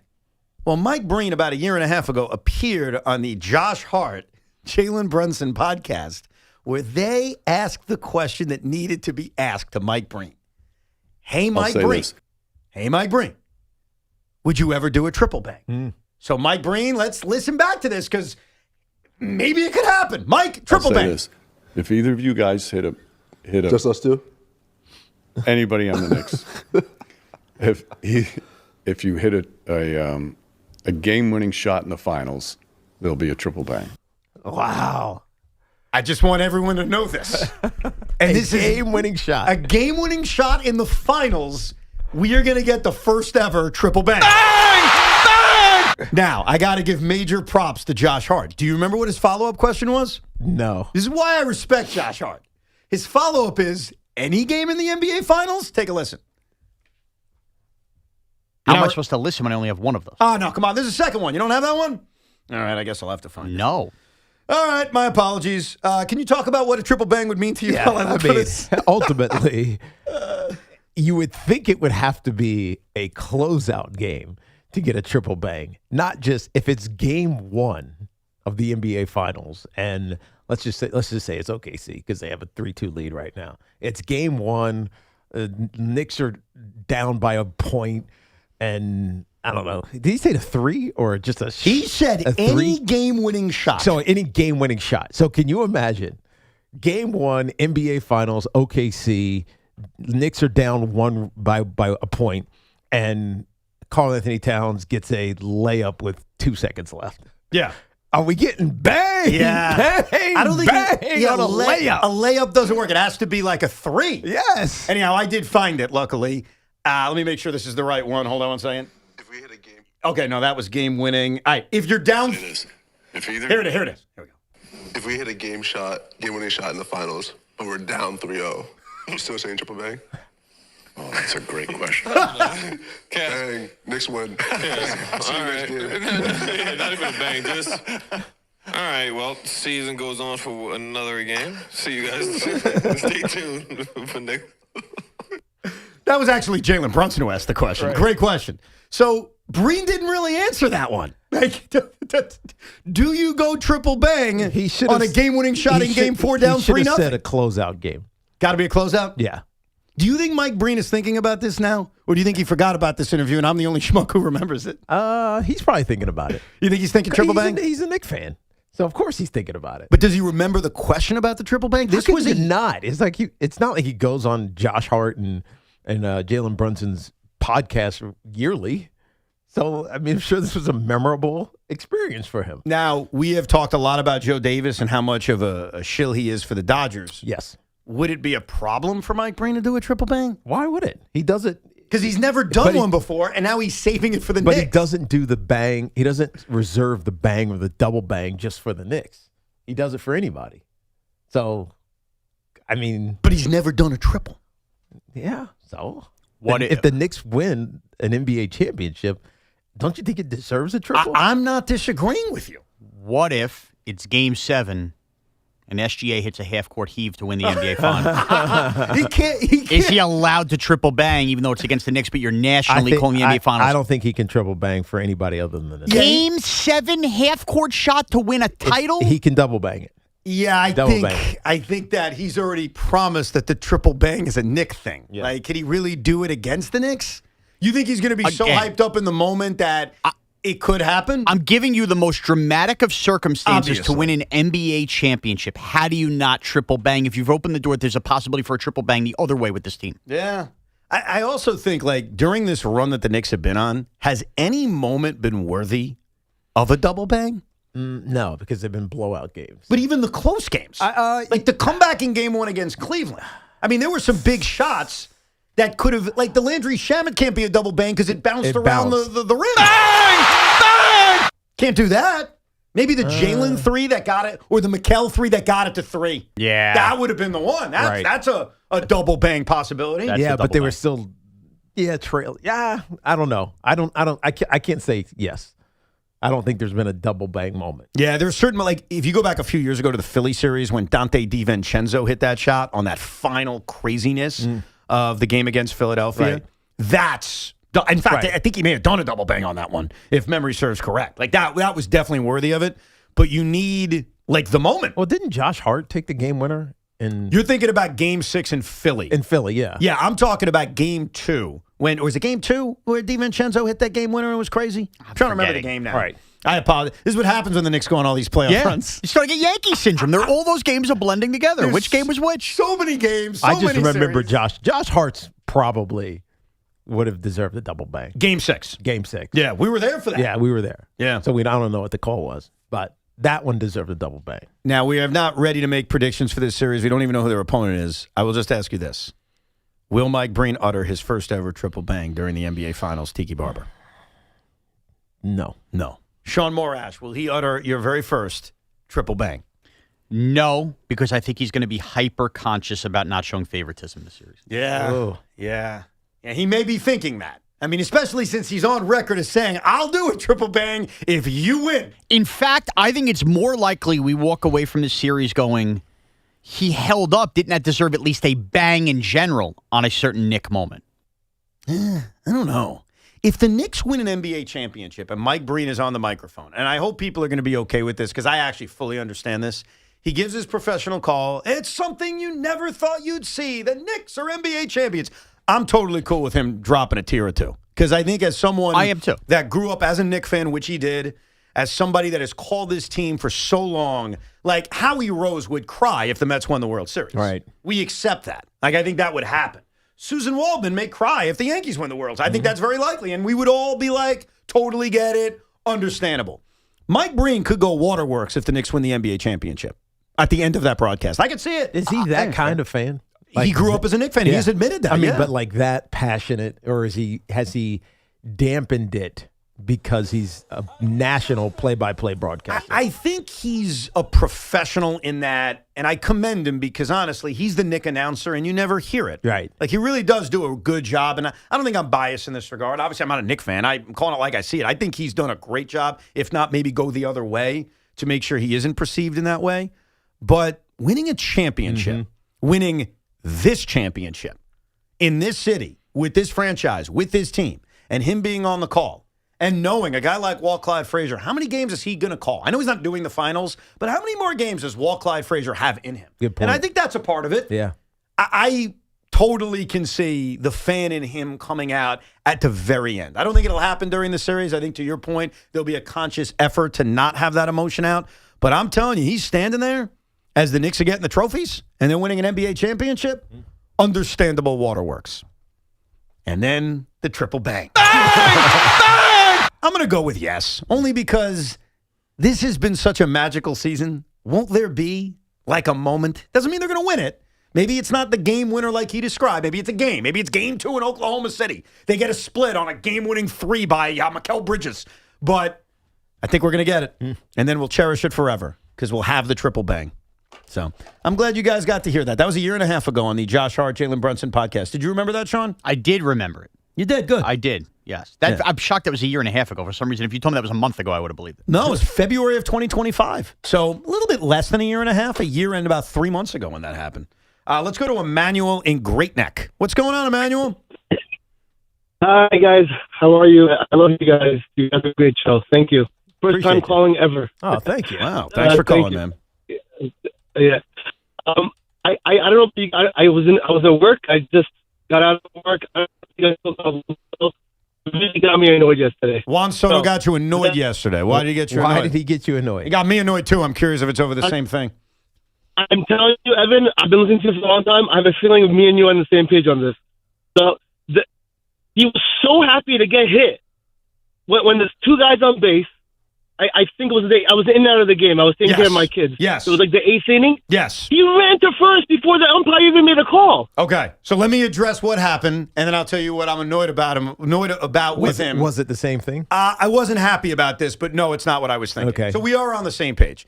Juan Soto with a 1-0 count checked his swing on a pitch that was inside and immediately started signaling, I'm going to first base, to load the bases up with 2 outs for Mark Vientos in a game in which they were leading 4-2. They were looking to break the game open. It turned out to be catcher's interference, legitimately catcher's interference. His bat hit the glove. I had the same reaction of, hey, Juan, this is one of those moments where I don't want you getting on base. I want you hitting. Right. There's 2 outs. There's 2 on. This is your last at-bat of the game. Mark Vientos, the human rally killer, is on deck. What are we doing?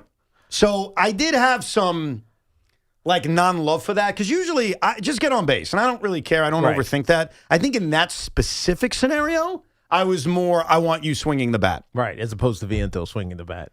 But we know what Juan Soto is about. Juan Soto is about getting on base, no matter how you have to do it, whether that's getting hits, whether that's taking walks. Yeah, but not in this spot. I hear you, but that's Juan Soto. But that's also... He's uncompromised. That's also not what annoyed me. What annoyed you? What do you think annoyed me? Him hitting home runs and doing a Jalen Brunson celebration? Bingo. Looked like that home run celebration was a little bit of an ode to another team in town. Tell us about it. We just got to keep cheering for the Knicks. Let's go Knicks. You're dead to me. Oh, my God. You're dead to me. There's so much irony there. It's so perfect. I mean, listen... Don't you feel like if it was the Nets, he'd also say, let's go Nets? No, this is the point. He would have left the Knicks to sign with the Nets, Tiki. What does that mean, by the way? Nobody roots for the Nets. He left for the Yankees to sign with the Mets. You think that's the same? Yes. It's not the same. Yes, it is. First of all, the Mets have a lot more fans than the Nets. The Mets were coming off getting to the NLCS. I don't think it's the same. I do think that Yankee fans and Knicks fans reacted similarly to Durant picking the Nets as Soto picking the Mets, and there's a lot of, anger from it, and I've noticed similarities. As someone on the same side of that, you aren't. You're kind of reversal. Right. But this has nothing to do with the Brooklyn Nets. This has everything to do with there are people who will not like our show today. And I'm going to tell you why. It has nothing to do with just hating me or hating you. They will say, you guys talked politics today. And I don't like that because I listen to you guys to get away from politics. And by the way, totally respect that. And I understand that. And that's the beautiful part about the Odyssey app. You can rewind, you can skip the podcast. It was an important conversation around the Giants, so I don't have any regrets.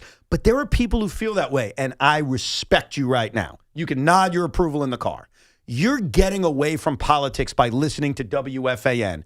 Cool. Right. You ready for my comp? Go ahead. I'm getting away from the hellscape that is my life of the New York Knicks being in the NBA Finals by watching the garbage Mets. I want to worry about my bullpen and Mendoza and Wagaman and Soto running to first base on catcher's interference and Jonah Tong and Brett. I don't want to think about how the New York Knicks are somehow, some way, 4 wins away from winning an NBA championship. You shut the hell up. So when I put the Mets on, I want to get away from it. The last thing I want to see is my only hope for success, Juan Soto, urinating in my face, basically, by doing the Brunson dance and saying, let's go Knicks. You're dead to me. Dance. He's just giving him a little salute. Yeah, that's what kills me. That's what, and I get it. That's good for 98% of you, and I respect that. I do. It's this way. You don't even know how to do it. I know. It's this way. Yeah. I'm trying to get away from this by watching the New York Mets, and they shoved it in my face. So for anyone who today did not like our show because we've talked too much politics, I feel you. That's me watching the Mets. And then I got to hear Gerrit Cole breaking down the Knicks. Dude, Gary, you don't watch basketball. You don't care about basketball. Don't pretend. Everybody cares about the Knicks right now. What are you talking about? Nah, I don't think everybody can break it down. That's not fair to Gary. Why? He's a Seton Hall basketball voice. He hates the NBA. Trust me, I've heard this. All right, but because he doesn't watch basketball. He doesn't watch the NBA. Okay. You know what Gerrit Cole once said? And I'll never forgive him for it. Not never forgive him. I think he's a great announcer. I don't hate him for it. But it was one of the net playoff runs, and the Knicks were out, and the NCAA tournament was over, right? So it was kind of right before the NBA playoffs, but the Knicks sucked. Nets were good. And Gerrit Cole said, basketball season is over. And Ron Darling made a comment, well, the Nets are going to start the playoffs, the NBA playoffs. And Gary said, I'll repeat that again, Ron. Basketball season is over. And I was like, okay. I see you. So from that standpoint, don't talk NBA then. Never bring it up. Don't tell me about the Canyon of Heroes, which you did. Don't tell me Walt Clyde Frazier's the greatest Knick of all time. I agree with you, by the way, but that's not the point. I don't want to hear it. Keep Met games basketball free. They can't. Why? Because the Knicks are in the finals. I can't get away from this. It's been 27 years. We are the New York Knicks. Of course people are going to talk about it. Okay. Even if they don't want to, they kind of find themselves drawn into it. I don't need Juan Soto doing that. That hurt me last night. How'd you feel about that, Sean, as someone who probably is still bitter Soto left, and you don't like the Knicks? My reaction was what I gave you. I laughed my ass off because I said, oh, now you care about Big Brother. You couldn't wait to run away from Big Brother. Now you're all in. You got to stop with this Mets-Yankees. It's hysterical to me because he's floundering in last place doing the Jalen Brunson, talking about the Knicks postgame. I laughed at it. I found it funny. I found it very funny. You got to appreciate, this is where I'll take a step back and then move on and never talk about this again. I appreciate that he's embracing all things New York. So from that perspective, good job by him. Very Bryce Harper of him. Yeah, except I don't think he's a phony. I don't think Juan Soto gives a crap about what anyone thinks. I think he genuinely did it because Jose Alvarado was at the game, probably met him, probably watches a Knick game here and there, and is like, it's cool. I don't think he's a phony the way Bryce Harper is, and I'll tell you my proof on that. He doesn't give craps when he gives answers. Like, I haven't talked to any of my teammates. Why would you ask me that? Right. If he was a phony and cared, he wouldn't give that answer. Right. He would lie or obfuscate or something. He wouldn't say, no, I haven't talked to him. I haven't been around. Exactly. I don't think he cares. Right. So the one thing, you could say a lot of things about Juan Soto. The idea he's a phony, I don't think he is. Yeah. I think he's wearing everything on his sleeve. For the record, I didn't call him a phony. You did. No. How did I call him a phony? I said it's very Bryce Harper of him. I never said Bryce Harper was a phony. You did. Because Bryce Harper means phony. Does it? So you know Bryce Harper was never watching like a Flyer game? Dude, Bryce Harper's the biggest phony in sports. Come on, stop. Stop with that. So he hasn't become a Philadelphia fan. Dude, he's a pandering clown. So you've sat with Juan Soto watching these Knicks games. You think he knows the name of the quarterback of the Philadelphia Eagles? I think he did his research because he's a panderer, so I think he definitely knows now. No, I just think I don't know anyone. I think he knows the left tackle's name of the Philadelphia Eagles. No, I'm going to give Bryce a lot of credit, Tiki. I think he's done his homework. I think he knows all those answers. But I think it comes from a pandering clown perspective. I've always felt that way about Bryce. I don't feel that way about Juan Soto. I think he's just genuinely, he's aloof, man. He don't give a crap. Okay. And there's something you annoying think he knows about what that. College Jalen Brunson went to? Juan Soto? Yes. No, I can't say that. Okay. You think he knows that? So how do you say he's not a phony? You know who does? Bryce Harper knows what college Jalen Brunson went to. That's right. Juan Soto. Probably. Let's go to Mike in Flatbush. What's up, Mike? Hey, Evan and Tiki, thank you for taking my call. What's up, dude? No problem. Well, about the Giants, I think it all depends, obviously, on how they play. This could be a distant memory if they come out of the box guns blazing. But if there is an issue, then I think this could be the start of what I say to me is that two people opened Pandora's box here, and neither of them are named Abdul Carter. And by the way, Eid, public schools were closed for Eid. I don't expect them to close the meeting or to postpone the meeting, but he could have taken the floor today, presumably, or whenever. But that's not why I called. I called because we could do a posted and toasted from July 2018.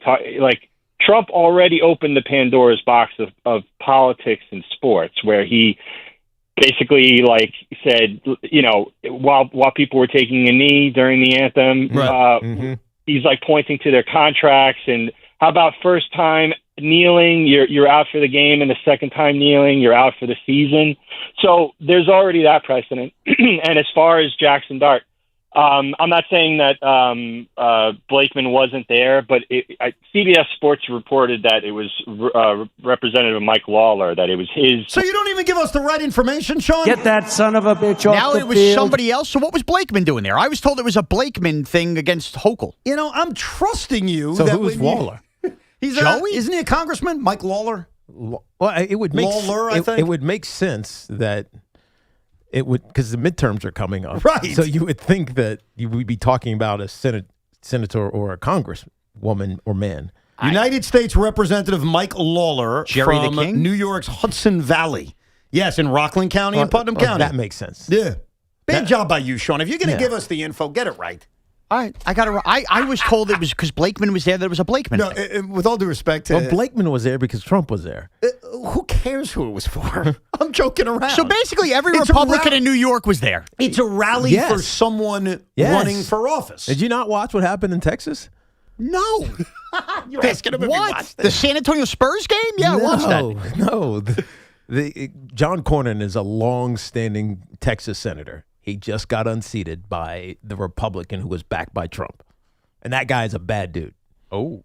So. Okay. All right, I got you. All right, I'm catching your vibes. Yeah, but none of this is relevant. Like, he was at a rally for a politician, whether it was Mike Lawler, who's running for re-election, or it's Bruce Blakeman, who's trying to become governor. He was involved in New York Republican politics. Who cares who it's for? At least in the context of our discussion. Well, if you're going to say it, you better get it right. All right, I got to roll. All I care about when he mentioned the president getting involved in sports, and he's fully involved in sports, he's going to be at the NBA Finals, Game 4 or Game 5. Here's all I ask, and it's very difficult for some to do this. Just be consistent. That's all I ask for. If you're one of those people out there who said, shut up and dribble, I don't want to hear your politics, don't then celebrate when it's someone you agree with. Like, we got to get past that. Now, if you're consistent, like, hey, like I just did a whole rant, and I did it partially for this reason. Hey, I'm watching the Mets to get away from the Knicks. Don't mix the two things. And that's your consistent view. I respect it. That's totally fine. Don't change just because it's someone you disagree with. Because when you do that, you're a raging hypocrite. Right. Yeah. And it drives me nuts. I try to be consistent. When I'm watching the Mets, don't push your New York Knicks politics on me. Right, you're there for Wagaman. I'm there for Wagaman. Who is running for a seat as well, I think. He may be. He may be. We'll get back to your calls in a few minutes. 888-808-1019 is the toll-free number. Certainly a lot on the table, including Sean's Cinco de Luncho list. And you have to admit, I like to plan ahead, Tiki. Like, I'm very organized. You can say a lot about me. I prepare for this show a lot. What have I told you? We have a segment coming up that's been exactly 1 year in the making.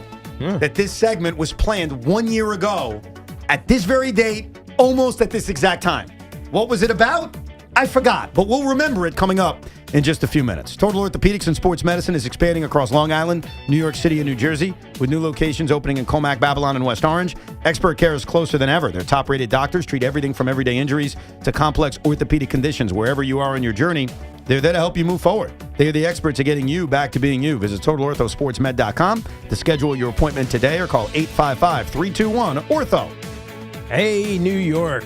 Your Knicks are in the NBA Finals, and this July, some of your favorite Knicks stars are headed to Fanatics Fest NYC. Come see Jalen Brunson, Josh Hart, Karl Anthony Towns, and more live at the world's #1 sports fan festival, returning to the Javits Center July 16th through the 19th, with 500-plus athletes, celebrities, and sports legends all under one roof. Fanatics Fest brings fans closer than ever with autographs, photo ops, live panels, and podcasts. Exclusive merch drops, rare collectibles, and unforgettable fan experiences. Tickets sell quickly, so grab yours now at fanaticsfest.com. Let's go Knicks! And this portion of the program was sponsored by Surfside Iced Tea and Lemonades plus Vodka. It's not a seltzer, it's a Surfside.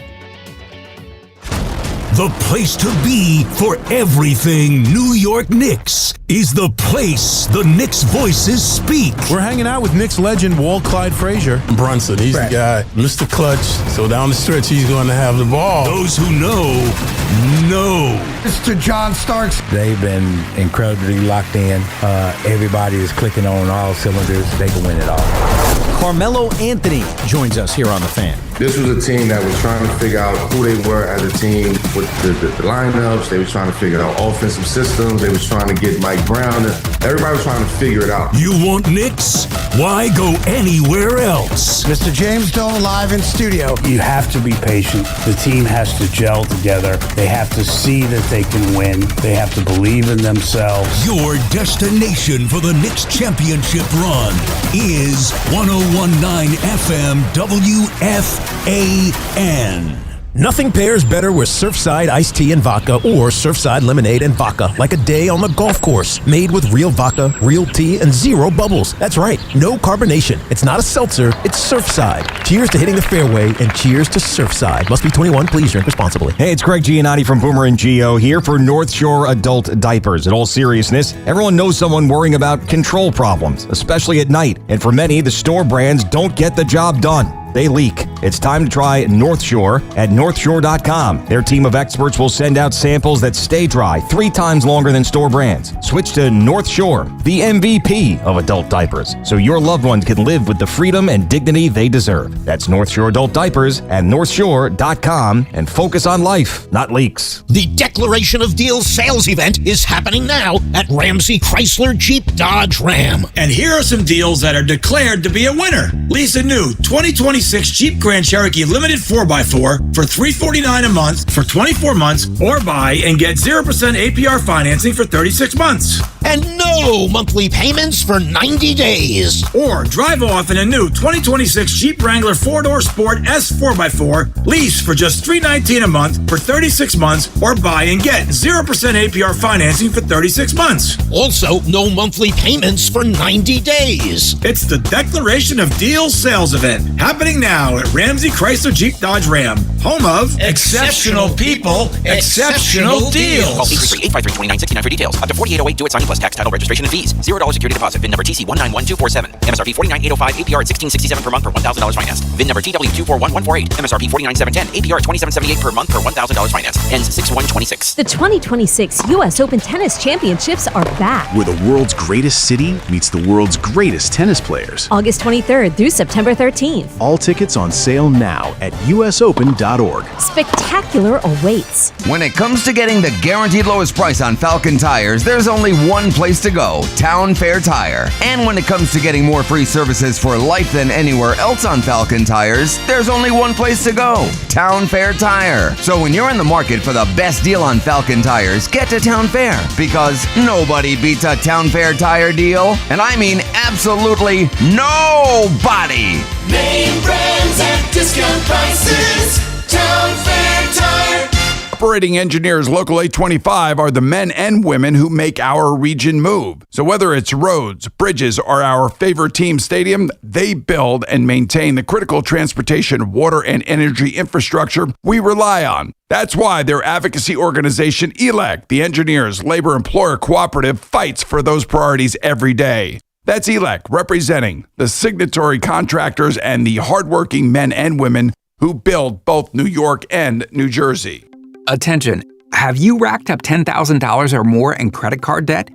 Are you barely getting by making minimum payments?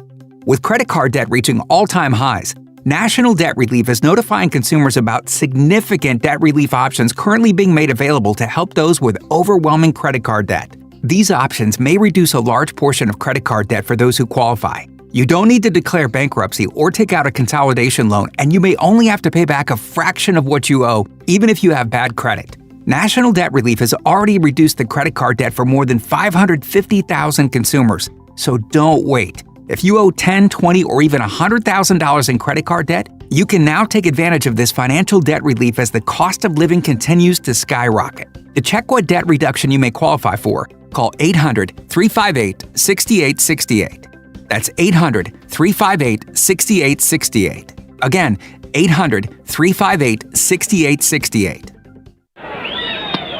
Tune in for the Yankees' first pitch, presented by Montefiore Einstein, the official hospital of the New York Yankees. The Boomer and Geo Show is brought to you by FanDuel. This is your reminder to check in daily, because every day during the NBA playoffs, FanDuel is serving up a happy hour. We're talking special drops you won't want to miss, from profit boosts to bonus bets and more.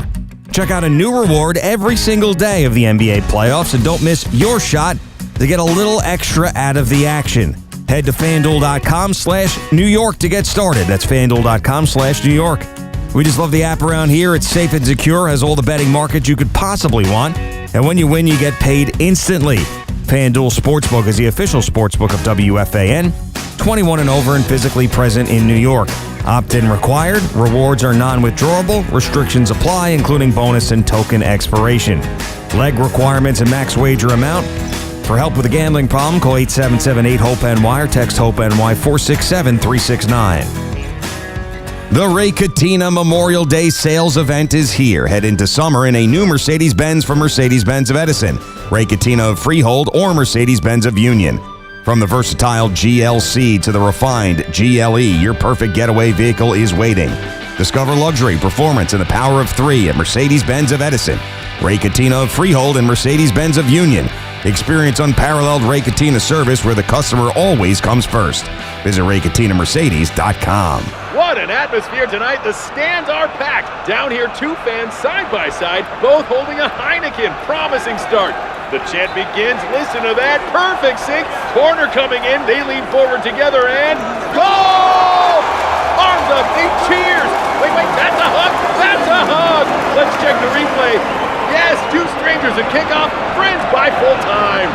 Fans have more friends. Find yours in the stands. Must be 21 plus to purchase. Enjoy Heineken responsibly. Listen to MLB Insider Calls on WFAN all season long. Presented by Grainger. For the ones who get it done, Grainger offers the professional-grade products you need. Delivered when and where you need them. Call, click Grainger.com, or just stop by. For adults with Crohn's disease or ulcerative colitis symptoms, every choice matters. Tremfya offers self-injection or intravenous infusion from the start. Tremfya is administered as injections under the skin or infusions through a vein every 4 weeks, followed by injections under the skin every 4 or 8 weeks. If your doctor decides that you can self-inject Tremfya, proper training is required. Tremfya is a prescription medicine used to treat adults with moderately to severely active Crohn's disease and adults with moderately to severely active ulcerative colitis. Serious allergic reactions, increased risk of infections or lower ability to fight them, and liver problems may occur. Before treatment, get checked for infections and tuberculosis. Tell your doctor if you have an infection, flu-like symptoms, or need a vaccine. Explore what's possible. Ask your doctor about Tremfya today. Call 1-800-526-7736 to learn more or visit tremfyaradio.com. Get connected with WFAN to talk about your favorite teams. The Fan on the Odyssey, iHeart, and TuneIn apps. The Fan Focus is presented by Chef IQ. Watch the game, not the grill. Get your gear at chefiq.com.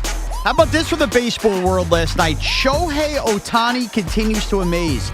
He had a leadoff homer, and he also threw 6 no-hit innings despite allowing a run in those no-hit innings because he couldn't stop walking people. His ERA is down to 0.82. Some in L.A. are claiming, though, that Luka Doncic is the king of Los Angeles. More on that later. Has Luka led the Lakers to the finals? Not yet. Has Judge led the Yankees to a championship? Yes. To a world championship. To an American League championship, of which you had no problem wearing T-shirts about. No, hold on. Did Aaron? I'm asking questions. Did Aaron Judge lead the Yankees to a world championship? No. Okay. Has Shohei Ohtani won a world championship with the Dodgers? Yes. Has he won more than one? You know what? Just answer the questions. Yes. Okay. Has Luka led the LA Lakers to the NBA Finals? No. Okay. He So got hurt. So keep the names Luka versus Ohtani and Judge versus Brunson out your mouth. Some though are claiming that Puka Nacua is the king of L.A. You know what I find interesting about Shohei Ohtani? So the last 2 years, Tiki, he hit 54 and 55 home runs, had the best OPS in the National League, and was the runaway MVP award winner. Yes. Okay? Amazing offensive season. Back to back. This season, he's not bad, but here are his numbers. He's hitting .270. He's got 9 home runs and 30 RBIs and an .882 OPS. So basically, he's at a pace to go 27 home runs, 95 RBIs, and an .882 OPS. Pretty solid numbers, but obviously way off Very good. what he did the last 2 seasons. But not dominant. It felt like he was dominant. last year, 2 seasons. But last year, he made 14 starts with a 2.80 ERA, and the year before that didn't pitch. This season, he's already made 9 starts. He's already thrown more innings than he threw last year, and as Sean mentioned, has a 0.82 ERA and is a Cy Young candidate. Which Ohtani would you rather have? This one. This one, yeah. I like the pitching Ohtani as well. I agree. Because he was dominant. You got one of the most dominant pitchers in baseball, along with a good hitter. Not a great hitter, a good hitter. Obviously, that can change at any moment. It's a long season. Versus last year, a great hitter and a guy who pitched, less than he's pitched this season. Right. Well, he didn't pitch really much last year, did he? He ended up making 14 starts and only threw 47 innings. Remember, he started pitching in the second half of the year and was only going 2-3 innings a clip. Yeah, I don't even remember that. So last year he threw 47 innings. This year he's already thrown 55 innings. He's already surpassed that in 5 less starts, and obviously the numbers are filthy. So he's maybe going to go down as the greatest of all time because he's never done, we've never seen this. No. I mean, Babe Ruth gets talked about, but he didn't do it like this. Maybe he crossed over for 4 or 5 games. Oh, not completely doing both like Ohtani is. And I asked this question the other day on social media. A lot of people seem to like that tweet, which is, what happened to Edwin Diaz and the cockfighting? Are we investigating that, or is that being dodgered? Is that being dodgered away? Like we're not supposed to pay attention to that. Yeah, it's being dodgered away. It's being dodgered away. Sure. I did find out Ohtani's interpreter did bet on the rooster that Edwin Diaz had entered. You're only the 50th person to make that joke. Well, it's a good No biggie, right? Means nothing. Actually, the biggie with Major League Baseball, and I do find it interesting, even though we're in the midst of a season, is that the players made their first proposal to the owners the other day, and it was released, and then the owners ripped it to shreds. It's all about them. It's bad, all that. And fine. That's to be expected. It's a negotiation. But later today, and I'm sure Craig will have it because I'm sure the owners are telling him, this is great. They're going to make a counter to the players, and it is going to be the first salary cap proposal since 1994. Wow. We have not had a salary cap proposed to the players since 1994. This has always been inevitable. We knew it was going to happen. And what I find interesting, and I do as a baseball fan find this interesting, what does the proposal look like? How high is the cap? How high is the floor? We know the players are going to say no, but I want to know as a baseball fan, what's the offer, Rob? Well, the question is going to be, what's the divide? Like, how big is the divide? Well, the divide is they don't want a cap. Of course they don't want a cap because they have this built-in, this idea that we are unique. We are the superior union or group of players and union because we don't cap our earnings for our players. But in some ways, by not capping the players, you create an unequal ownership situation or financial situation for all the different teams. And so we know the Dodgers are going to spin. We know the Rangers will spin every now and then. We know the Mets will spin. We know the Yankees will spin. Maybe the Baltimore Orioles, Toronto will spin. But you get to maybe a third of the league that's going to spin. The rest of them can't. They don't have the finances to do so. And so, I mean, this is going to be a fight, I think, and it really is. Oh, no kidding. Because some of these smaller market teams are basically going to have to decide whether or not they can stay in business if what the players want to happen actually happens. This negotiation, I'll give you a comp for us adults with kids. It's like tonight, I go to my oldest son and I say, I'm going to offer you a bedtime. We're going to negotiate it. Your bedtime is 7:30. And he says, cool. My bedtime is 4 a.m.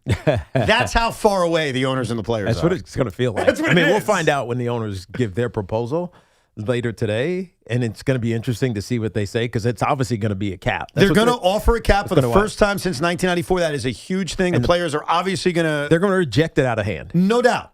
I want to know as a fan, and this is where you're probably going to disagree with me, I'd come in with like a very high cap and a very high basement because I want to get them to the table. And if you come in with a number in the twos, it's like, come on. Yeah. Like, I know it's a negotiation. I get it. But you're asking the players to agree to something that they'll never agree to. They'll fight tooth and nail for. So come in with like 500 as the cap. Yeah. I know they won't, but I'd like to see that. That would be like a sign of good faith. But then the challenge becomes like you want a high cap, but also a high floor.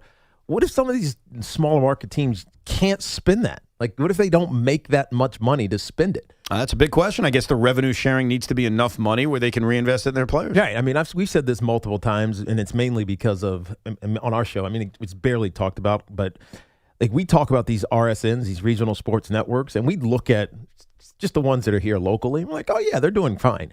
They're actually not. Yeah. Right? We're seeing the death of the regional sports network. 100%. They're all dying. And so the local revenue from all of these Major League Baseball markets, especially if they're smaller, is nil. It's nothing.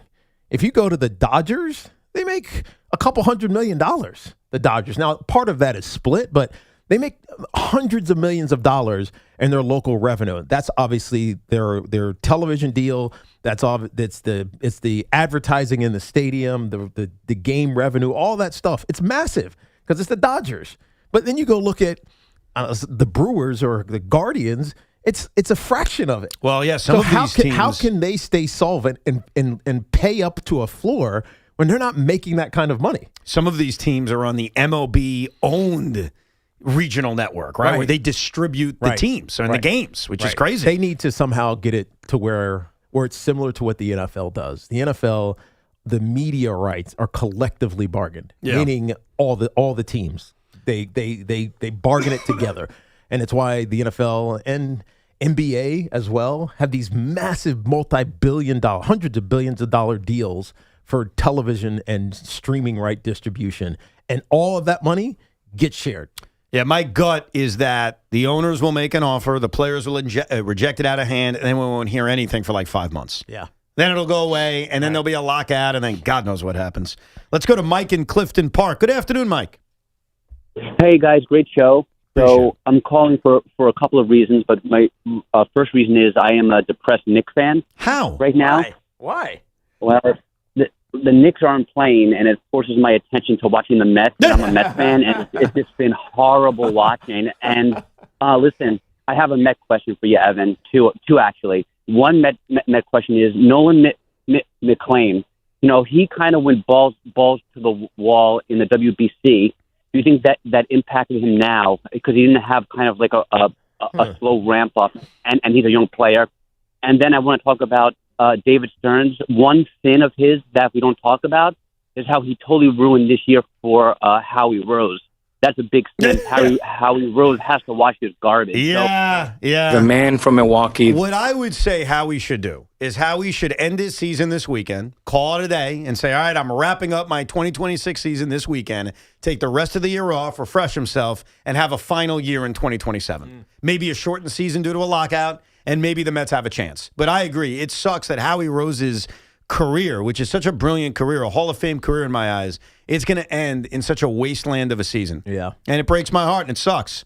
As far as Nolan McClain is concerned, I think that most young pitchers struggle when the league starts to see him a second and third time around. Right. Cam Schlittler hasn't had that problem, but what we need to do, and I'll be the leader of this. Gas. It's hard. It's easier when you throw heat. We also need to separate him. He's on another level, and that's fine. Well, that debate is over, as I've said to you guys for weeks now. What's the kid's name from Milwaukee? Mizorowski? Jacob Mizorowski. He's that amazing. Dude is unreal. He's amazing. Beats the Miz. It's also because of it's heat. Like you got guys that can throw 100 regularly for 7 innings. Command. That's the thing that's hurting McClain, though. And 0-2 hitting batters. That's a problem. Right. So I think a lot of it is command with him. Is it hitting a wall? I don't know. I don't know how much stock I'd put in that. Maybe he's overthinking it. Like when you start overthinking, you stop doing the basic things right, like throwing strikes on 0-2 or something away from the batter. Instead, you hit the batter. I just hope he's healthy. Everything else can be fixed and can be adjusted, and it's a part of the process of being a major leaguer. You just hope there's nothing physically wrong with him. Ryan in Massapequa. Hey, Ryan. Hey, guys. What's going on? All's well. What's up? I wanted to say this is the second time in my life one of my sports teams has made a championship. I mean, I had the Mets in 2015, and I was younger, but I still remember it. Sure. And I have the Knicks right now. And I think one of the fondest memories from that 2015 run for the Mets was whether it was the regular season when they beat Cincinnati that afternoon, going to Modell's, getting the shirt that says the East is ours. Yes. Or going to Modell's the night of, Modell's kept open. The night they swept the Cubs, the line outside the building, everyone's chanting, let's go Mets, getting my Pennant will rise shirt. I know it's different with the Knicks. Like, I was in Cleveland for the game, so obviously there's nowhere to go that night. But it's just, we don't have that anymore in New York. There is no more Modell's. I got to go to Dick's and buy a shirt for $55. You are, Ryan, you are so right. Because in 2015, I'll never forget after doing the midday show right here in this building, in this studio, I got on my bike and biked to, I guess it was Modell's. It was a sporting goods store in Queens just so I could get my Pennant Will Rise shirt. And they had it right that quickly? Memory serves correct, yes. A lot of times Modell's would open at like midnight after the games ended. They'd have the boxes and you'd go that night. There is something cool about that. Right. There is, and I think in the society we live in of Amazon, and there's nothing wrong with Amazon. It's convenient, it's great, but you lose something. In fact, it's related but unrelated. There's an outlet mall that I love to go to. Big fan of outlet malls. Why spend so much money? Plus, it's outside. You walk around. Discounts. Love outlet malls. So I love to go to an outlet mall in Lee, Massachusetts. It's relatively close to why go that far? Relatively close to where my parents live, and there's something about like a sales tax or something like that. I forget. I don't know. But I love the place. All right. So I like going there, like maybe once a year just to refresh my wardrobe. And my dad and mom told me yesterday, half the stores are closed. I said, why? They're like, they just closed down. And I think this goes back to the Modell's discussion where people buy stuff online. 100%. And because they're buying it online. Sight unseen, they'll buy online. Yeah, because you could return it. Right. Amazon, and again, they're a good company. I don't have a problem with Amazon. I love it. It's so convenient. How many things do we order and they show up that day, let alone the next day? But it's killed the department store. It has killed the experience. So as much as I agree with our last caller, and I love that too, and I would feel for a Knicks fan who's like, I'm waiting online, I'm getting my shirt, Eastern Conference title. It doesn't exist because we're lazy. Yeah. Because we buy everything online. We online. don't actually want to go stand and wait in line anymore. That the art of standing in line has died. It's dead. Yes. And it's trained us to never want to stand in line. I'm surprised Disney isn't hurt by this. How could you stand on lines for a ride? Because it's the most magical place in the world. It's pretty magical. They make a fortune for those who buy lightning lanes. That's how they do it. I know, and I buy them. Yeah. But even with the lightning lane, you still are technically waiting on a line. No, you're right. It's just a short. It's not immediate. Right. I have to do it tonight at midnight. What do you mean? You going to Disney tonight? No, I'm going to Disney in a couple weeks. And I have to, with my wife, wait to get Guardians of the Galaxy lightning lanes, and they go on sale for our day tonight at midnight. See, what you're doing is you're planning ahead. And I didn't remember this until late last night, but I planned ahead. I had a segment planned for 1 o'clock on May 28th, 2026, and it was planned on May 28th, 2025. And I know what you're thinking. What the hell was that segment that was planned a year out? We will take a listen back to what was planned and the discussion we're about to have involving the New York Knicks that I told everybody, let's table this discussion for 1 year. Well, today's the day. So we'll have that discussion coming up in a few minutes. And we'll eat late. Oh, why? Because of Cinco? Yeah, we'll eat that in the 1 o'clock Yeah, we're hour. going to eat later. Don't worry about that. Don't worry. I have to I had a because snack. I'm good. yeah. Sometimes we eat late, Sean. You know that. I know that. The audience doesn't always know that. We dealt with this at the MLB store with a couple young Listen, people. here's the deal. Cinco de Luncho does not have a set time. It's when we're hungry. Right now, I don't know about you guys, I had a late breakfast. So we're going to eat a little bit later with a Cinco de Luncho. Don't worry over that. Didn't they try to troll you? They trolled you. Who? Those twins. Oh, the Yankee twins? The Twin Stripe Report. Yes. Well, they were waiting to watch the show just to hear the Cinco de Luncho. Yeah. And I was babbling Or with did you they about troll something you? else. No, they didn't troll me. Oh, they trolled Evan. Yeah. Troll me about what? I don't know. I feel like I saw a social media clip of you with them. Oh, I don't remember. Maybe they You're trolled right, and I forgot what it was Maybe in they context. just trolled me about being a Met fan because they suck. Maybe sure that it was was. it. Could have been as simple as that. Evan and Tiki here on The Fan.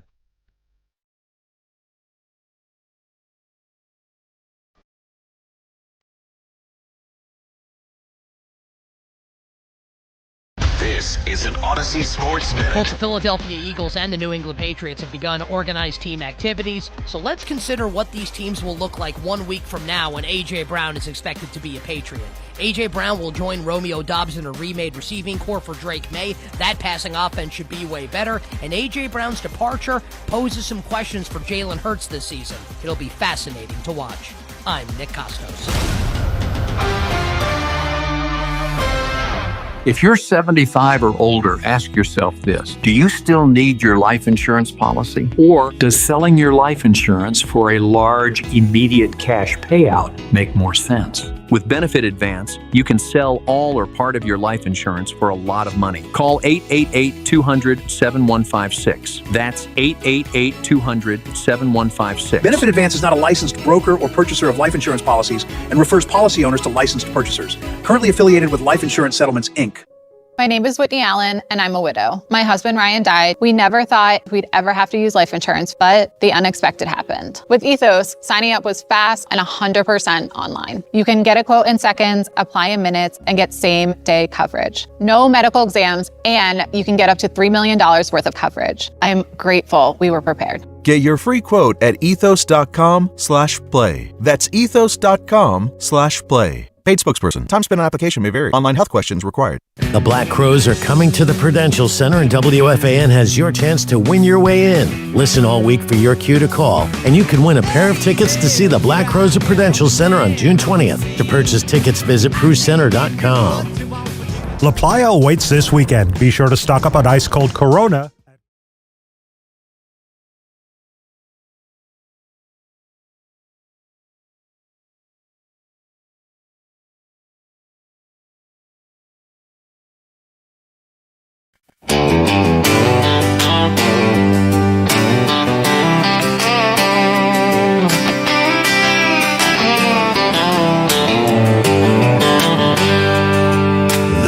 Are burning down again. Another night, another sob.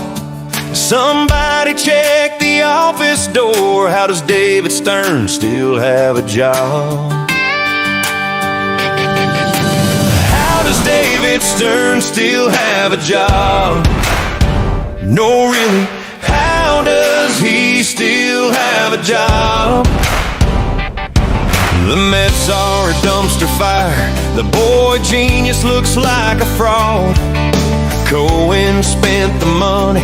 Queens got stuck with the sobs. Somebody ask Harvard, how does David Stern still have a job? Here comes the man from Milwaukee with a spreadsheet and a grin. Said he'd bring smart baseball to Queens, then let the losing begin. Evan Roberts on Rico Bronya is cooking him every night, reading off the receipts like scripture, and buddy, none of it sounds right. They called him the boy genius, they called him Milwaukee's son, but all he did was spend a fortune and turn the Mets into a rerun. Hey! How does David Stern still have a job? No, really, how does he still have a job? Oh, Bichette, Polanco, Devin too, Weaver, Mania, Montezerra, big names, bad baseball, same old Mets fan sob. Somebody call Milwaukee. How does David Stern still have a job? How does David Stern still have a job? No, really, how does he still have a job? Bichette, Polanco, Devin too, Weaver, Mania, Montezerra.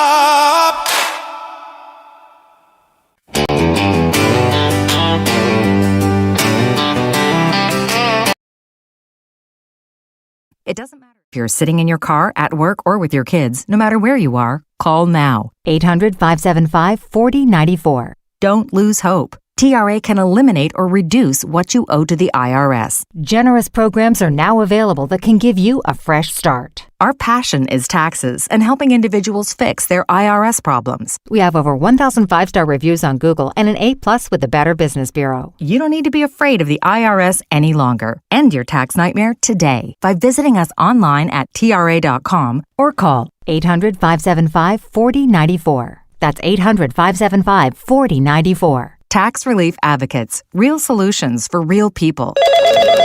Another app for inventory, one for CRM. Oh, don't forget accounting. Wait, which login was that?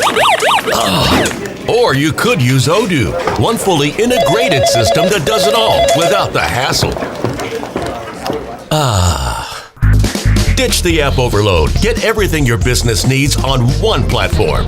Try Odoo free today at odoo.com. That's ODOO.com. When you're at work, you never know when you'll be interrupted. But with the Dell Pro, powered by Intel Core Ultra with vPro, no matter what distracts you, your laptop won't.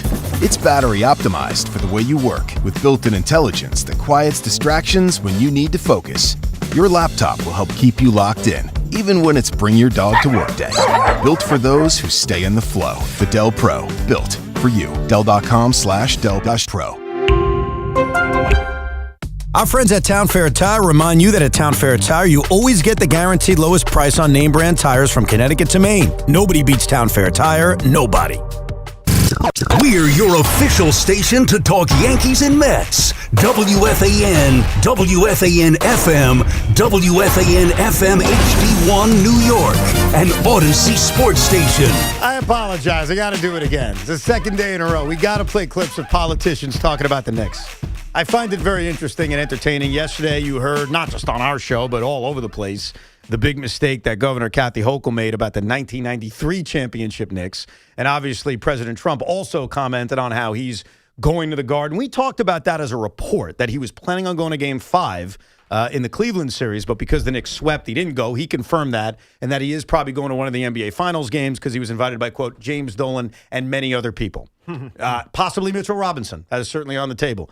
But Mayor Mamdani has now chimed in on Donald Trump and the New York Knicks and the NBA Finals. So, ladies and gentlemen, and there is no better comic duo than Mayor Mamdani and President Trump. Yeah. If I have one choice in life, those two should sit next to each other courtside to form the number 10. Ladies and gentlemen, here's the mayor of New York City.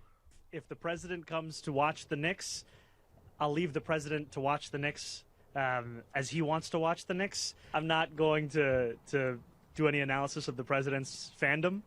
I will say that anyone who wants to come and watch the Knicks and pray that Landry keeps making those threes and we see Captain Clutch out there on the court, I think everybody should be welcome there.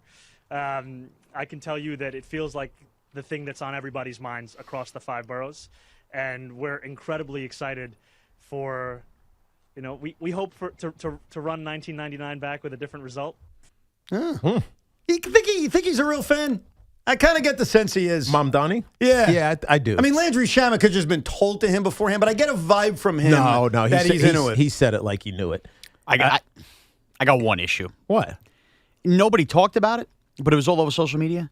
He skipped out on the Game 1 monster Knicks-Cavs comeback because he was at Barclays Center at the Liberty game.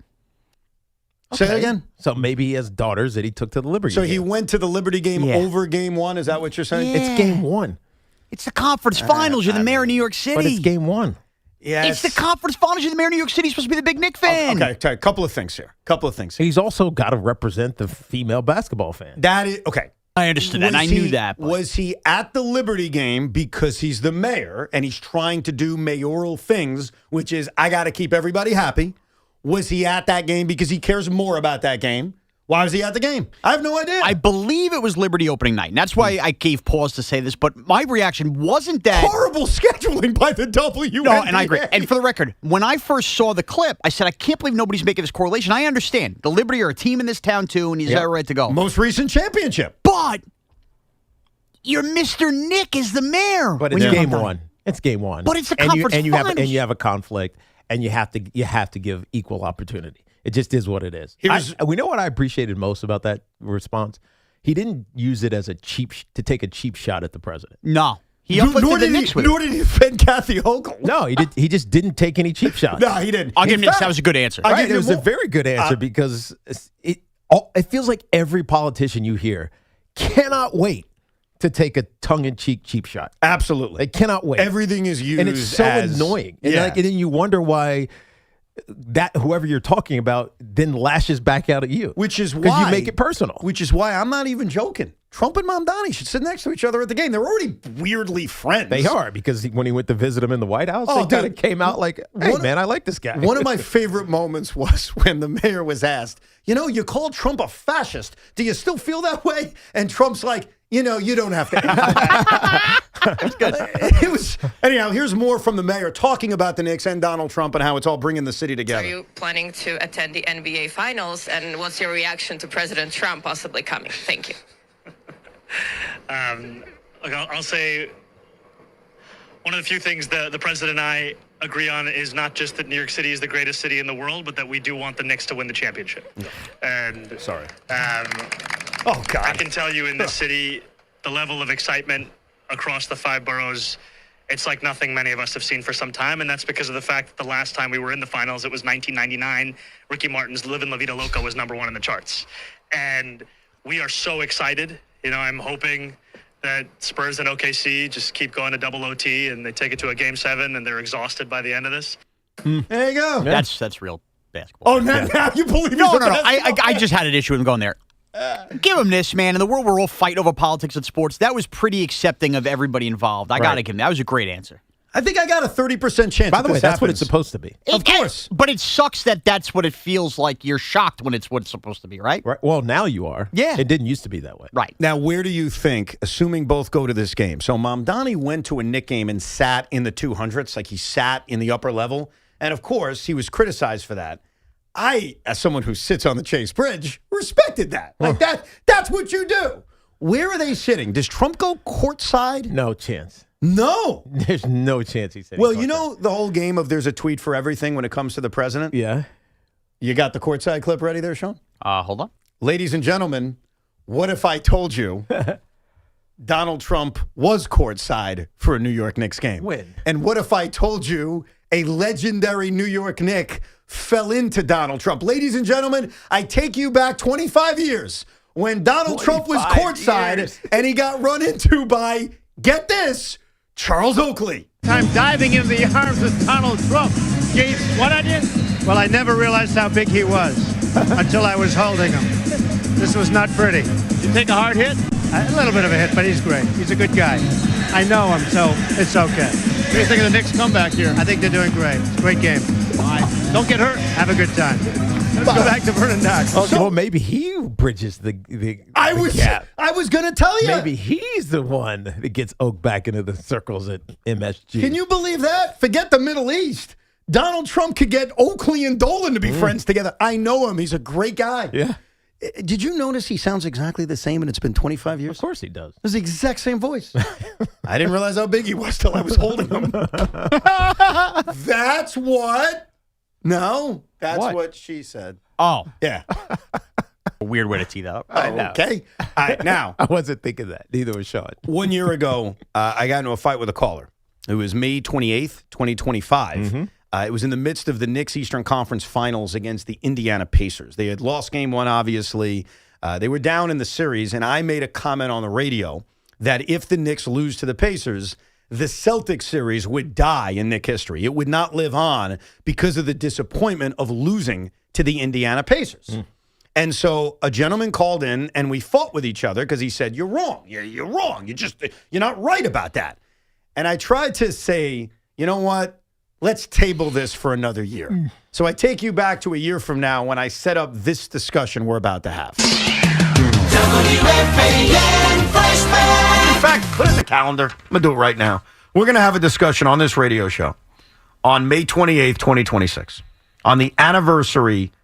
Actually, today's May 28th, right? Today is the 28th. Okay. I'm writing it down on our calendar.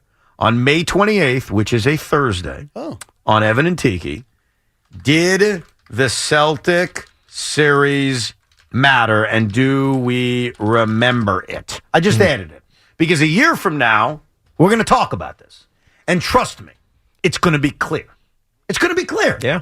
Either Knick fans are going to be like, "Oh, that was amazing. You're so wrong, Evan. That was awesome." Or we're going to look back on it and say, who cares? We lost to Indiana in the following round, in 5 potentially. Yeah, I think a lot of that will depend on what the Knicks 2025-6 team looks like. Like if they're bad, then maybe we will remember this. If this is the height of their success. Yes. Now, if they're really good and they're, I don't know, projected to get to the NBA Finals, we'll say, who cares? Yeah. Like, it doesn't matter. Wow. Here we are. Yeah. They're not projected. They're in the NBA and you know Finals. What? Who cares about the Boston Celtics? Wow. In 2025. So Seriously. I was right. Yeah, no, I was right. No, how did you get right? I said if they have a good season and they're projected to go to the 2025 or 2026 NBA Finals, we'll say who cares? Who cares about the Boston Celtics in 2025? I was completely wrong, and I should wear an L. I'm wrong. That series is memorable, and you're wrong right now. Why? Why is it memorable? I'll tell you why. And this is the part of why. Other than that they beat them. I'll tell you exactly why. And this is why, as weird as it was to do that and say, hey, let's wait a year, we have so much clarity now. The New York Knicks are in the NBA Finals. We have a year to look back at that Knicks-Celtics series and give a very firm opinion. And the one thing I was right about in that clip is it will be clear. I have a clear opinion now on this. Okay. Even though the loss to Indiana was a kick in the groin and it ruined last year, the story of the New York Knicks cannot be written without them beating the Celtics last year. The story of this team being in the NBA Finals, a part of that story is the comeback against Boston. A part of everything they've accomplished is all connected through multiple seasons because they're such a similar roster. And so as we sit here a year from now, 2025 Evan was wrong. Like, I think you look back at that series I'll never forget that. I don't agree. And the reason I don't agree is because the 2025 season was partly defined by them beating the Boston Celtics.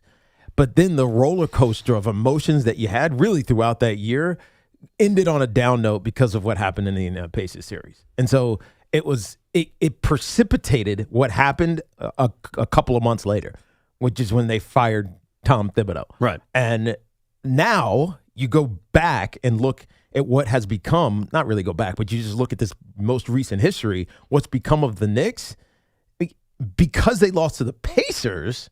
And it forced the Knicks to say, Tibbs is never taking us to the promised land. So forget the Celtics series. It was the Pacers series that defined what we're living through right now. So I look back at the Boston series and say, that great. It was a fun series, but who cares? Wow. It was the Pacers series that set this team up to take the next step. So you agree with 2025 Evan? Yes. Okay. Where do you stand, Sean? We have a clear vision a year later on the impact of the Knicks-Celtics series from a year ago. See, I interpreted as long as they weren't going to the NBA Finals, they were firing Tibbs anyway. Like, even if they lost to the Celtics, I think you had to walk before you climb. I think that series versus the Celtics went a long way in the core believing okay, but in do what you they did. still remember it? Do you still think of it as, man, that was a defining moment? Because here's what's happened subsequently. You had a struggle in the first round against the Hawks. Then you blew them out. Yep. You swept the 76ers. You swept the Cleveland Cavaliers. You look like the most dominant team outside the Oklahoma City Thunder, which they don't even look dominant right now. So maybe the most dominant team in the NBA, and historically you have been. Both playoff and regular season win streak, point differential, etc. Looking at the Knicks right now, how they're constructed, how they play basketball, do you look at that Boston series and say, wow, that's more important than where they are right now? No, but I think this is important, but I've lived this with the Yankees, and I even think to an extent to the Rangers, even though they made the cup, didn't win it. I think that there is a chance 10 years from now we look back and there will be a, wait, the Celtics series wasn't in that finals run, it was the year before? And I think that's why it does live on. I think there will be fans that have to remember because some of these years and series will have blended together, the great moments. And what makes it easier for it to blend together is that the roster is the same. Yeah, like but sometimes the coaching is so different. I agree. I can't even look at the 2025 Knicks and feel like it's the same team other than the players. Because the coaching staff just because of led by Mike Brown. Just because of how they play. I get you. No, they're different. In like that regard. You watch them now, and the ball is like everywhere. It's like you see Landry Shamet pointing to where the ball should go. He's not getting it. It's somebody, let's say it's Cat, who's getting up near the top of the key. Landry Shamet is looking at him going, Josh Hart in the corner. You know what I mean? And it's like their ability to communicate, it's not what we saw last year. Last year it was like, all right, who's taking turns being ISO? And you felt the limits of that team. This team doesn't feel limited. No, I get that. I just think the story of this team can't be written without what happened then. And I think a year later, I remember. I think the Pacers series is more interesting. I'm not saying it isn't. I'm not saying it is. I'm not excluding that. Yeah. I'm just saying a year later, I looked at last year. Here's where I thought we were at that moment. That there was a chance, and I always say this, not just about the Knicks, about any team I root for or dislike, that this could be your last chance. You never know. You know, you think you're going to come back, you have no idea. There's a decent chance, as good as the Yankees look, the 2024 World Series is going to be your last chance at a World Series or being in the World Series for 10 years. It's possible. You went 15 years without it. Same thing with the Mets in 2015 or getting to the NLCS in 2024. So I viewed their loss to Indiana after beating Boston, like the Jets beating the Patriots and then losing to Pittsburgh, as this may be the closest we've got. Since it wasn't, and since you built off of that with a new coach and advanced even further in dominating fashion, I look at it as part of the story. The story of evolution, the story of getting to the NBA Finals for the first time in 27 years. And that's why I disagree with myself 1 year later. That's the beauty of waiting. Yeah, I don't. Okay. I love the fact that we all switched opinions after 1 year. Well, no, I had the same opinion. I hate to My do opinion this. was if the Knicks were good in 2026, that I think we'll forget about the 2025. Yes, you game. did say that what happens next will impact it. By the way, I agree with that part. Right. Like if the Knicks got knocked out in the first round by Atlanta or had a disastrous season, then I would be with that's a forgettable series. Right. That was as close as we got. It's like Jets Patriots. Like you remember it, but it's like, you're bitter about it. So I do think the result impacted it. I'm going to regret the following words, but I actually think they matter more than ever. I when know talking what you're about going to this. say. You're going to say May 28th, 2027, we should do this again. No. Oh. May 28th, 2031, we should do this again. 2031? Give it 5 years. Because I have Brunson and them are older. What happens next for the Knicks? What if the Knicks are on the verge of 3 straight in a dynasty? Then we'll really look back, and the Celtics series maybe doesn't matter even more because the 3 championship years do. All right. Maybe this is the closest. Maybe it's a one-off. Did you say 2031? Let's go 5 years from now. And you because said- we have so much more Knick windows open. It's a Wednesday, by the way. All right, so we'll be here. Unless we're all Knicks, working weekends by then. Celtics, 5 years later. Done. And by the way, how good does that calendar work? Because last night, I'll tell you the origins of this. I'm looking at my calendar to see what the kids have planned the next day. And all of a sudden it says Knicks Celtics debate. And I'm like, I don't know what that means. I'm very confused. So I screenshotted that to Dan, the archivist of Evan and Tiki. And I said, Dan, do you know what this means? And 5 minutes later, he sent audio clips of not just the one we played, but actually the phone call. I thought it was too long, wasn't worth playing, but I appreciate it. And I was like, oh, that's what it was. What was the phone call gist? He was mad at you? He was disagreeing with my overall point. Do you want me to play a little bit of it until you're bored? I'll do that if you want. I just want to remember why we got on this discussion. Well, it was was he saying it was an all-time win? Like an all-time series win? Here we go. You for ready? the New York Knicks? Here we go. Point though, like what have I said specifically that's bothering you? That we are not Knicks fans are not going to remember the Celtics series. I don't think you are. Am I wrong? Why not? Well, yeah. How about the back page of the Daily News or whatever the heck it was the other day? A gentleman by the name of Reggie Miller holding his throat. Yeah. You remember that, right? Yeah. Everybody remembers that, right? Yeah. Who won that series? Yeah, no, you're right about you won the series, but they were playing the image because Tyrese Halliburton imitated it and celebrated. No. Yes. They were playing that image because they always go back to it. On YouTube. Okay, on so Facebook, Kevin, on you're whatever. right. Yes, You're right. I do want to counter this with something, and it bothers me. And we're going to be on the same page, I think, with this. I believe that sometimes the national media and the local media combines Reggie Miller moments.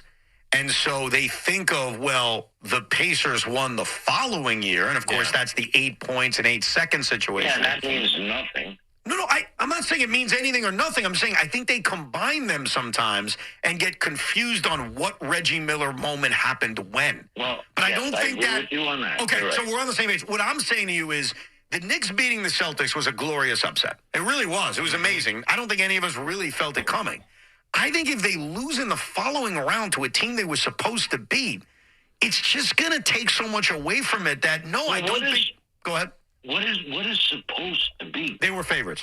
Like, All right, then we got into should they be favorites or not. So it was just, and that was my point. I think I said it pretty clearly. It will take away from that.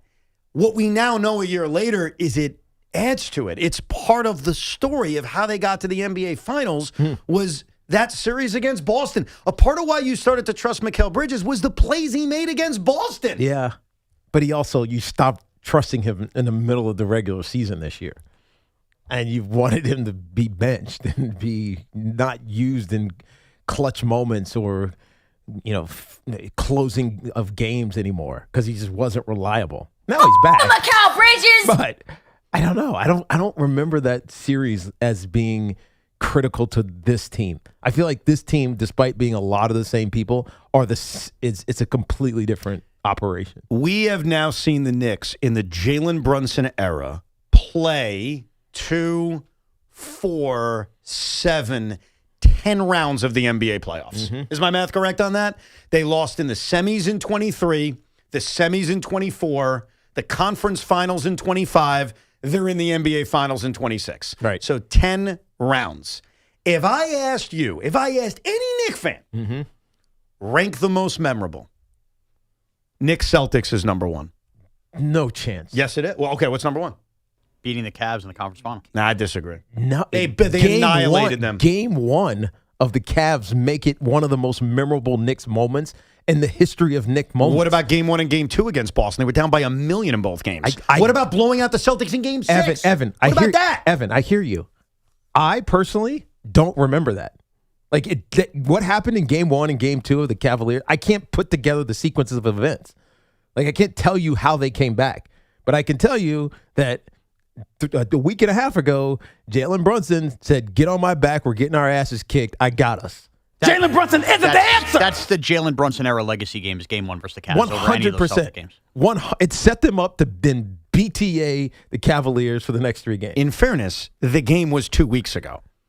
So of course you remember it. But that's my point. Sports memories get replaced by better sports memories. Right, but that series is 1 game. The Boston series to me was almost like 3 games because it's game 1's comeback, game 2's comeback, Tatum's injury, and then game 6. Evan, we're so older. If you're 33 or younger, you haven't seen this before. Them winning a conference final and setting the tone with that game 1 comeback, that's it. That's the moment. Sean, so you're right, except when the Knicks beat the Celtics last year, in Game 6 at Madison Square Garden on the night Soto returned to the Bronx, it was the first time they were going to the conference finals in 25 years. They did the same thing. They broke a drought. You can't ignore that. But this is a bigger drought. They're going to the finals. Man. And it's been dominant. I'm not. Look, again, we have to give this one time because the Eastern Conference Finals was the last few days and or a week half ago. of New York's eyeballs were on Yankee Stadium that night. I'm just saying of the 10 that's true. Of the 10 series the Knicks have played in the Jalen Brunson era, 10 series, rank in the top 3. You may have to do a Cinco tomorrow. Actually, I'm hungry right now. Ladies and gentlemen, it's a preemptive Cinco de Luncho. Sean Moraes in the booth. Somebody hide the castle. Optics flying, phones ringing, Evans yelling, no! Tiki's laughing, chaos cracking, nobody's in control. It's Cinco de Roncho. Bam! Crunch! Let's go! Let's go! Cinco de Luncho is brought to you by Helix Wireless, connecting everything everywhere. Off the wall plan. My Cinco I was going to do today. Let's do it tomorrow. Evan, you take Cinco today. Hey, sometimes there's a reason to wait. I'm going to ask us to do it as groupthink then. Okay. All right. The 5 most memorable series in the Jalen Brunson era. Do we have to go in reverse? Yeah, I know. It makes it confusing. But let's go in reverse. Okay. All right. Here we go. Number 1. Number 1. Yeah. I think it's the Celtics series. You guys are saying it's Cleveland last week. You cannot overtake winning a conference championship. I agree. It's got to be the Cleveland series because he was so dominant in game 1 and then amazing in the other games as well. Okay. Number 2. I'll say the Cleveland series. I think that you're right. Getting to the NBA Finals, a big deal. Game 1, I was in the building for. Unbelievable. Everything you said, I put it at number 2. Number 3. Well, no. What's your guys' number 2? My number 2 would be the Celtics. Yeah. Okay, so we're all agreeing just to reverse it. Yeah, 1 and 2 are at the top. I feel strong about the next one. I don't know how you guys feel. Yes. Number 3. Number 3 is losing to Indiana last year in the conference finals. That's not what I was thinking. No, because we're being fair about memorable. Bad is memorable, too. They blew game 1 in such epic fashion. It brought back the Reggie Miller stuff. I think it's the first Sixers series where the fans took over Philadelphia for the first time. No, you're right. They Sean's closed out the Sixers. They had those memorable couple games early. No, Sean's that right. set the tone for this whole era of Knicks basketball. Was beating the Sixers that first time in Philly. And personally, we were there. That's true, too. I was even factoring that in, but yeah. I think the personal connection obviously matters. It matters for all fans, and I agree with it partially. Well, hell, it is there were not 20,000 fans. Not that many, but you know what I mean. Dude. There were 8,000 New Yorkers there. The meltdown last year just can't be ignored. And I think you guys are being a little too, let's give the Knicks fans everything they want. There were some negatives mixed in there, and losing to the Pacers, I'm sorry. I can make that higher, Well, when you but say that's number 3. when you say memorable, you also want to. What's what you want to remember? Not true. Sometimes memorable is the most painful stuff. Anyhow, keep going. All right. Number 4. I'll go Pacer series now, but you go.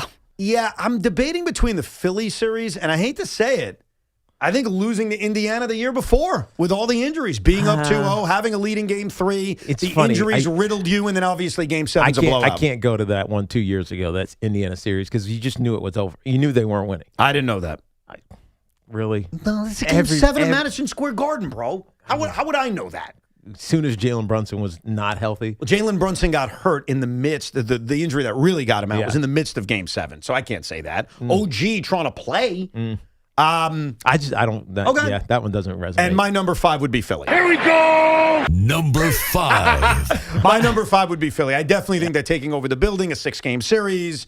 I put that up there. That's how I would rank the most memorable. Okay. And obviously, the NBA Finals is going to destroy all of that. My number 5 would have been the Atlanta series this year because I'm taking a second series in a finals run, and they were down 2-1, and the light bulb flipped from that point forward. Fair enough. Right. Every Knicks fan, do this assignment at home yourself. I'm very curious how the Knicks fans rank the 10 Jalen Brunson series in terms of memorability. Sorry, Andrew Kaplan, for the graphics department. What was your original Cinco? I don't want to spoil it because I'm going to do it tomorrow. So you're just going to save it for tomorrow? Yeah, I will. But you know what? I'll tease it. I'm tired of the King of New York debate. It's the 5 princes of New York. Jalen Brunson isn't the answer. Okay. All right, we'll check that out tomorrow. We'll get back to your calls in a second. 888-808-1019, the number. The Travelers Championship. This is where greatness locks in, where the wins hit harder. For 4 perfect days in June, see returning champion Keegan Bradley and more of the world's best like Scotty Scheffler, Tommy Fleetwood, Justin Rose, and Cameron Young at nearby TPC River Highlands, June 24th through the 28th. For tickets and information, go to TravelersChampionship.com. The Travelers Championship, now is the time, now is the place. If you're looking to level up your wardrobe, check out Collars & Co. You might have seen them on Shark Tank where they landed a deal with Mark Cuban. They're the team behind the dress color polo that sold over 1 million shirts. Well, now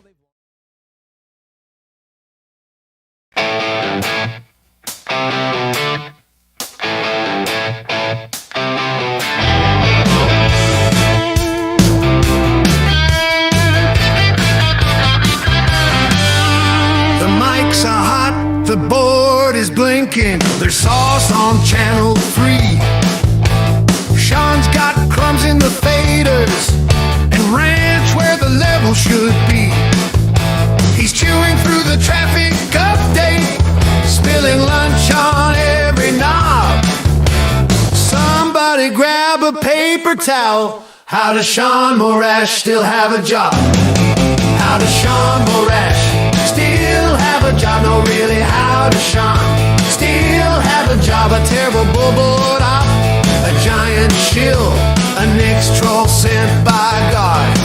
He's got meatball grease on the soundboard and blue cheese in the ox. Somebody call engineering. How does Sean Morash still have a job? He'll defend the Giants like a preacher, even when they're getting robbed. Jaxson Dart could spike one backwards. Sean would say that's a pro-style lob. Then the Knicks lose one possession, and he's dancing like a slob.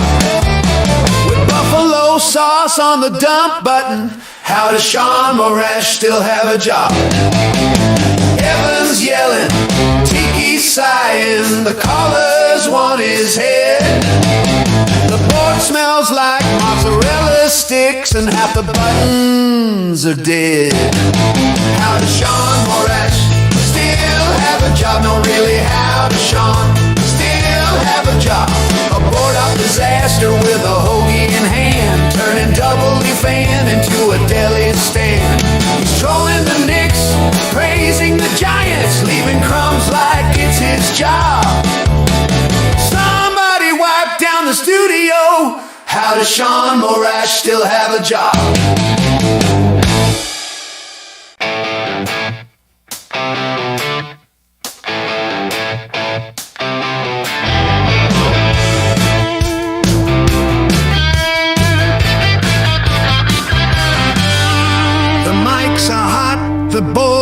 blinking. There's sauce on channel 3. Sean's got crumbs in the faders and ranch where the level should be. He's chewing through the traffic update, spilling lunch on every knob. Somebody grab a paper towel. How does Sean Morash still have a job? How does Sean Morash still have a job? No, really, how does Sean still have a job? A terrible bullboard op, a giant shill, a Knicks troll sent by God.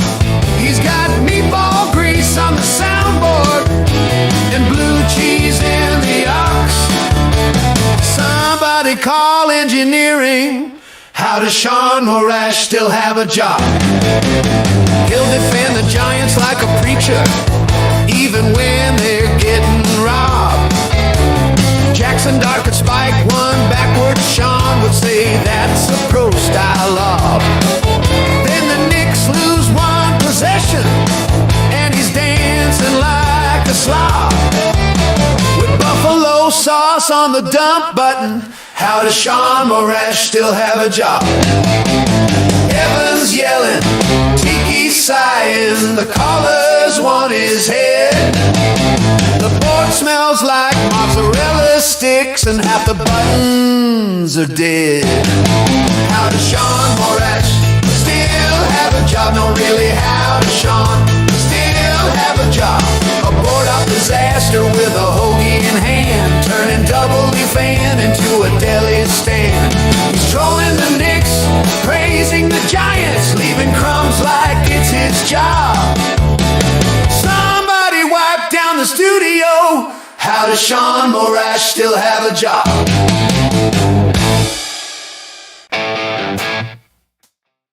Finally buy. Do I plan for a vacation or plan for a renovation? How big of a nest should my nest egg be? If money talks, what's it say to me? Is cash still king?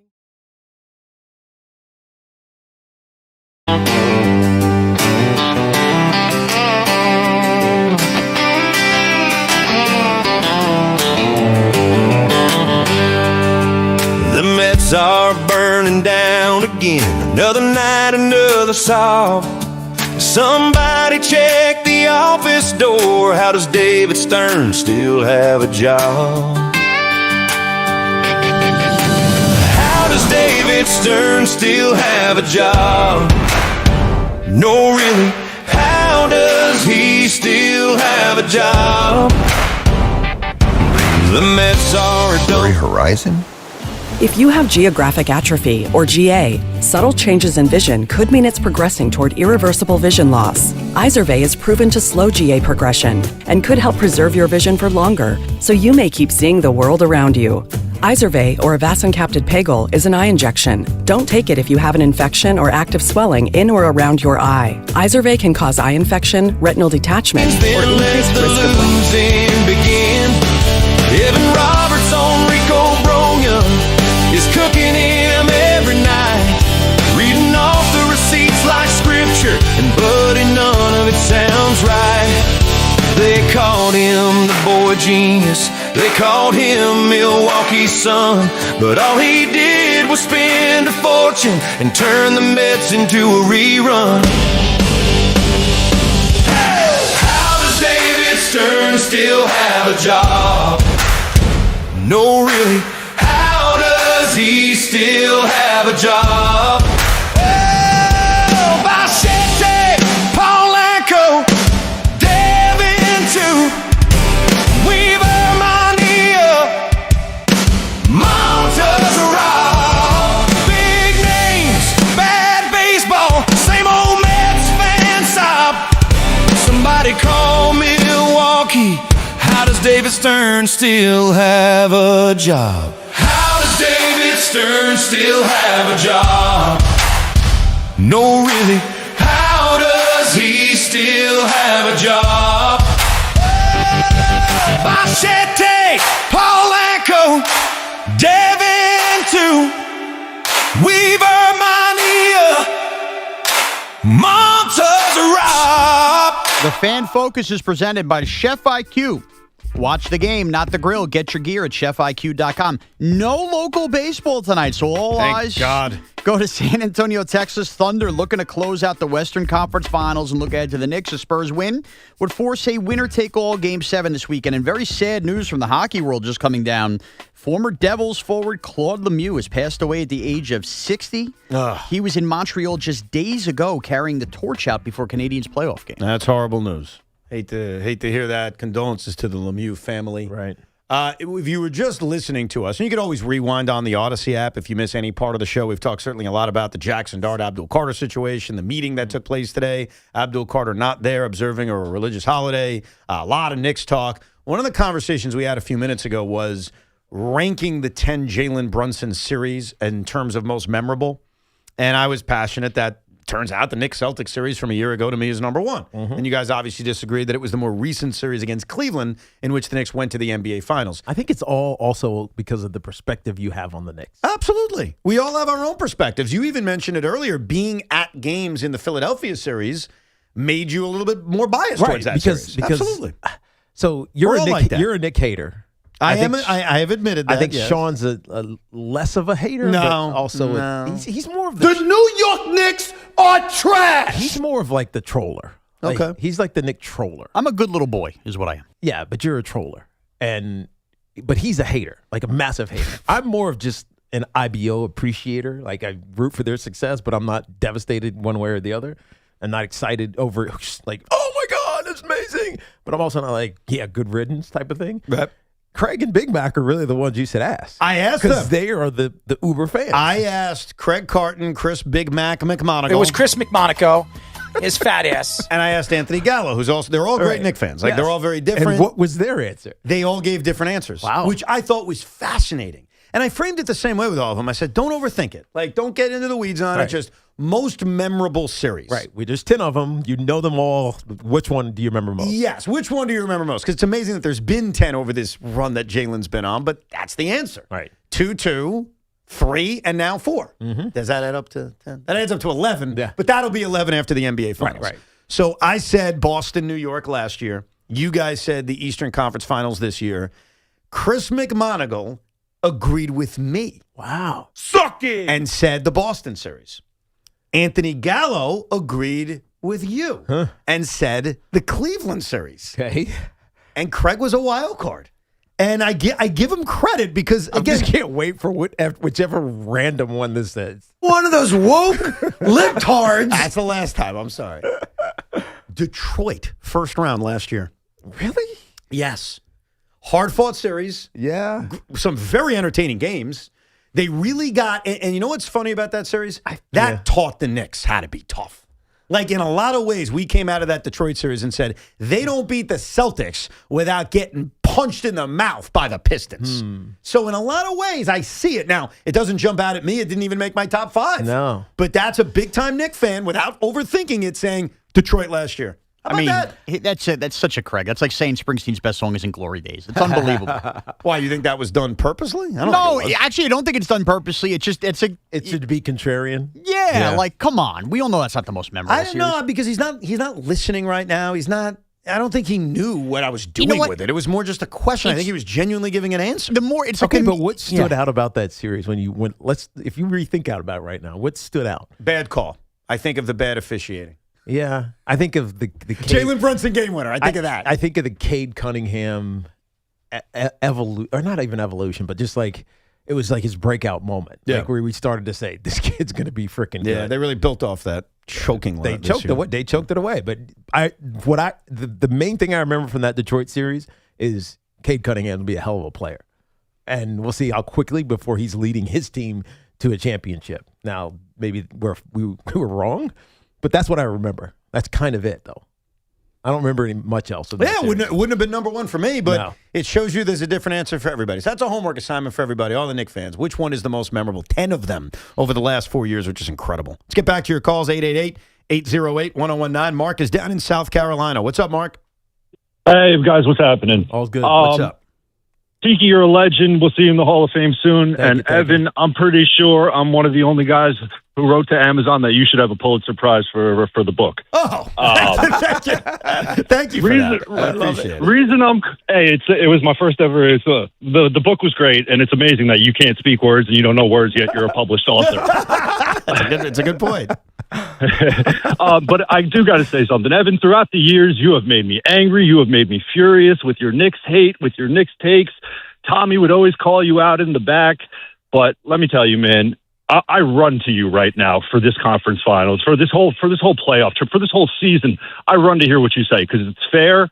It's what I want to hear as a Knicks fan, and none of it is your hate. And I just really want to give you props, man. You're the man, and really doing a great job, even though you hate them. That's very nice. That's very nice. I appreciate that, and I say this all the time about sports and this town. This is a very complicated town because we have multiple teams. None of us agree on the same teams. Right.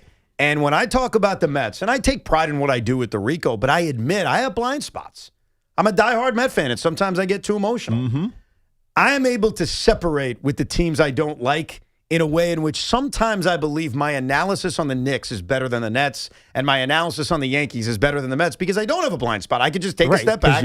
You're looking at it independently. I'm going to look at it independently. And look, I get it. You hear me, and I'm honest. I don't like the Knicks, so you're going to assume negativity sometimes. Well, hold on. But I think all year I've tried to call it fairly. Well, here's the confusing thing. Go.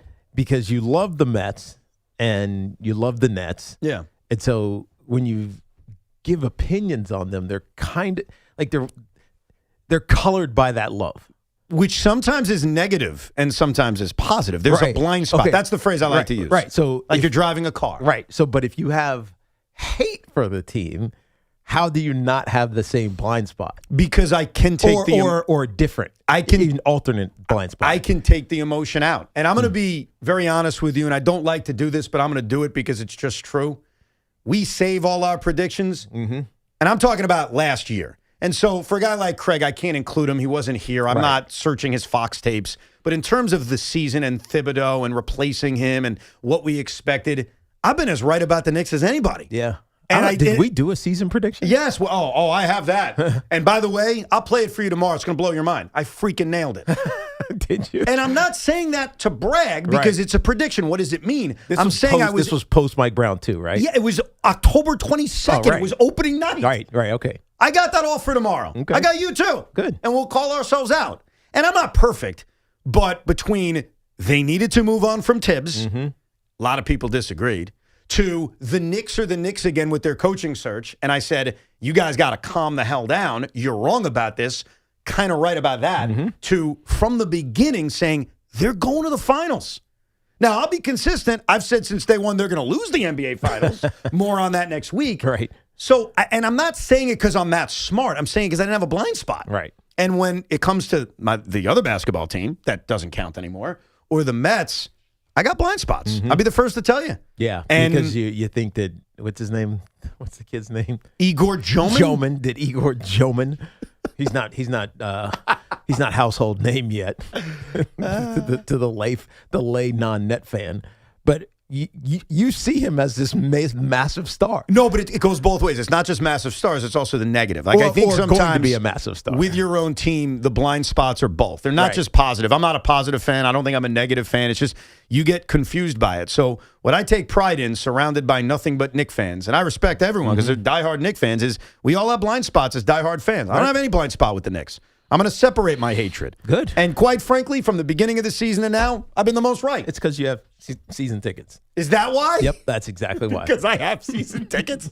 Guess what? I have season tickets for the Mets and the Jets. I got blind spots all over the place. I mean, I admit it. No, I think you're also fair with the Jets because I think it's a love-hate thing. Oh, I hate them. I know. Like, you love them because they're your team, but you hate them also. They have caused so much pain over the last decade and a half. Yeah. The Nets and the Mets have given me something over that decade and a half, like niblets here and there. The Jets have given us just kicks in the groins over and over again. Let's go to Anthony in Jersey. What's up, Anthony? Hey, how are you guys? How you doing this afternoon? All's well. Fantastic. I'm in a little situation right now. Diehard Knicks fan. Been watching them forever. My friend's grandpa used to change the courts at Madison Square Garden, so he would kind of give us tickets late. It would be a kind of rush to get to Madison Square Garden. The tough days watching them. Pablo Prigioni, all of them, Kevin Knott, Nerlens Noel. So I am heading to Europe next week. And what are you doing with my girlfriend? I know. I mean, are you wife? Hold on, let me ask you something, Anthony. Are you wifing this girl? Yes. I was gonna say. So that was the excuse. Now that's fine. Welcome to hell. Wait. You just can't understand Wait. why. Hold on. I don't want to expose anything because she might be listening. Is that why you're going to Italy? No. Okay. I got a secondary B-list invite to a wedding. So let's just get that straight. And then I kind of got out of that. I said, hey, you can just tell them I don't really want to go. So I kind of got a free day now to do whatever I want during that wedding day. Oh, nice. Yeah, so you can maybe the Knicks will be on. You can watch it in the middle of the night. The only thing, though, it's at 3:30 a.m. and I do not know what to do and how to stream it there. So my assumption is and I'll do some research for you, Anthony, on this. It's the Disney ESPN app, since it's going to be on ABC, ESPN. So I think if you have Hulu or Disney or ESPN, or if you have the bundle, it should be there. I assume it's not blocked in Europe. You may have to double check that. So that would be option number one. That is option number one, is to go to the app if you are a streamer. And even if you aren't, subscribe for it. Right. And then cancel after a month. Right. You know what I mean? Sky Italia holds exclusive TV rights in Italy. It will be blocked on the Disney ESPN. Shoot. Okay. So you have to get a VPN. Yes, you got to get a VPN. Get a VPN. I did that for Europe. It worked out great. Then you can basically use the connection from anywhere in the States. But you got to make sure you have the subscription to ESPN, AB, the Disney stuff. Right. But if you get a VPN, I did this when I went to Europe, worked out brilliantly. Yeah. It made it seem like I was in the United States of America. Same. As far as the time is concerned, bro, you got to, wake up early. Mm-hmm. Like I was watching Met games at 2 o'clock in the morning. It sucks. It's not ideal. It's weird because no one else is up. But this is the NBA Finals. This ain't Mets Royals in the middle of July. Okay? I'm sorry. This is the New York Knicks against either the Spurs or the Thunder for an NBA championship. So you're up. Right. You just got to deal with it. It's a tough one, man. Maybe the only time in your life you're in Italy. That's a brutal one. No, he sounds like he's going to go back. He got a random invite and he's going. I guess. I think what makes it challenging is, and I've never gotten to do this yet because I have never seen my team win a title, but I've always had the vision of what do I do when they win? Like, am I running through the streets? Am I just crying emotionally? Like, what am I doing? And if you are in Italy at 5:45 a.m.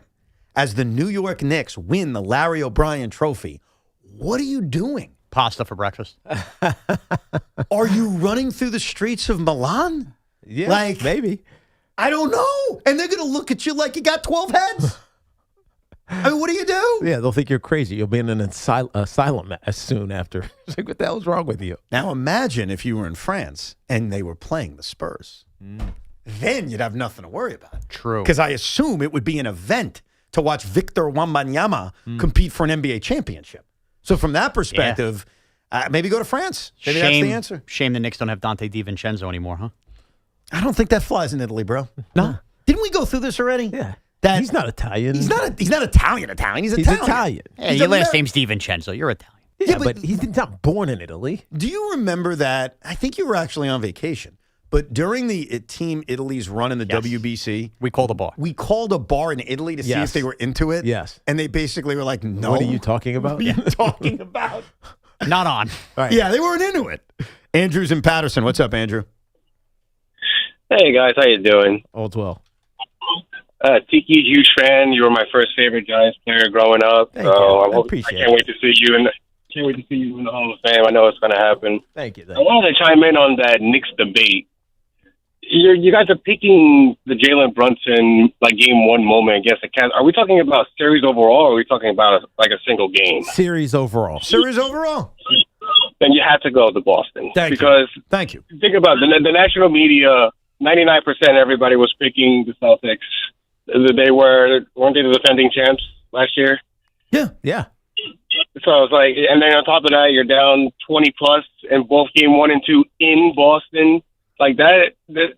Sorry, not sorry, Evan, but that's when we first started really coming up with screw those picks from Mikal Bridges. I get you. This was worth it. By the way, you don't have to apologize to me about that. Ignore my existence. Everyone else in the media does in terms of the other team in town. So you don't have to worry about that. I get it, and I agree with you. I think going to the NBA Finals has officially declared and made bleep them picks official. I never want to hear about it again in terms of you guys. That's a my problem thing, and I'll deal with it my own way. Well, hopefully it'll be beneficial for you. That's my hope. Right. Like, you know what? If you told me you're going to win an NBA championship, but then 3 years from now you're going to suck and I'm going to get awesome picks, I mean, I still wouldn't sign for that.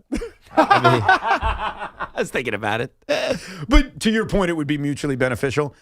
Our last caller, I don't want to say he's right because that's like an arrogant, see my opinion is right and your opinion is wrong. But I think he's seeing it clearer. That the Boston series, and it's funny because this whole debate came from me being wrong a year ago. Like, my opinion to that caller in 2025 turned out to be very wrong. Yeah, even though that's what I believe. Yeah, that things would change based on the results. Right. And I agree with that. I think now, looking at the Brunson era and this Knicks run, I think it is number one. Because here's the other thing about Cleveland. The Boston series is number one. Yeah. And even if, let's say the Knicks win a championship, there's no way that Boston series is number one. No, then the finals will be. You win the NBA. I would think this run would be because of how dominant it was. I think this NBA Finals, no matter what happens, win, lose, blowout, classic, it will be number one in terms of memorability in the Jalen Brunson era. It's a new word, but it's a good word, right? Memorability. Are you stupid? Are you a stupid person? Well, on that note, thanks for listening. If you missed any of the show, you can rewind it on the free Odyssey app or download the Evan and Tiki podcast. You can check out the whole show on YouTube. We are back tomorrow at 10 a.m. CP the franchise will stop by. I got to congratulate him. Shake his hand, give him a hug, and say, you're going to the NBA Finals. I'm happy for you. But he'll join us, give us some great Knicks analysis. Carton and Big Mac next. See you tomorrow. This is an Odyssey Sports Minute. Last night, the Carolina Hurricanes. The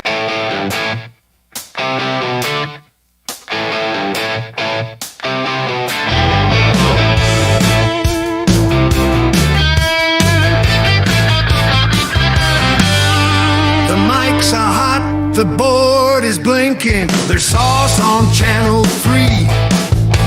Sean's got crumbs in the faders and ranch where the level should be.